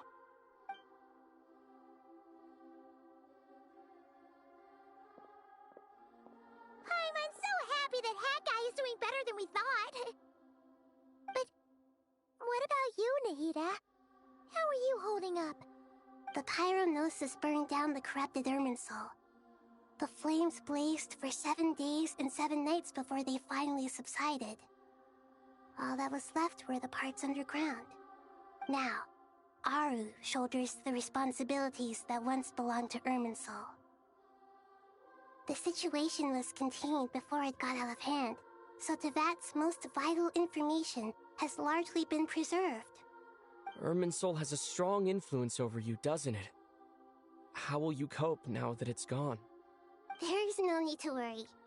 Thanks to Nicole's extraordinary talents, my connection to Irminsul has been severed and transposed onto Aru. Angels can do things like that? They can. Such abilities are precisely what makes them so powerful. The goddess of flowers, Nabu Malikata, once claimed that she too could perform feats beyond the reach of mere mortals. In my eyes, much of what she went on to achieve reached such transcendent levels. Her and Nicole really are both fascinating and magnificent. So, does that mean your situation is stable now? Correct. Just imagine that Aru has become the new Irminsul, and the essence of my existence has been bound to it. The wisdom of Sumeru has ultimately converged into a single, unified entity. Should we ascribe this all to fate, or is it merely fortune? Whatever it is, the important thing is that you're okay, Nahida. Dendro Archon, Lesser Lord Kusanali. Oh, thank goodness you're here. Greetings, Traveler and Paimon. Sir Nevis, do you have something urgent to say? Yes, there's something I need to report. We've received a message from Snezhnaya.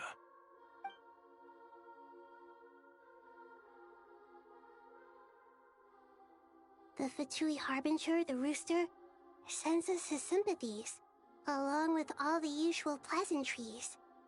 His stance is that, following the unrest and Nod cry, Dottore was subjected to internal censure. This madness was the act of a rogue element, one who cannot be seen to represent the Zapoliarni Palace. No less than can be expected. Snezhnaya paid a heavy price working to stop him.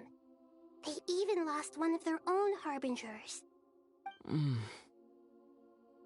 letter goes on to say that even so, Snezhnaya cannot claim to be blameless. Apparently, they will deal with Dottore's subordinates in accordance with Snezhnayan law, holding all those involved in his crimes accountable.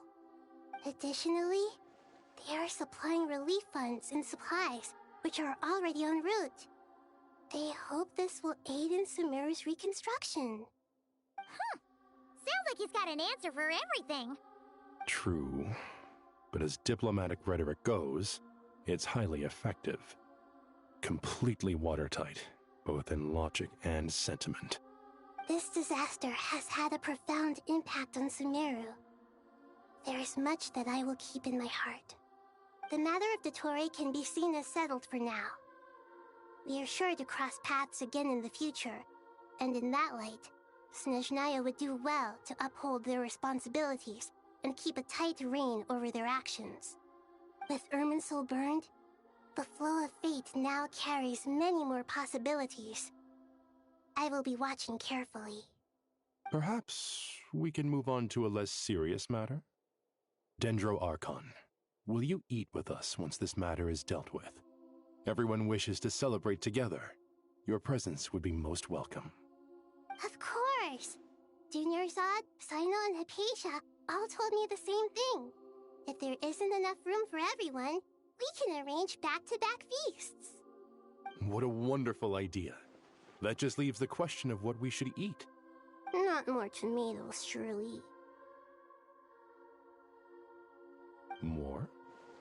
Dendro Archon, what do you mean by more tomatoes? Those good friends of yours are always talking about tomatoes. Sometimes when I'm walking through the city, I can even hear them arguing in the fields. Since you see them so often, you must hear about tomatoes even more than I do. Tomatoes. Tomatoes. The word has a certain magic to it. Like the autumn fur of a sumpter beast swirling in the wind, sometimes flying up my nose. Tomatoes. What can we make with tomatoes? Wait, why tomatoes? Take your time, there's no need to rush. The Traveler, Paimon, and I still have somewhere we need to visit. You'll have plenty of time to think it over before I return.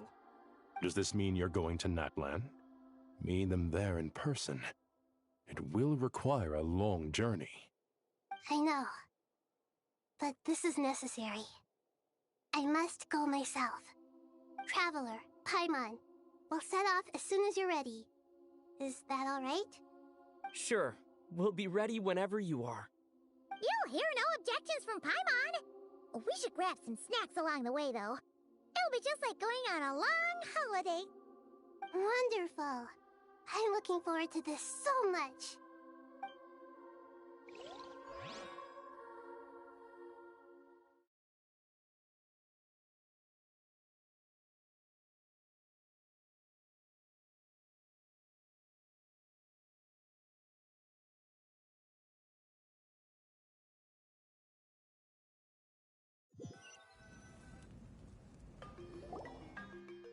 Natlan is such a lively place.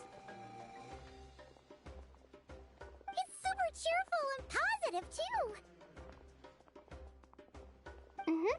I can see that. There are people outside exercising at all hours. Such a healthy way of life. You came. Welcome, welcome. You must be hungry from your journey. Would you like something to eat? Oh, thanks, but no thanks. We've been eating the whole way here. We had a mushroom platter, Sab's meat stew, butter braised chicken, hot sour pudding. Paimon's positively stuffed. All right. No need for all that detail. I'm starting to get hungry myself. Maybe later then. We can wait till everyone's got an appetite. Then I'll head out for a meal together. Sounds like a plan. Let's find somewhere to sit down.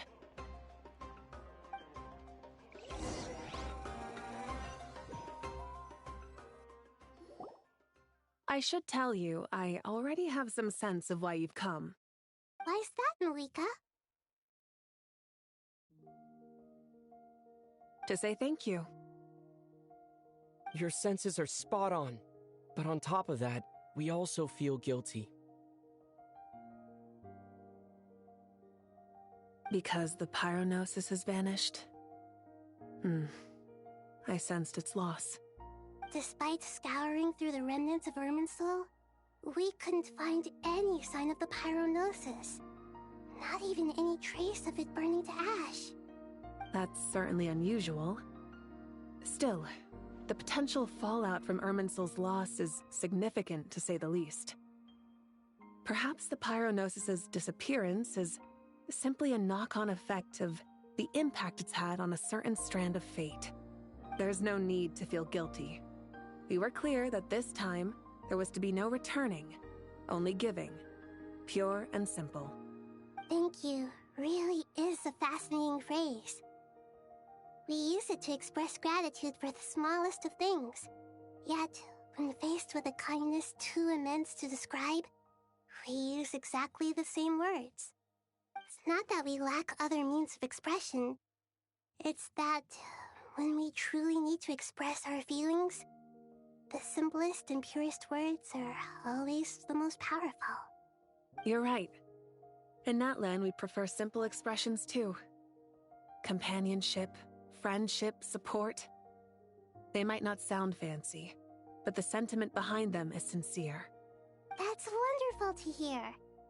Sincere feelings are often a vehicle for the deepest wisdom of all. Irminsul's destruction doesn't seem to have done you much harm. I'm glad to see you're doing well. There's still a lot of work to do, but before we begin, we felt it was important to come here and speak with you. Partly to express our gratitude, but also because we felt that seeing you, in a sense, is like basking in warm sunlight.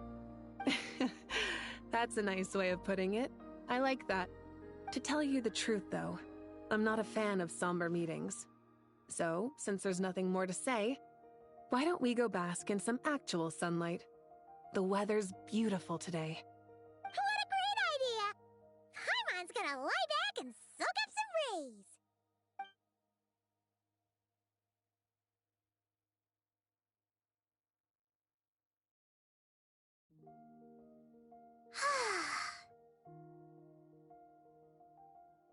In that case, I think I'll lie down for a bit too before we head to our next stop. And where might that be? Mondstadt. Paimon and I are gonna head back there with Kale and the gang. Long ago, I sensed that the god remains inside Kali had come from the goddess of flowers, but I kept it a secret. Those remains weren't hurting Kali, not as she is now. They simply exist. Besides, I could sense a deep yearning within her. A yearning for an ordinary life. A yearning to hold on to the hard-won happiness she now enjoys. With someone like her, I have a responsibility to keep her secret. She should be ready to face the truth by now. Whenever people meet, there is always the potential to create warmth and kindness. Every child grows up, but even as adults, they are still children in the eyes of certain people. Oh, just like how Paimon sometimes sees Nahida as a little kid. Is that so? Well, anyone who's friends with a kid is probably a kid themselves. Of course! And there's nothing wrong with that. When we get back, we'll actually be hanging out with another of our friends who happens to be a kid. Or more like looking after, in her case. Anyway, we'll always be there to watch out for our friends. Dear Sucrose, when you receive this letter, I'll probably be as busy as always. But busy with wonderful things. That's because I'm no longer a trainee. I'm now an official forest ranger. Impressive, right? Sino said that official rangers sound much tougher than trainees. Though he did say it was already pretty tough to start out with. You probably heard that something big happened in Sumeru recently. Don't worry, it's all been taken care of. We're heading to Mondstadt soon, so if you're free, maybe we could meet up? Plus, it's not just me, a few of us are going. Hey, do you still remember that time we all got together? You know, when we all went to the Windbloom Festival? It'll be just like that.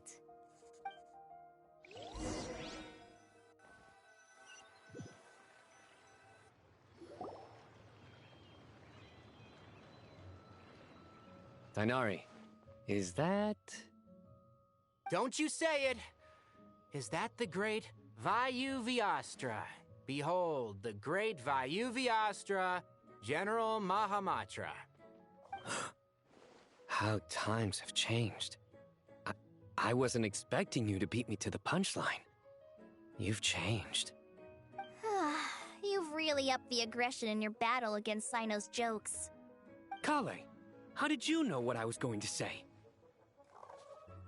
For the love of... Hey! Traveler! Paimon! You're right on time! I hope we haven't kept you waiting. Kalei! Sucrose! It's been so long! How have you been? I've been well. Everything's going great. What about you? Are you still busy? Not at the moment.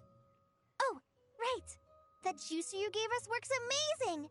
Farzan loves it! Seriously? That's wonderful. I don't suppose you drew up a detailed test report. Oh, what fruits did you use? How's the texture of the final product? Sucrose, you might want to try asking your questions one at a time. Albedo! Paimon didn't see you there! It's been a while since all of us were together like this. How about we follow the same plan as last time? Good idea, my friend. You never disappoint. So, what are your identities this time? Don't remind him. First things first. Allow me to introduce our very own official Forest Ranger Kale. The rest of us are simply her humble travel companions. This sounds like one of those mushy stories that gets people hooked on some corny, heartwarming premise. Oh, is our story not heartwarming? If I recall correctly, there was even a scene like this in King of Invocations. Besides being heartwarming, our story's also about tough, impressive-sounding job titles. At least that's what I think.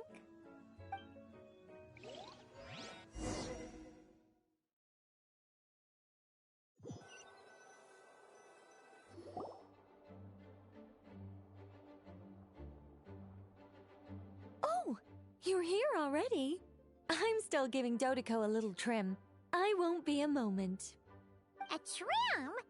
Does Dodoko need haircuts too? Of course. It's important to know how to take loving care of the apples of your eye. All of these trivial matters get left to me. It's because I'm an angel, and angels are, in a way, the guardians of all Teyvat. Oh, right! Well, that's definitely an impressive-sounding job title. What are you writing? I'm just brainstorming some cool-sounding lines. Oh, write them on these card backs. Of course. Clearly, my lines are pretty amazing, wouldn't you say? Miss Nicole. Kale? You seem a little nervous. I was just wondering, who was the person you mentioned who needed their wish fulfilled? Wish? What do you mean? Miss Nicole asked if we could meet up in Mondstadt once everything was over. She said a friend of hers had a wish that needed my help to come true. Well, you never mentioned that before. All we knew was that you'd arranged to meet in Mondstadt. But we thought it had something to do with the god remains. To be fair, everything I told you was true. Anyway, my friend is waiting. Come on, let's pay her a visit.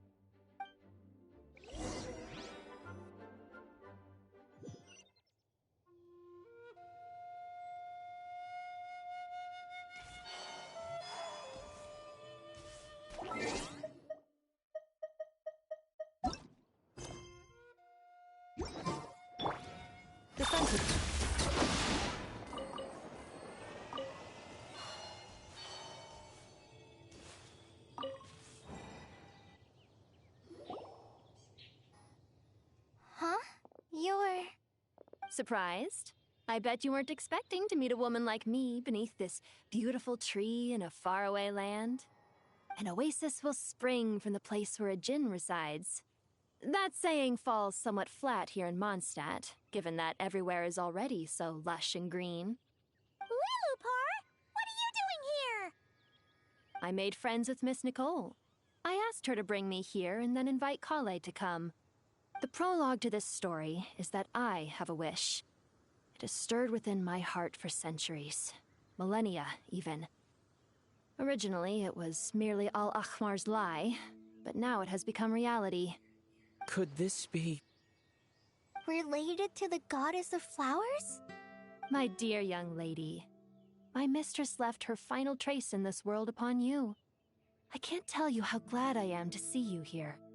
And now I have seen you, and peered into your heart. You have experienced hardships and suffered setbacks. The torment an ordinary person might expect to face has befallen you threefold. This is the source of your resilience. But, beneath all this, I have witnessed the seeds of desire. You yearn to return to the simple life you once knew, do you not? I do. I want to throw away everything that isn't mine. But how do you decide what is yours? The scars that others carve into your flesh? The kindness and love they inscribe? Are these things not yours as well? They are. This is something I've talked about with Miss Nicole. Miss Nicole said I should learn how to adjust my standards. I just want to live as an ordinary human. Anything beyond that isn't mine. Don't you want anything from the remains of the goddess of flowers? She gave me a revelation once. I think that's already more than enough. In the past, you would not have possessed such a rich heart. Your brief life has taught you to hold on to everything good, to home in on kindness. How fascinating. You're nothing like Nabu Malikata, and you're certainly not her. Of course not. I'm not some great and powerful being, Miss Lilopar. Yet I am a djinn. We exist because of the Lord of Flowers. We revere and love her. My wish is to see her one last time, to give everything for her. Kale, can you do this for me? But her remains won't be easy to remove. Are you sure this is what you want? That's beside the point. First, I need to know. Are you willing to do something for the soul of this lonely, wandering woman? I'm willing. But look, you know nothing about me. Even if you have heard the stories about me, all you would know is that I was rightly punished for the many evil deeds I committed. Ah, so you do know. Your lips are quivering, your eyes trembling, and still you're willing to do something for me. Life has been cruel to you, and yet you've learned to be kind. My dear young lady, to repay your kindness, I too must play my part. Are you sure about this, Lilupar? I yearn to see my mistress. For this moment, the world can burn to ashes, the universe be engulfed in flame. I care about nothing else. And you, Kale, I can give you a gift. You'll become just another ordinary human. But Miss Lilupar, what will happen to you? My wish will be fulfilled, and I can die happy. Why would you wish for that? A long, unending life might seem desirable for one who has never possessed it, yet it brings torment to one who has. My remains are scattered across the yellow sands, but my soul can find no peace. Since you've promised to grant my wish, give me that release. Allow the dying to die, and let the dead rest in peace. You have my thanks. Kale, there's no pressure on you. What she said, it's all true. A wish is a genuine desire, after all. It's as if you want to use the last of your life to give me a better future. Nothing so selfless. We'll be using our futures to fulfill each other's wishes. This is a noble act, a beautiful and secret transaction between two women. I understand. Miss Lilupar, I'm ready. Close your eyes, Kale. Then open your soul. From there, I will embrace my mistress. The downpour of flowers is your touch. Like returning to the very beginning. Like surrendering to your grace, my mistress. People say that devotion is beautiful, yet filled with pain. How foolish of them. For me, devotion is beautiful, pure and painless. Devotion is my love. Thank you.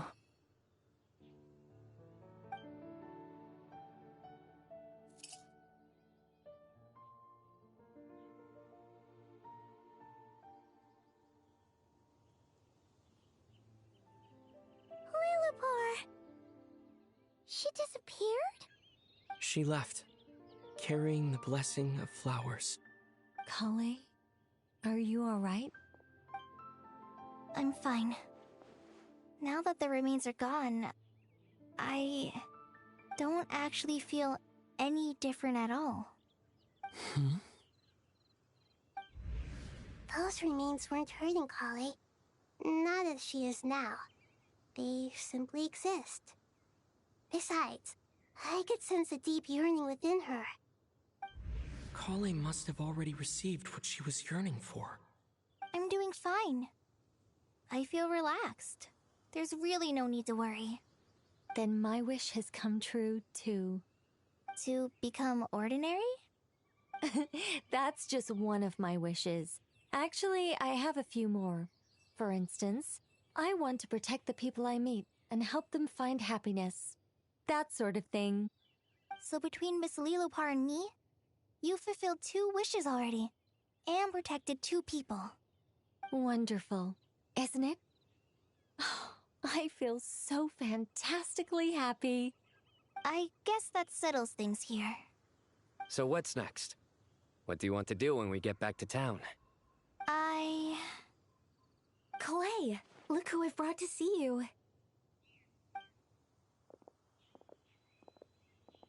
Hey, Kale! I heard you guys were holding some kind of secret event. How come you started without me? Huh? Oh no, it's nothing like that. We were just saying goodbye to an old friend. Really? Who? Me. The old me. So that's what this is all about. Did you come all the way to Mondstadt for that? Because we knew the old you so we could witness the change? Exactly. The old me is gone. I puffed her into the air, and she became a fluffy pink cloud, floating into the sky, before disappearing forever. Do you think, maybe up in the sky, she has friends waiting for her with test tubes, flasks, and bows? Oh, when you put it like that, it doesn't sound so bad after all. What do you think, Miss Nicole? I think maybe that's right. At least, if it were up to me, I'd consider that a happy ending. Dear Sucrose, even though my childhood ended long ago, these past few days have really felt like growing up again. I've become stronger, and I feel like I can finally accomplish things by myself. Surely someone as mysterious as you will find a friend like this fascinating? Always growing, always thriving like a plant. I came to say goodbye to my old self. I know that after this, she'll be gone. Thinking about it makes me feel a little lonely. I know the weakness that kept me company will one day leave me too. But somewhere in my heart, I feel a great sense of joy. It feels like I've always wanted to take this step, to walk towards the new me.